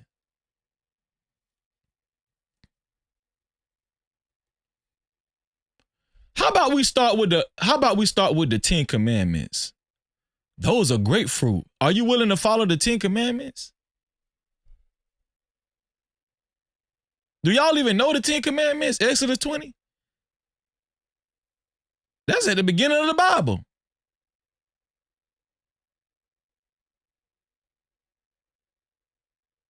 Let's start with the easy ones.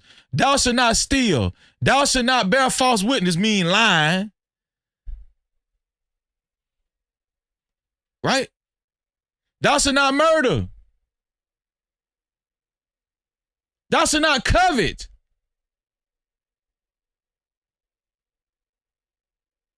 Thou shalt not commit adultery. That's 5. Thou shalt not bow down to any other image, any graven image. Thou shalt not make any graven image. That's 7. Honor the Sabbath. When is the Sabbath? On a Sunday? No, it's on a Saturday. The last day of the week. Sabbath means the last day of the week. So from Friday evening to Saturday evening, that's the last day. That's a complete day. This is the Bible. This ain't nothing foreign. That's 8. Honor thy mother and thy father. That's 9.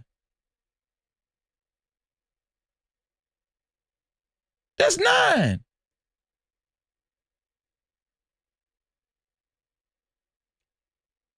Do y'all understand? Like, we just need to know the bare minimum. We need to know the bare minimum, y'all.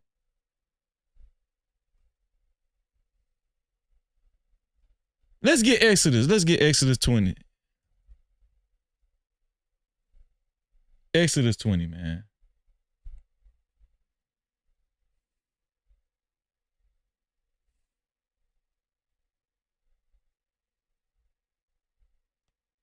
Yeah, I might have did 10 already. Did I say using God's name in vain? The Sabbath, honor the Father. I said them all. Hey, I had said them all.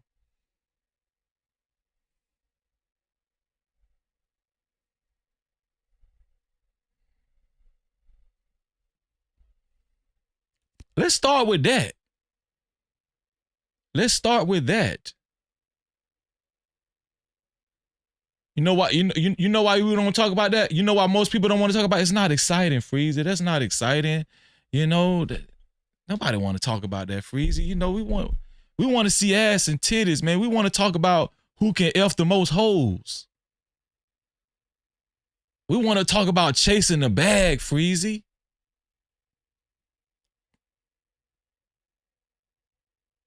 That's what we want to talk about, Freezy. We want to talk about Lamborghinis and chasing the bag and, you know, being a high value man. That's what we want to talk about, Freezy.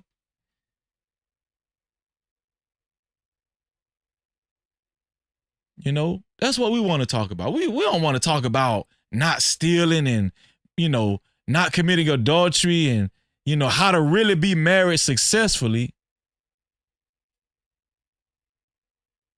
We don't want to talk about not coveting other people's belongings and stuff, possessions and stuff. We don't want to talk about that, Freezy. No. Little do you know, that's the key to life. That's the key to your successful life. What you guys have been overlooking this whole time is the key to your life. It's how you avoid regretful relationships.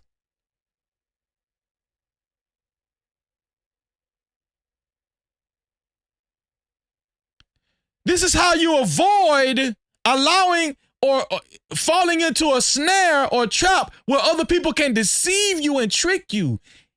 Not just out of your money, out of your dignity.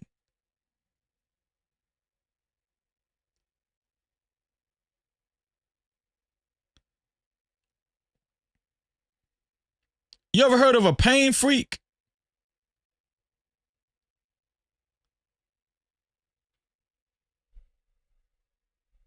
We got shame freaks out here. We got shame freaks. You ever heard of a pain freak? We got shame freaks. Listen, a pain freak is a person that no matter how much pain they accumulate in their life, they keep doing shit. They keep doing shit that's going to make them have more pain in their life. Right? They're not learning from the last time they did something that made them feel pain. It just hurt them. Right? They hurt freaks. They pain. There are shame freaks. No matter what, there are people out there, no matter how shameful they are, no matter what they do, no matter how much shame they cause on their life, right? They don't learn from it. They continue to do things that cause shame in their life. They don't learn from the last time that they brought shame on their life and on their family. Instead, they will ignore it. They will keep that proud spirit instead of changing and repenting. they will say, oh, you know, they will try to ignore it for the fear of looking bad. For the fear of looking bad, and instead of actually changing their life, they care more about not looking bad than actually being good. Did that make sense? They care more about not looking bad than actually being good. Why? They want to be able to do what they want to do. They want to be able to have their cake and eat it too. So as long as I don't look back, I can keep doing what I'm doing. But for some reason, you still end up looking bad. Then you try to ignore how bad you look this time.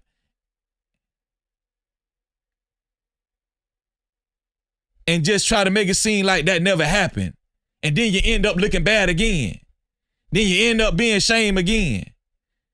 Then you ignore that because you don't want to accept that you looked bad, right? Because you got too much pride. And it was embarrassing. You brought shame on your family. Instead of actually taking accountability, you're going to ignore it and do it again and do it again and ignore it and just do it again. Because you don't want to change. You don't even want to change for the people around you, not even for your damn kids. Some people don't even care enough to change for their kids. Damn you. Your pride and your ego of not wanting to look bad, it not only affects you, it affects your kids. Do you see what Antoine Daniels did? Because he didn't want to look bad.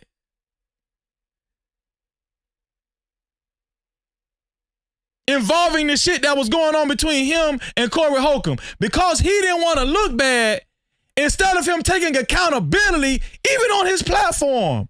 But he didn't even have to take accountability in front of us. He could have took accountability in front of his family, in front of his own daughter, and said, hey, don't be like me. I was wrong for what I did. I was wrong for how I had behaved and acted and my character.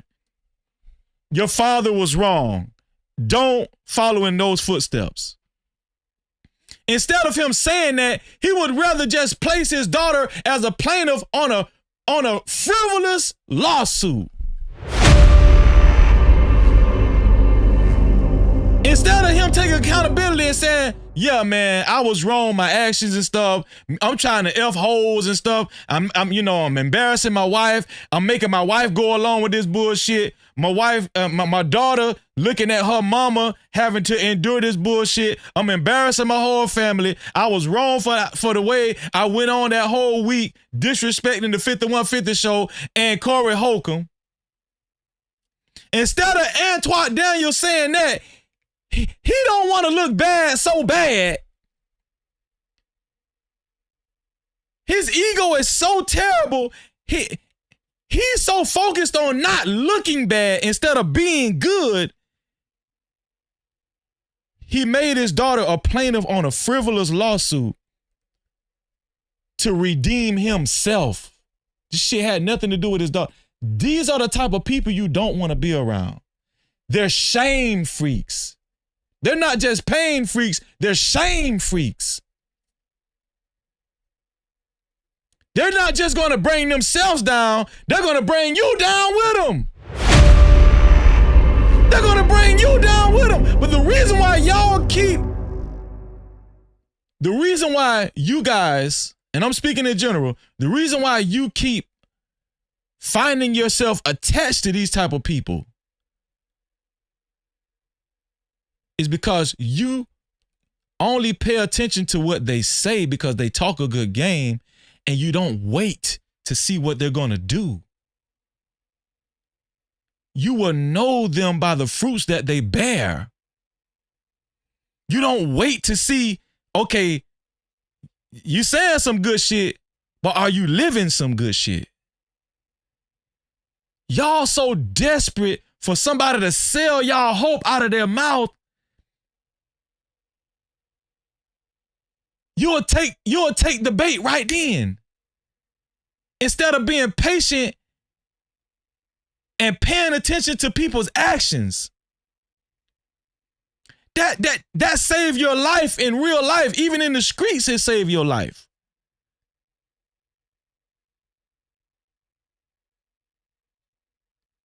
But this is social media. What most people do is pay attention to what people say on social media. You can sell some bullshit to anybody on social media because what do most people do on social media? Talk. Talk.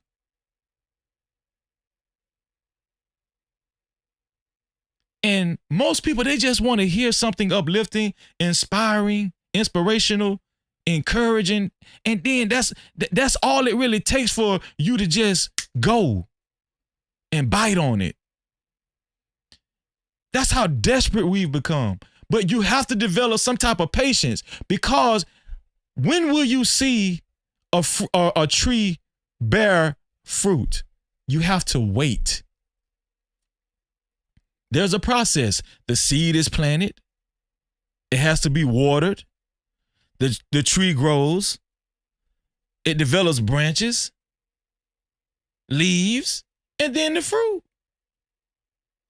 But just because somebody told you, oh, this seed right here, this a good seed. You might want to invest in this seed. You might want to buy some of these seeds because I'm telling you they good. I know they good. And that's all you needed to hear. And guess what you did? You done spent your last $20 on them seeds because somebody told you they was good. Instead of waiting to see them plant their own seeds to see how that shit grow, see what kind of fruit it's gonna bear. A lot of y'all are too impatient. You don't got enough time to wait to see what kind of fruit this tree gonna bear. You ain't got enough time because you want a quick fix. You want the quick lick instead of brick by brick.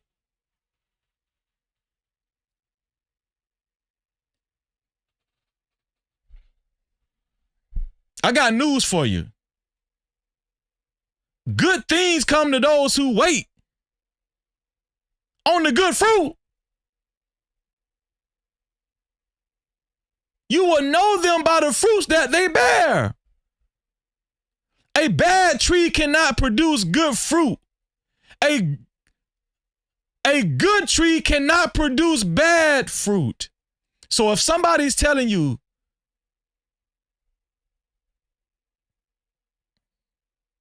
about themselves and they're bragging on themselves,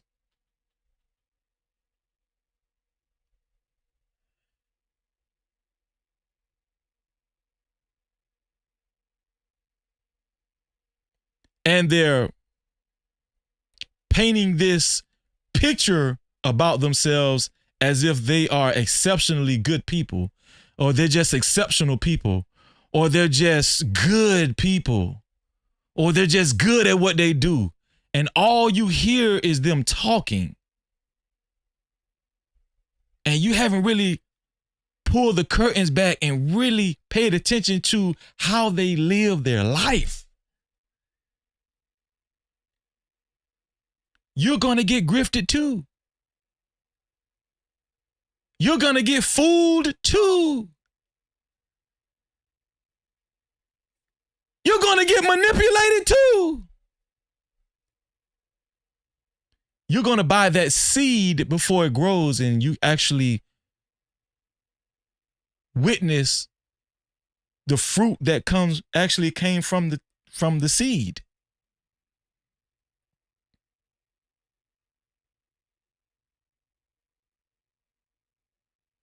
The reason why a lot of y'all get into relationships that don't work out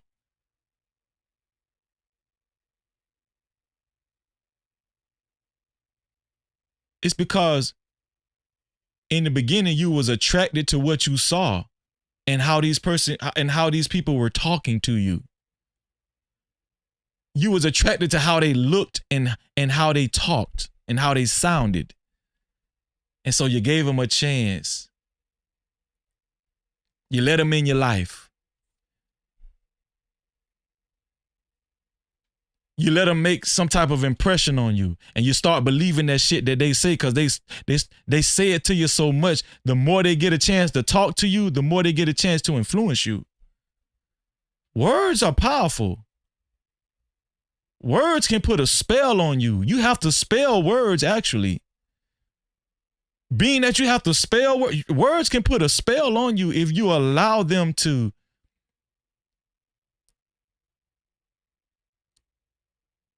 if you allow them to be heard over and over and over again. Words can be very dangerous. Whoever made up this damn shit, talking about sticks and stones may break my bones, but words get y'all in trouble every time because y'all believe what a bitch say. It get y'all in trouble every time.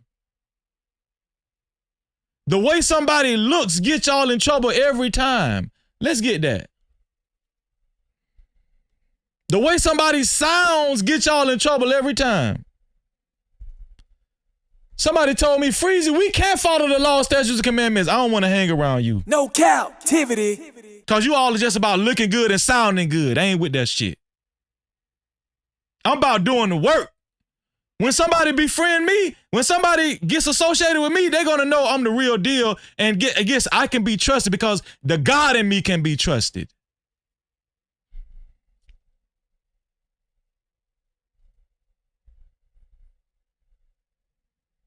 The God in me can be trusted. That's why. By the fruit that I bear.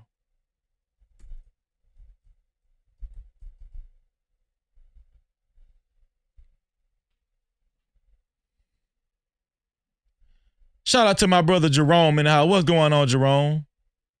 Shout out to Jerome.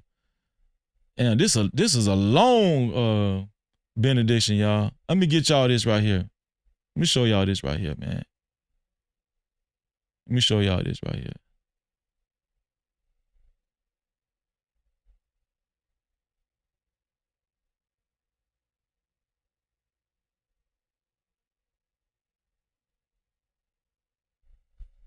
Show y'all this right here. This is 2 Timothy. This is 2 Timothy, 3rd chapter. We're going to go from 1 to 9. It says, but understand this, that in the last days, but understand this, that in the last days, there will come times of difficulty. We're living in the last days, just in case some of y'all don't know. In the last days, there will come times of difficulty. For people will be lovers of self. This is in the Bible.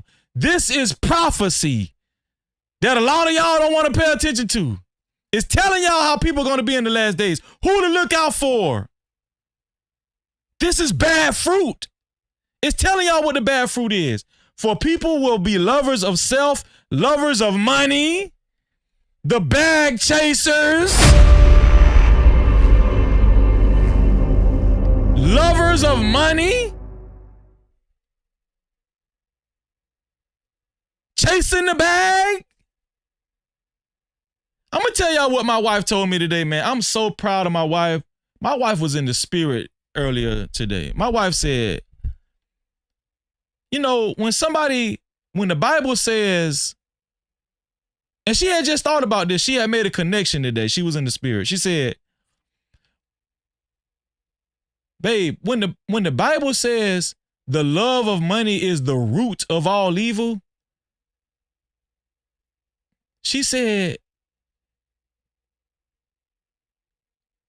how she connected that was the start of most people's evil in their life. The start of wickedness in most people's lives. What caused the start?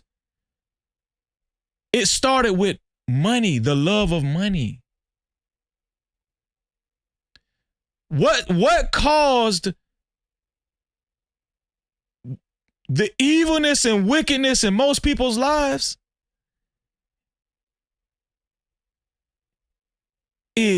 Was money.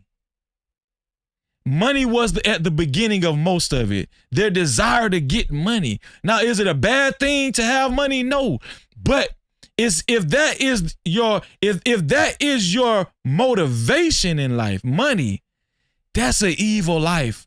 The love of money is the root of all evil. The beginning, what is the root? The beginning of all evil. If you're based on chasing the bag, that is the beginning of all evil. If you're based meaning root, meaning start. My wife put that together earlier today. I was like, wow, you in the spirit. All praises to the Most High. My wife was in the spirit. She was like, yeah.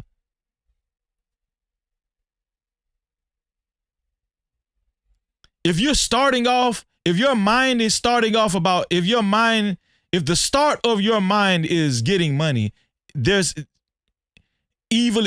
The only thing is going to come from that is evil. The only thing is going to come from that is evil. The love of money is the root of all evil. Is it bad to get money? No, but that shouldn't be the core or the basis of the purpose of your life. That shouldn't be the basis of your life. That shouldn't be the focal point of your life. What should be the focal point of your life? Obeying the Most High God. Obeying the Most High God. The Bible says, seek first the kingdom of God and his righteousness. That should be your first love, not money. The Bible says, seek first the kingdom of God and his righteousness. What is his righteousness? His law, statutes, and commandments, the things we're supposed to obey. Let's start with the 10 commandments. Seek that first. Seek what God wants you to do first. And his righteousness. And then guess what? Everything else will be added unto you, including money. Now you're doing it the right way without being so caught up with what? Chasing the bag. But what and who will we encounter in the last days? Bag chasers, lovers of money. Is it a coincidence that people are talking about chasing the bag and faking like they are followers of Christ and followers of the Most High God? They're faking like that.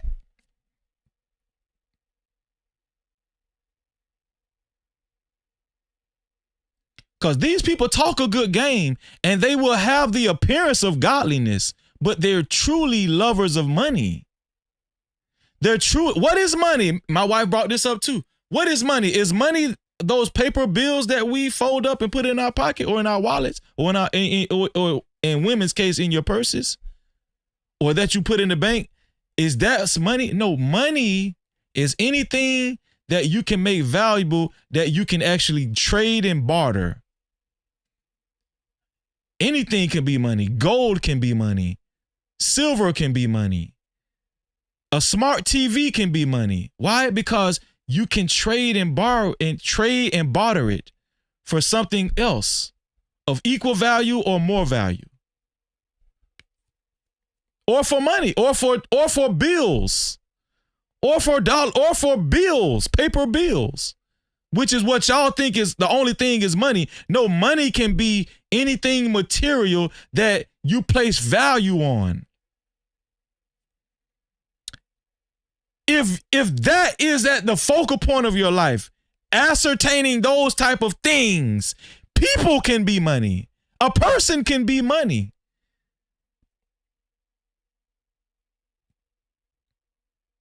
A person can be sold and bought. Have you ever heard of slaves? Have you ever heard of prostitutes? Have you ever heard of entertainers and artists? Actors? They can be sold and bought. Lives can be sold and bought. Souls can be sold and bought. Anything can be money. Anything can be money. But guess what? In the last days, we're going to witness lovers of money. Lovers of money. Did y'all make the connection? No. If you're a lover of money, you're at the root of all evil. Do you understand where you're at? You're not a good tree, you're a bad tree.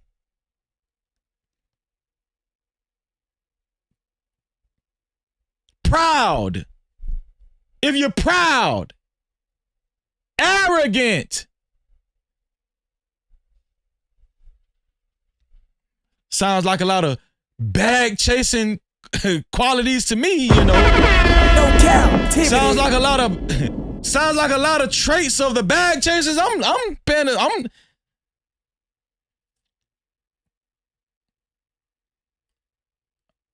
A lot of these Antonites, they're proud, arrogant, lovers of money, lovers of self.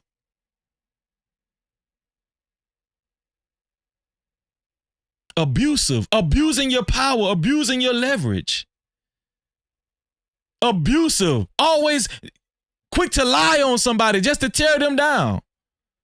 Disobedient. Oh yeah, I heard Anton say, and I heard the Antonites actually defend him on this. If I feel like busting down another chick, it should be okay. I'm not cheating. No, you're being disobedient to the Most High God. That's what you're doing. Sounds like a bag chaser to me. Sounds like a bag chaser to me because they defended that bullshit. We're living in, this is the last days. This is prophecy. This is prophecy in the Bible. Shout out to my brother, Mr. Beans TV in the building. No Cap-tivity. What's going on, Kaz? And shout out to the pod stars, man. Disobedient to their parents. Disobedient to their parents. Ungrateful. Unholy. Heartless. Man, do y'all know how many heartless people it is in the world today? Heartless. As a matter of fact, shout out to Mr. Beans TV. He's always talking about greedy people who got enough money, but they so greedy, they just need more instead of actually believing in sharing wealth with less fortunate. It's a lot of heartless people out here, man. Right?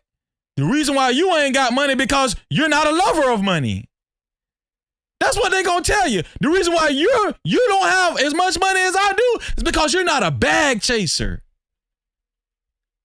You're not willing to do what it takes to get the money. They're not trying to put God in your life. They're not trying to produce good things in your life. They're not telling you to obey the Most High. They're telling you the reason why you don't have as much money as them is because you're not going to do what it takes to get it.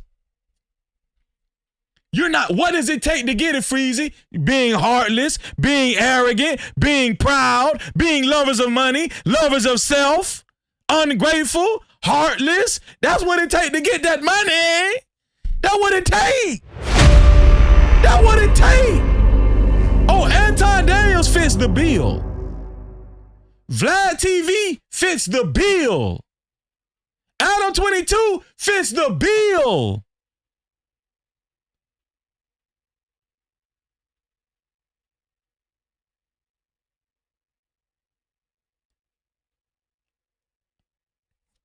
Unappeasable. Slanderous. They will slander you. They will tell lies on you in order to tear you down so they can build themselves up. These are heartless people. They will lie. Have you ever been lied on? They will lie on you, slander you, create a narrative about you because they feel like you're progressing too much.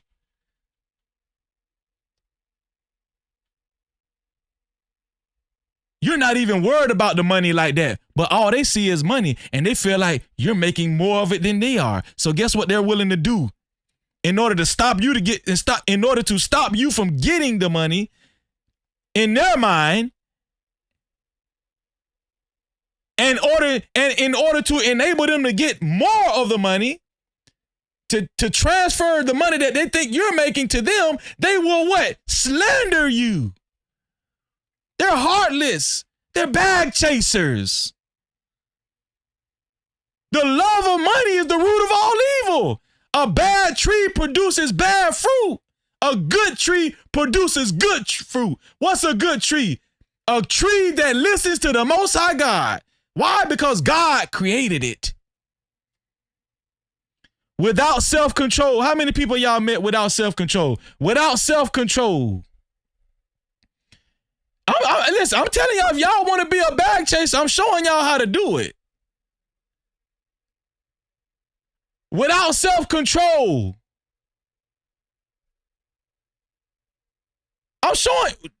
This is showing y'all, if you want to be a bag chaser in the last days, this is showing y'all how to do it.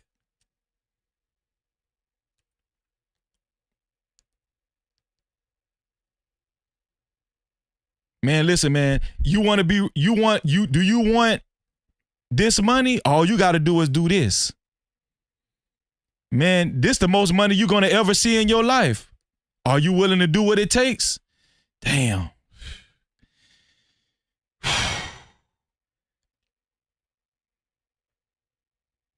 If I do this and I get this money, more hoes gonna like me. I'm gonna be more popular. I'm gonna be able to buy me some Louis Vuitton and Gucci. Shit. But I know I'm gonna lose my dignity if I do it though. Damn. My dignity, money. My dignity, money. My dignity, money. Man, give me the money, man. Without self-control.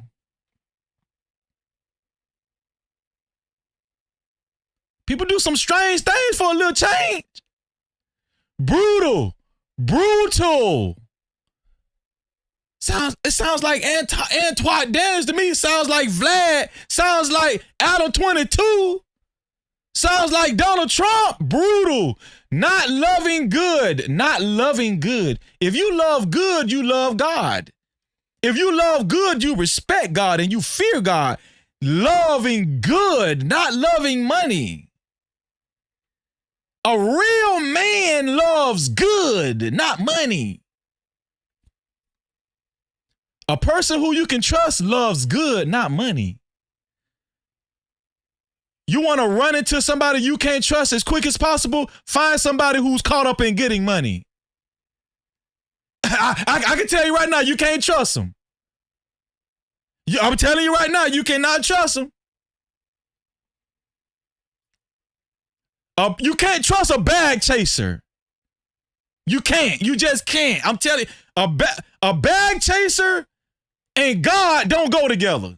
I'm telling you right now, it don't. It just stop trying to put them together. You're double-minded. Stop it, cause some of y'all in your mind, y'all trying to make that shit fit, and it just ain't gonna do it. Stop trying to make that shit fit. Bag chasers and a man of God or a child of God don't go together. It don't. You're double-minded. Either you're gonna love good or you're gonna love money. Or you're gonna love yourself. Treacherous. I'm showing y'all how to be a bag chaser. Reckless. Haven't we seen Antoine Daniels display a whole shitload of that these past few months? No Cap-tivity. Recklessness. This supposed to be their Messiah. He's supposed to be the next thing to God and Jesus. He's supposed to be the next best. Antoine Daniels said he the next best thing to Jesus and God. But you reckless as hell. You the biggest reckless bag chaser I've ever seen in my life. This is the last days. This is the last days. Swollen. Oh shit. swollen with conceit. Oh, y'all don't know nobody like that. Y'all don't know nobody like that. I'm telling you right now, I'm trying to show y'all how to be a bag chaser. Swollen with conceit. Do y'all think a lot of these characteristics is fitting somebody? Is the Bible lying on somebody? I don't want to know. Is the Bible lying on somebody?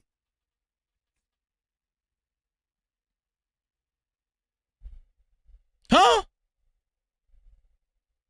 Lovers of pleasure rather than lovers of God. Antoine Daniels tried to convince y'all it's okay for him to F other hoes even though he married. As long as he's honest with his wife.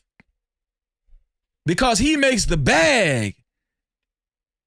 It's not called cheating, it's called exercising options. That's what Kevin Samuels told y'all.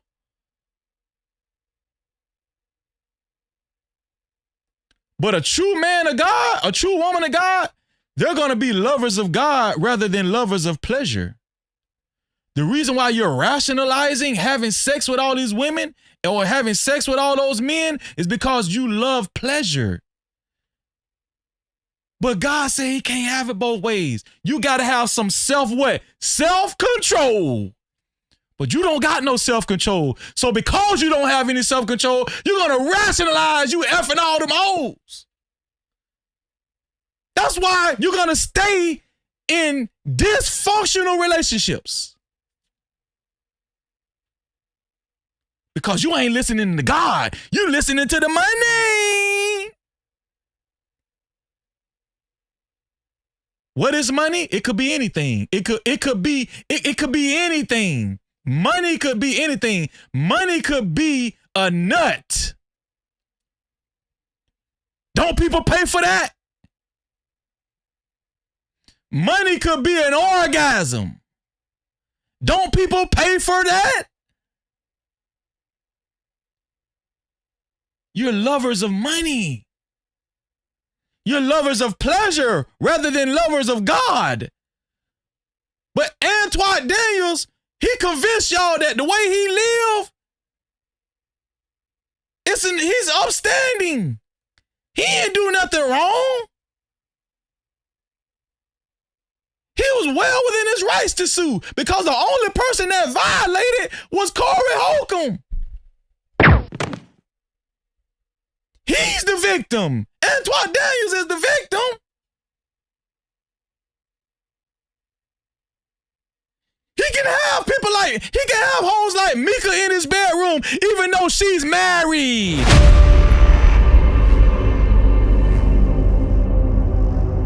Yeah, but no, he's a Christian conservative. He loves God though. If anybody loves God, it's Antoine Daniels because he's the next thing. He's the next best thing to God.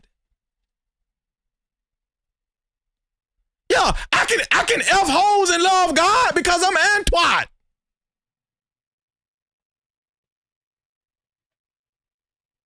Lovers of pleasure rather than lovers of God. You can't have it both ways, Antoine. You can't have it both ways, Twatty.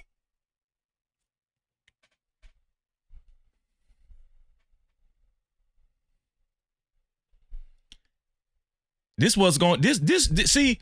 how they get y'all every time, having the appearance of godliness. All of these people that we just went over, all of these characteristics right here, guess what? Guess what?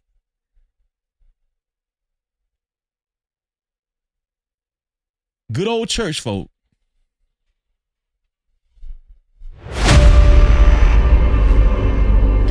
Good old Christian conservative. All of these characteristics we just went over. Guess what? They got the appearance of godliness. They know how to talk the talk. You know how they get y'all every time? Y'all pay attention to the way they talk instead of paying attention to the way they move.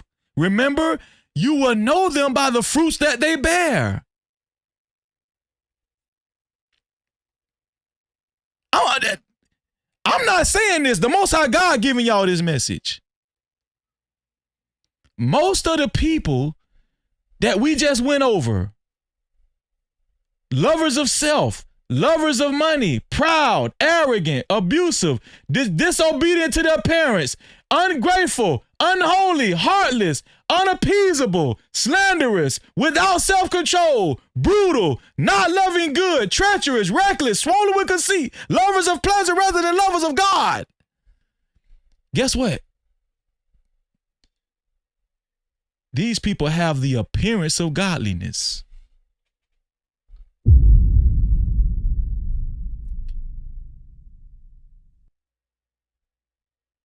These people know scriptures. They talk a good game. They know how to rally up the troops. They know how to give that halftime speech. They catch the Holy Ghost and they turn around in circles. They say they the next best thing to God. They prop themselves up all the while putting the rest of the black community down. They present themselves as righteous.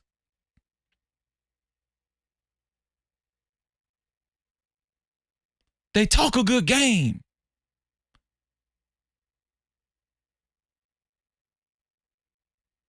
They have this presence of a law-abiding citizen. They're not thugs. They separate themselves from thugs, right? They go to church. They know a lot of big words and they talk proper. They have the appearance of godliness. The whole time, they love the F-U-C-K. Hoes. They chase the bag. They're proud and arrogant. They're lovers of money. They're lovers of self. They're heartless. Behind that appearance of godliness, they're heartless. They're slanderous. They don't have any self-control. They're brutal. They don't love good. They don't. But they have the appearance of godliness, though. But guess what? They don't have any power, though. But denying its power. They have the appearance of godliness, but they deny the power. They don't have the power of God. Why don't they have the power of God? Because they talk a good game, but they don't actually do the things that God requires them to do. They don't have any power. So when these fake ass Christians or these fake ass holier than thou people try to come against Freezy, you think I'm worried about them? You ain't got no damn power. You ain't got no power. When they try to talk against me, when they try to slander me, when they try to slander Freezy, when they act heartless and ungrateful towards me.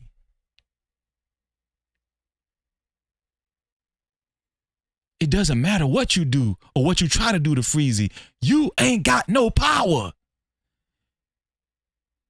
Because all you do is look good and sound good. I am good. Yeah, I am. I am that I am. I am good because I do good, because I obey God and his goodness. I don't seek money first. I seek first the kingdom of God and his righteousness, and everything else will be added unto me.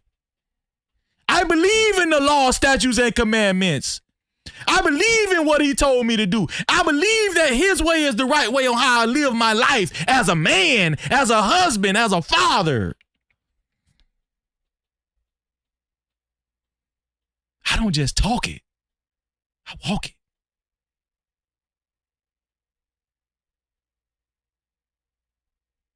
I don't just talk it. Oh, Freezy be cussing every now and then. He be cussing sometime.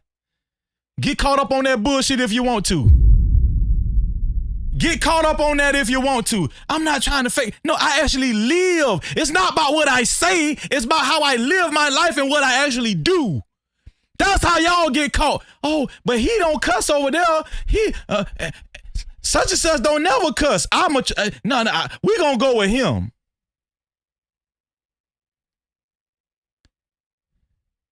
He say words like, gosh darn it. Yeah, he got to be better than Freezy.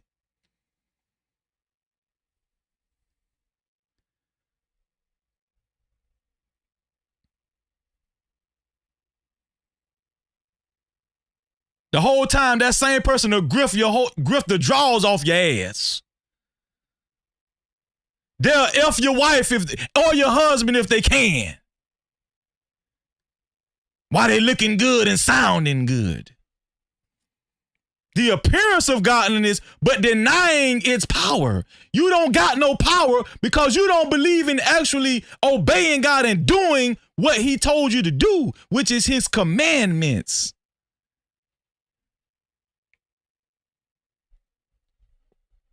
Even though they have the appearance of godliness, what did God tell us to do? Avoid such people. Y'all don't need to keep taking part in these conversations, the gender war conversations, and the answer is in the Bible. But y'all don't wait long enough to see what materializes in the person's life and how they really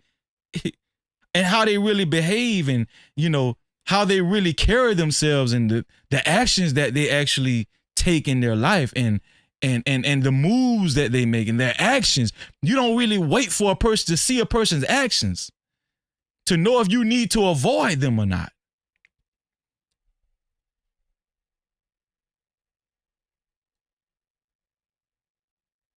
No, you're gonna get into a relationship with them, or you're gonna befriend them because they're popular.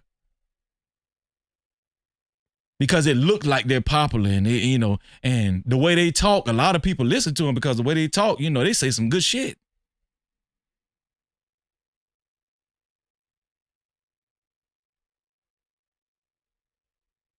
Well, take your average ass on over there. I stay my ass right here.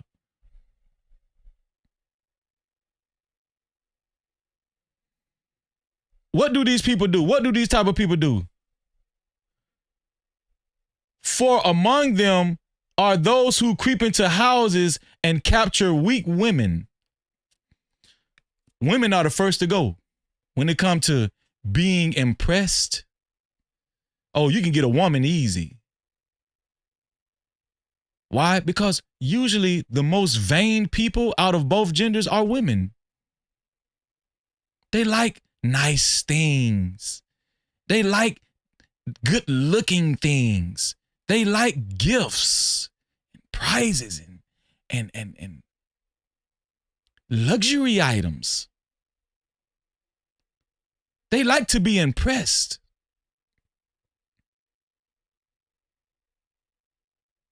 Shout out to my sister Oak Street Bella in the building. What's going on, Miss Bella? For among them are those who creep into houses and capture weak women, burdened with sins and led astray by various passions, always learning and never able to arrive at knowledge of the truth. Y'all been going to church for 100 years. It's here for the thug. Never, always, y'all been so-called learning the word of God and going to church and listening to your pastor. All these your grandma don't know shit. Never able to arrive at a knowledge of the truth. Ever learning. Always learning and never able to arrive at the knowledge of the truth. Why? Because you listen to what people say, but you don't actually, and you read the Bible, you might read the Bible too, but you don't actually know how it works. Why? Because you don't apply it to your life.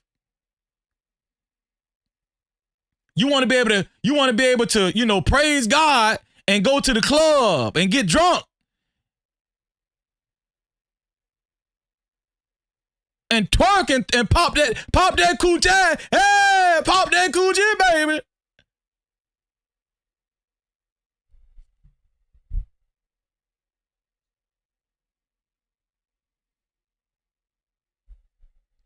You will know them by the fruits that they bear. You will know them by the fruits that they bear. A bad tree cannot produce good fruit, and a good tree cannot produce bad fruit.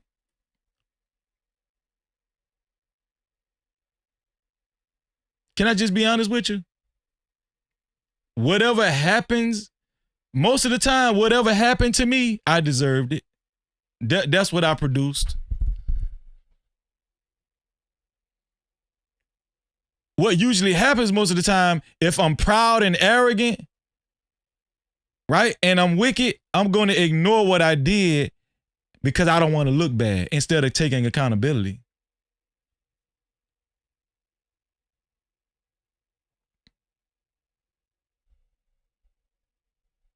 Like, whatever I get in my life, I deserved it.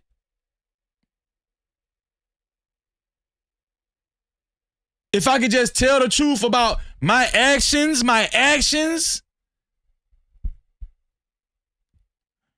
right? Now, here's the thing. There are some circumstances called generational curses where, we were born under households under our mother and father's tutelage where they didn't know no better. And we receive residual effects from their ignorance. But did God make a way out of that? Yeah, he did. Are you willing to listen to him? I don't know. Are you? Are you willing to listen to them on how to reverse this generational curse? Are you willing to listen? Because what's in the Bible, it's enough. It's the answer to changing that generational curse. That's the answer. Are you willing to listen to it? Or do you just want to keep doing your own thing and try to figure it out on your own because you a know-it-all? Because you a know-it-all. You don't got to listen to God. You got enough sense on your own. You know it all. You know the difference between good and evil and right and wrong and stuff. You already know that. You don't need no guidance,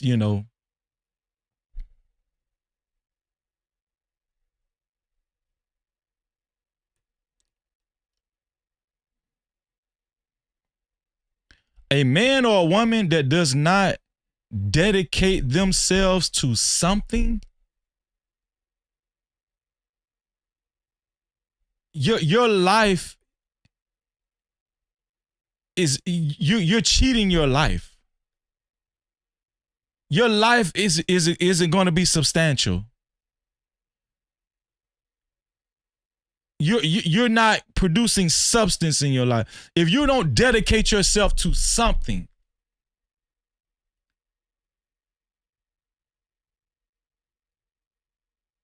do you want to know how to produce good results, or do you want to know how to produce anything in your life? You got to dedicate yourself to it.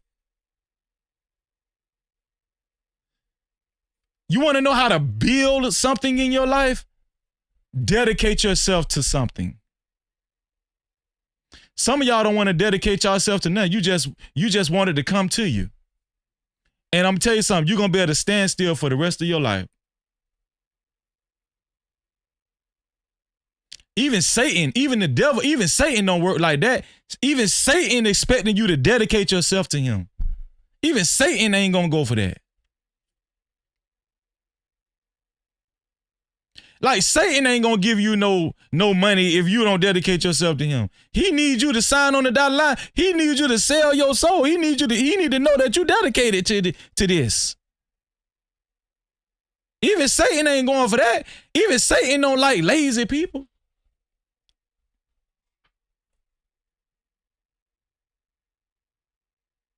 I mean, he happy that you ain't obeying God, but you ain't really being profitable for what he got going on.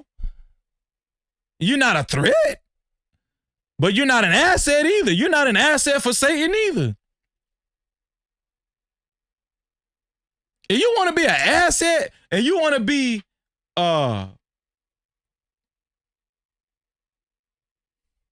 very effective in life, you got to dedicate yourself. If you want to be very effective, you have to dedicate yourself to something. How you are effective, if you want power, you have to dedicate yourself to something. If you want to get stronger, you got to go dedicate yourself to the gym. You got to go to the gym. If you want your muscles to grow, you got to go to the gym. If you want some more power. If you want power politically, you got to dedicate yourself to either, conservative, liberal, or independent. You can't just say, oh, I'm none of them. Go try to run for office. Go try to get some political power. See how that work out for you. You got to dedicate yourself to something. One thing Antoine Daniels was right about, if all you care about is, if you care about money, if that's your focal point, you damn sure got to dedicate yourself to it.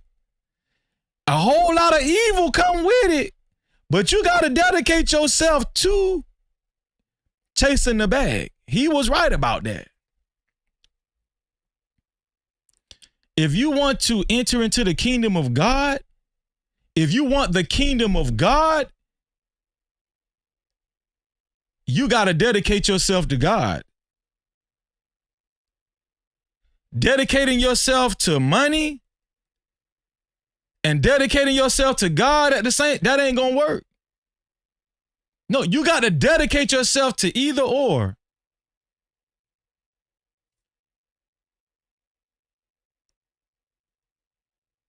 Do you want the kingdom of God? You got to dedicate yourself to God. Do you want to be rich with money and cars and clothes and hoes and houses? Dedicate yourself. If that's your goal, dedicate yourself to money. And you and be willing to do what it takes. If you want the kingdom of God, dedicate yourself to God and be willing to what? Do what it takes. If you just around here wasting time, always talking, and you're not dedicating yourself to nothing, I don't want to be around you. You just a talker. You just like to talk. You just like to talk about how good you is. That's all you want to do. You just want to brag on yourself and talk and create this damn persona. I don't want to be don't nobody want to be around. Who want to be around somebody like you? You just want to talk and create a persona about yourself and say, "Oh,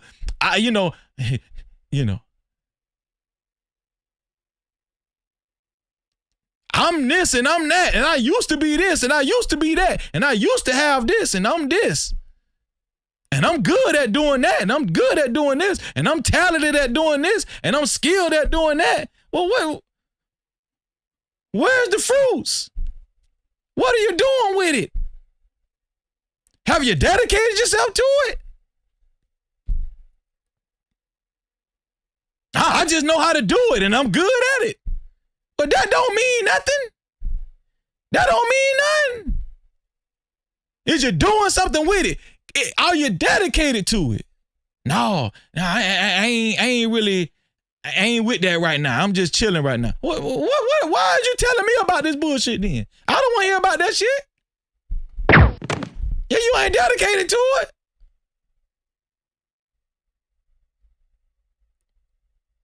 I don't want. The only people that are successful in life are the people that's either hot or cold. Lukewarm people just in the way. Lukewarm people they just in the way. They don't really produce nothing. Lukewarm people don't produce no fruits, I don't believe. At least bad people, at least if you're cold for the Satan, at least you're gonna produce bad fruits. If you're hot for God, at least you're gonna produce good fruit. Lukewarm people don't produce nothing. You got to be dedicated to something.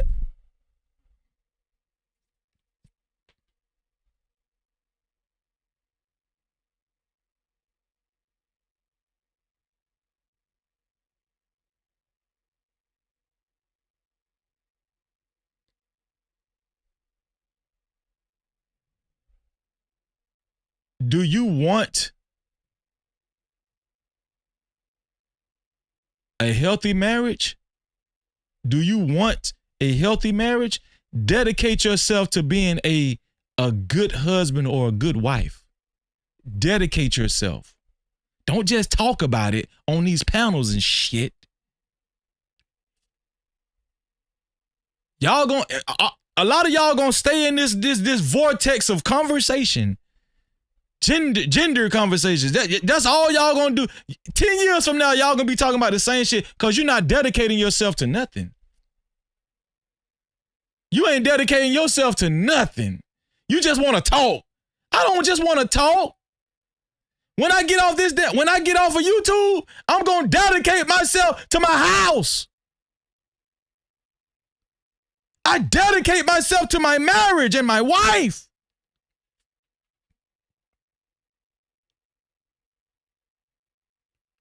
My child.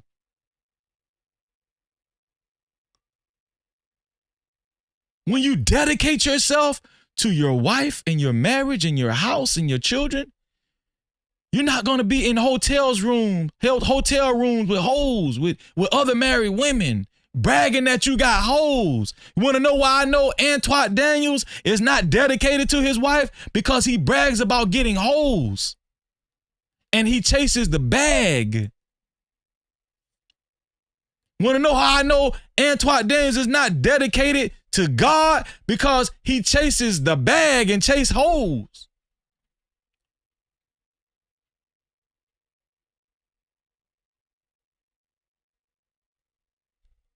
What are you dedicated to? Ask yourself, what are you dedicated to?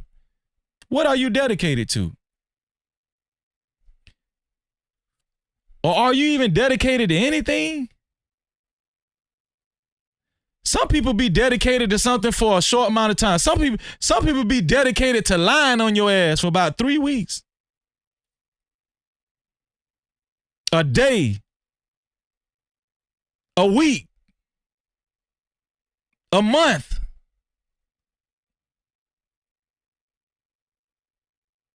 Some people dedication be short-lived. Some people dedication be damn near all their life. Want to know why Floyd Mayweather is a great boxer? Because he's been dedicated since he was a kid. Dedicated. He's been dedicated. Dedicated.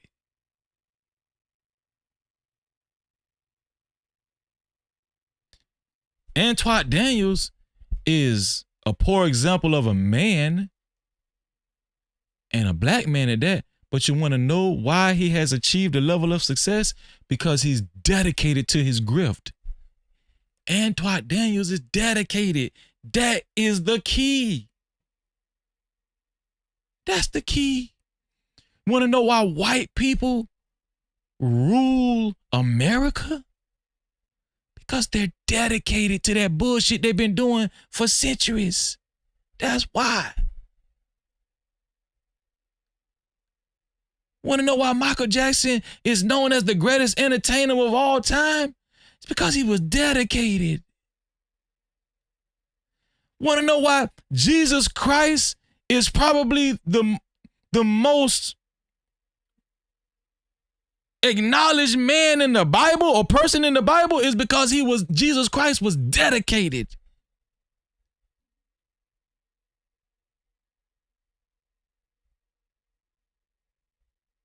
You were dedicated. You want to know why some people will probably amount to nothing in their life?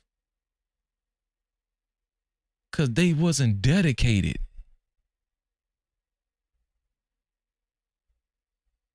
It wasn't dedicated. I take that back. You know what I just realized? Whether you claim you're dedicated or not, you gonna be dedicated to something. You're dedicated to nothing. You're dedicated to nothing. I just realized that. I'm in the spirit. The spirit just put that on me. You can be dedicated whether you feel like you're dedicated to something. Whether you feel like you are dedicated to something or not, you're dedicated regardless. You're dedicated to doing nothing. You're dedicated to mediocrity. That's what you're dedicated to.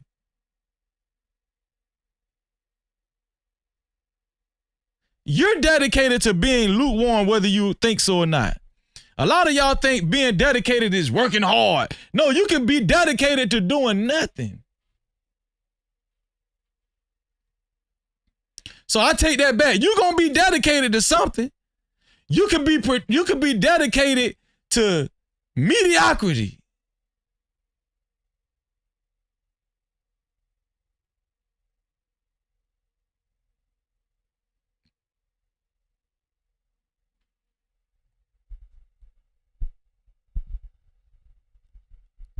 Your life depends on what you're dedicated to. You want to know how to be married to a good husband and you want to be successful at that? Dedicate yourself to knowing what does it take to have a good marriage and be the first example of being that person by applying this in your life and dedicating yourself to it. You know what that means? Most people don't need to get married because you're not willing to dedicate yourself to it. Why do y'all even talk about marriage? You don't want to be married. You're not willing to dedicate yourself to it. Shout out to Reese Cup in the building. You're not willing to get married. You're not willing to dedicate yourself to it. That's just the truth. I don't even know why people talk about relationships and marriage. Listen, stop bothering other people and trying to get into a relationship. Stop it. You don't want to be married. You're not willing to dedicate yourself to it. You want to know why Kevin Samuels was not successful at being a married man? Because he did not dedicate himself to marriage. And being a good husband. You know why Kevin Samuels was a successful content creator? Because he dedicated himself to it. That's why.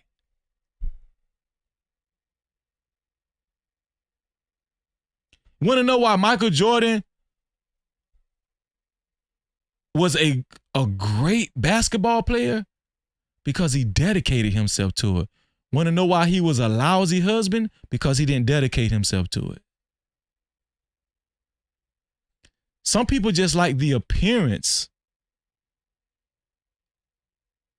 But we just learned in 2 Timothy 3rd chapter, the appearance of anything has no power. Remember that?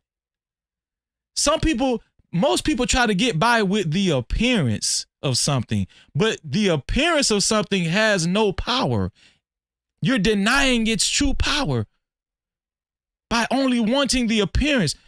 Michael Jordan wanted the appearance of being married, but he really wanted to be a powerful basketball player.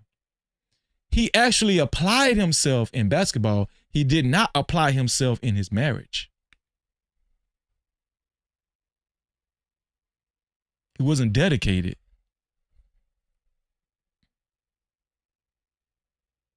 So why y'all keep having these conversations, these gender relationship marriage? Why y'all keep having these conversations? Why?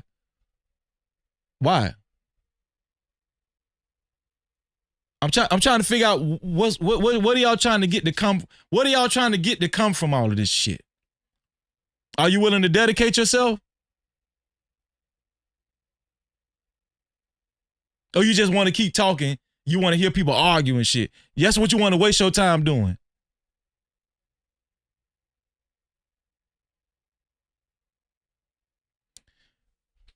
For about I'm gonna say for about 7 months since October.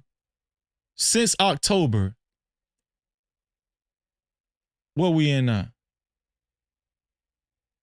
October, November, December. We're in the 4th month. 7 months. Since about 7 months, we've been having No Cap mental health workshop in our Discord every Sunday. Well, mostly every Sunday. I'm going to say 98% of the time, 95% of the time, every Sunday at 3:30 p.m. Eastern time. We've been trying to dedicate ourselves to our No Cap mental health workshop in our Discord.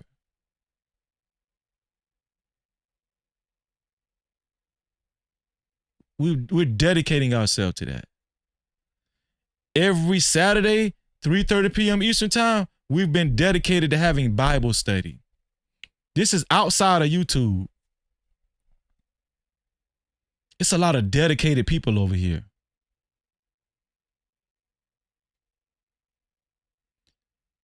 People ask, Freezer, why you did so much content on Anton? Why you did all that content on Anton? Why you did all of why? Cause I was dedicated. Freezy, how you was able to, get all of those new people to watch you and subscribe to you and understand who you were? How you was able to, get all of those views, talking about Anton? Cause I was dedicated. Whether you talked about me or not, guess what you can't say? Freezy wasn't dedicated. I was dedicated. That's why. It's an easy answer. I was dedicated.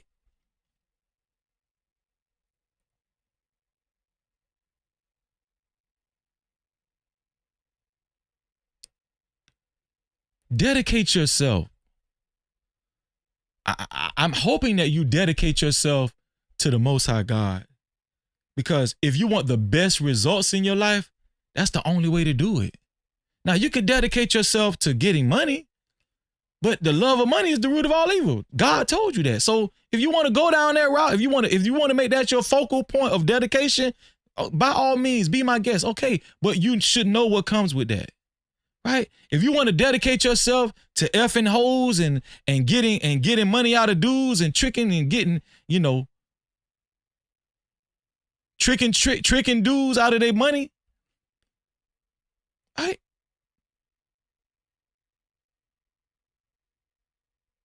God is telling you that's not going to get the best results of your life.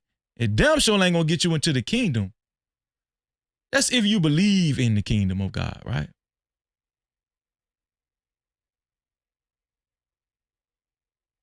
But whether you believe in the kingdom of God or not, if I don't give y'all one word of wisdom tonight that you can't take with you, here's one thing that you can take with you.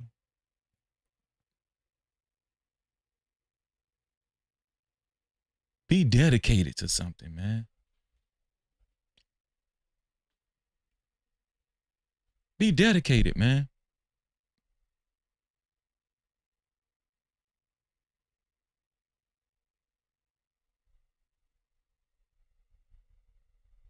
Be dedicated. You want to see good fruits materialize in your life? Be dedicated. You get tired of other people feeling like other people are doing better than you and passing you by? Dedicate yourself to something. Stop wanting something for nothing. It don't work that way. I'm going to be honest with you. A lot of y'all think most people that actually win the lottery, it just happened out of luck. No, most people that win them scratch-offs in the lottery, they dedicate themselves to buying that shit. They be buying 100 tickets, 60 tickets, 20 tickets every damn day. Y'all think them people just be winning the lottery. No, they dedicated themselves into buying them damn tickets. They dedicated themselves. Most people that win the lottery, it don't be people that just bought the ticket one time. They dedicated themselves. Now, we do got some one-offs now. That don't usually happen, right? But freak accidents happen sometimes.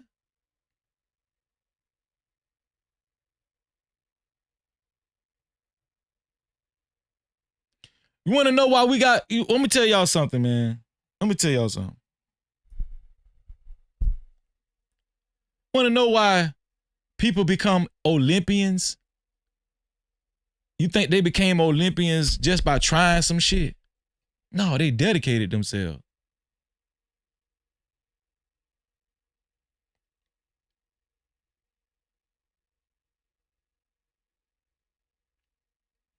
You want to know why Jeffrey Dahmer is an historical figure when it comes to killing people? You want to know why Jeffrey Dahmer is an historical figure when it comes to killing folk? Because there's other people that done killed people. There's other people that done murdered and killed people. You want to know why Jeffrey Dahmer's name rings bells? He dedicated himself. I know that sounds weird, but it's the truth. Jeffrey Dahmer dedicated himself to killing your ass.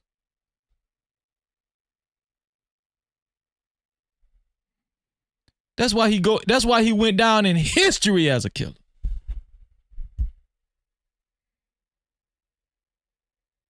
He wasn't just no average ass dude that was killing something. No, that dude dedicated himself.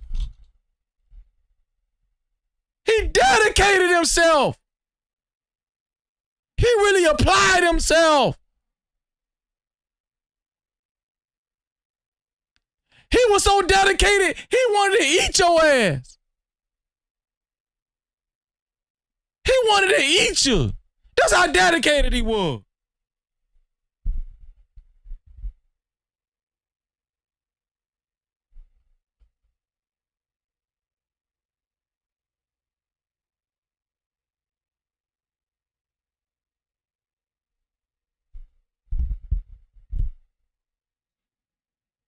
Dedicate yourself. But my advice is to dedicate yourself to the Most High God. If you want his power, if you want God's power, dedicate yourself to him. But if you don't want to do that, at least dedicate yourself to something. God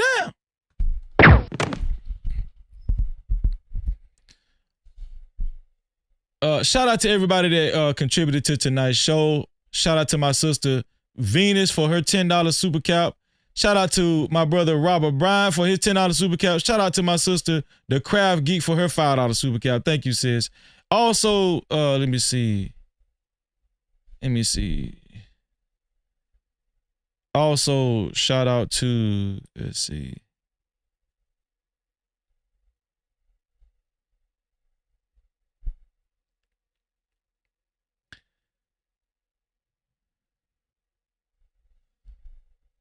I think it was Doug Will. Shout out to Doug Will. Doug Will celebrated 4 months of membership. Shout out to Doug Will. Man, shout out to my brother Doug Will. Shout out to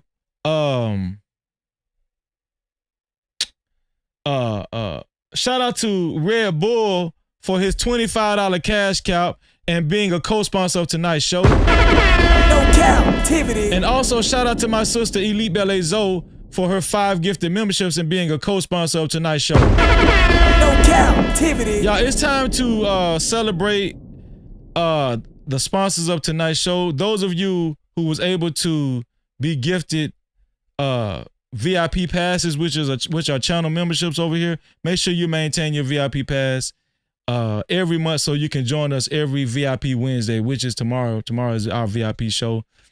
And shout out to everybody that has joined the Discord. If you haven't joined our Discord, every Saturday, 3:30 p.m. Eastern time, we have Bible study on No Cap-tivity with Freezer Discord. No Cap-tivity. Right? Every Saturday, 3:30 p.m. Eastern time, we have Bible study faithfully. And every Sunday we have, every Sunday, 3:30 p.m. Eastern time, we have No Cap Mental Health Workshop. Now, in order to be a part of the No Cap Mental Health Workshop, once you join our Discord, all you have to do is request to be a part of the No Cap Mental Health Workshop so you can join that voice chat. And then I will then message you the agreement. All you got to do is type agree. And once you type agree, I will give you permission to join the No Cap Mental Health Workshop, as it is a permission-only group. The No Cap Mental Health Workshop is a permission-only group, so you do have to have permission. You just can't click on that voice chat. You just can't click in that group and enter. It's a permission-only group. So anybody that wants to join, shout out to Tommy B. Tommy B just joined. I just sent him the agreement, and he actually responded back and replied, agree, and then I gave him permission to be in the group. But yeah, we're doing some good things, man. Make sure y'all join our Discord. Anybody that has the link to the Discord, go ahead and put the Discord in the chat, one of the mods, or I can just do it myself. I'll do it right now. Let me see. I'll do it right now. And copy the link. Discord link. Here we go. Here's the Discord link, y'all. I'm sorry, y'all. Here's the Discord link in the chat. Make sure y'all join, click that Discord link. I'm sorry, y'all, man. When I get to going, especially when I feel the spirit, especially when I know it's something that's going to help y'all, right? Improve your life, and not only just improve your life, give you power, right? I'm never going to hesitate to share it with y'all. Shout out to the Most High God. All praises to the Most High. But make sure y'all click that Discord link, man. All right. We about to get up out of here. But before we get up out of here, how about we celebrate the sponsors of tonight's show, Mr. Red Bull and Family and Elite Belezo, with a total sponsorship of $25 a piece. I appreciate both of y'all and thank y'all. Hey, hold up, wait. Do I see 5s, 10s, 20s in the place? No cap. Appreciate cash out, cha-ching, suka chat, cha-ching, suka stickers, memberships, PayPal's in the building, let it rain like that. Don't forget them cities, don't forget them hundreds. Blessings coming fast, we ain't waiting on nothing. Appreciate everything that you spend. When you feel generous, run it back again. Hey. Money talk, let it flow. Shout out to the sponsors of tonight's show. We're going to continue to celebrate them. Let's get it. Wanna be a baller, shot collar, 20-inch blades on the Impala. Holla, get a leg tonight. Country road, I got spray vodka in the highway. Making money to fly away. But there's gotta be a better way. Better way, yeah.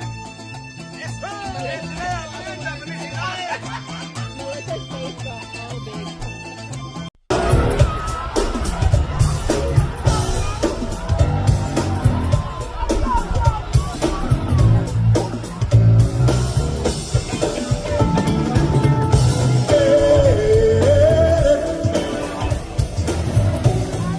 Shout out to the sponsor of tonight's show. The sponsors of tonight's show, Red Bull and Family and Elite Belezo, $25 a piece. We truly appreciate y'all. No Cap-tivity. Y'all, it's about time to get up out of here. All right. It's about time to get up out of here. Where my Oh yeah. Y'all, YouTube sent me this, man. Man, I love this thing. I love this, man. For real. Shout out, man. YouTube sent me this. They said I've been growing on their platform. Yeah, I kind of like this though. I like it. Right? I get to write my, the name of the video, how many takes it is, the date, right? The channel, right? But listen, man, I love y'all. Shout out to everybody that's here.